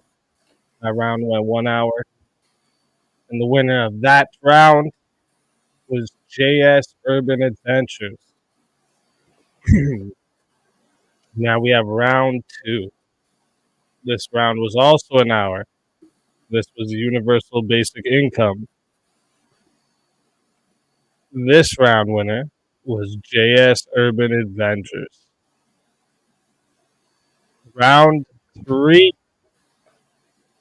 was who should get to vote. This round went 30 minutes.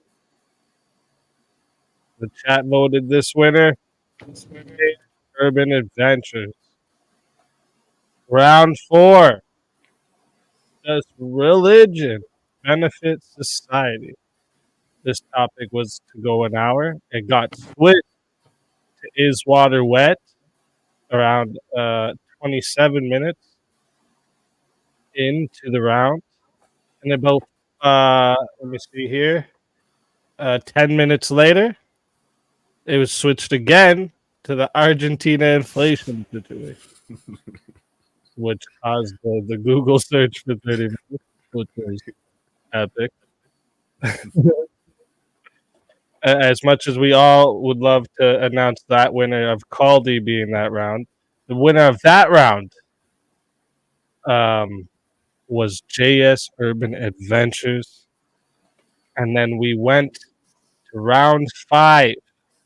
Should animals have any rights? Is what we started with. This was a 30-minute round. We switched it up about halfway through, or maybe a little over halfway. Best superpower.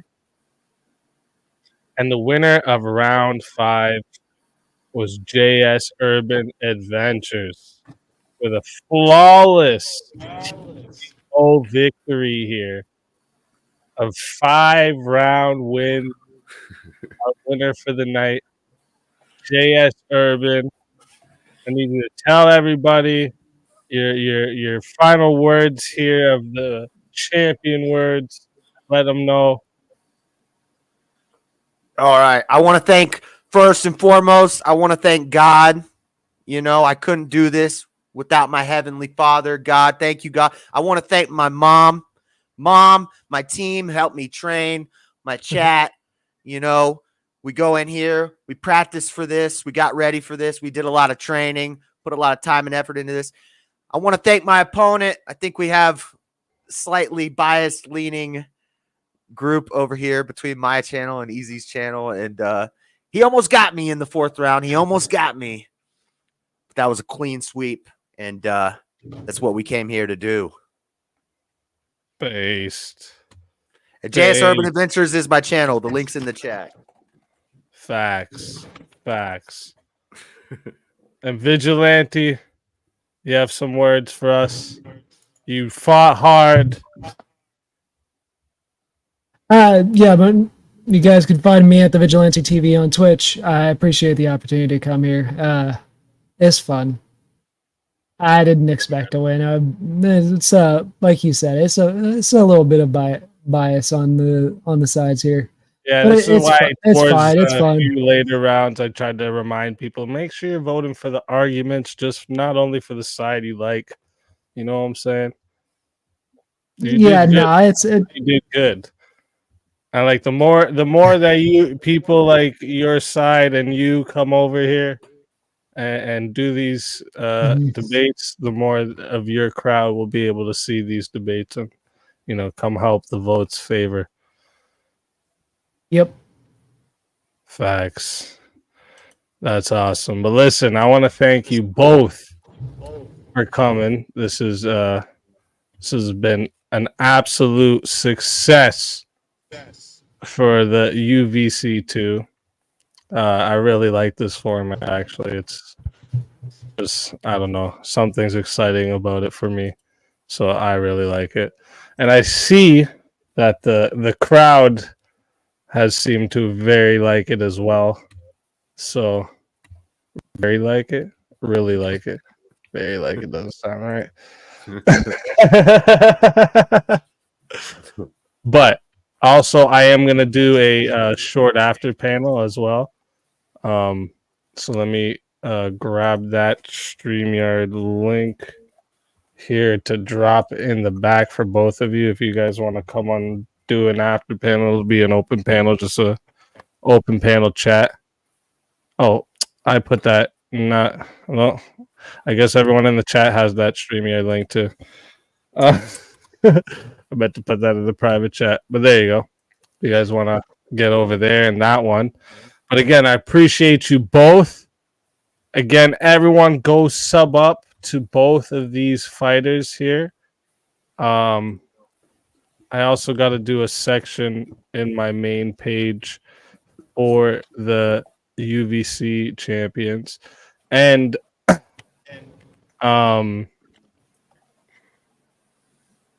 gonna send you both a fight card. If not after stream, it'll be sometime tomorrow. But yeah, you'll both have your fight card, and then yeah, your record will always get updated, and I'll keep sending you the updated cards and everything. Oh, that's cool. Yeah, bro. And like I'm gonna keep this whole league record on everything, right? So like eventually, you'll see who has the most wins, the most losses. There'll be ties. The champions of the winning, like whoever has the most wins will go, or like whoever has because like what I'm gonna do is right now in my UVC champion section, you'll see you there and Teriak because you both have won. So until you guys lose, you guys will stay there in that section. You guys have belts now, technically. Yeah, I was just gonna say you need belts. That's basically what it is. You guys basically have belts now. So until someone beats you, you have those belts. You'll stay on the main page there as a UVC champion. Cool. Yeah, I like it. But yeah, hit that link in the back. I appreciate you both. We'll get this next stream started right up. All right. And, I'll join in a little while. I'm gonna probably walk my dog and I'll be in there in a little bit. Yeah, no rush, no rush. Cool. Yeah, I probably need to go to bed, so I'm probably heading to bed. No worries, no worries. I appreciate you both. Thank you both for coming. Yep. See ya. I'm gonna let myself out. Later. Later. Listen, everyone.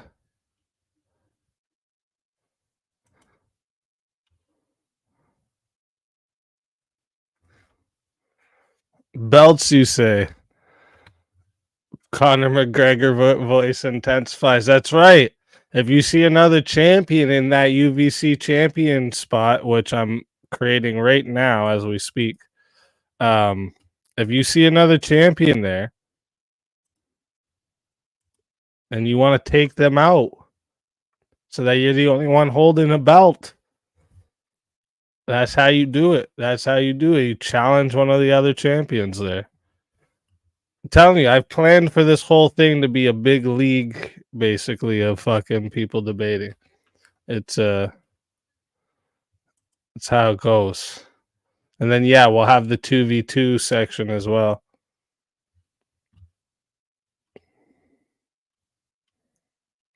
But yeah.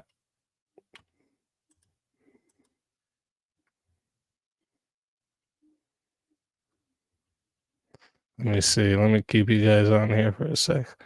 Let me keep you guys on here for a sec.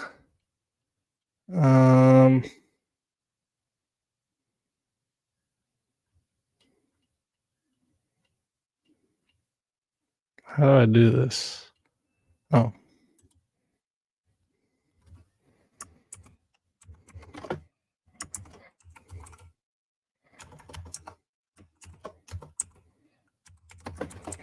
Just wanted to do this while you guys are on right now. Make sure I get it done.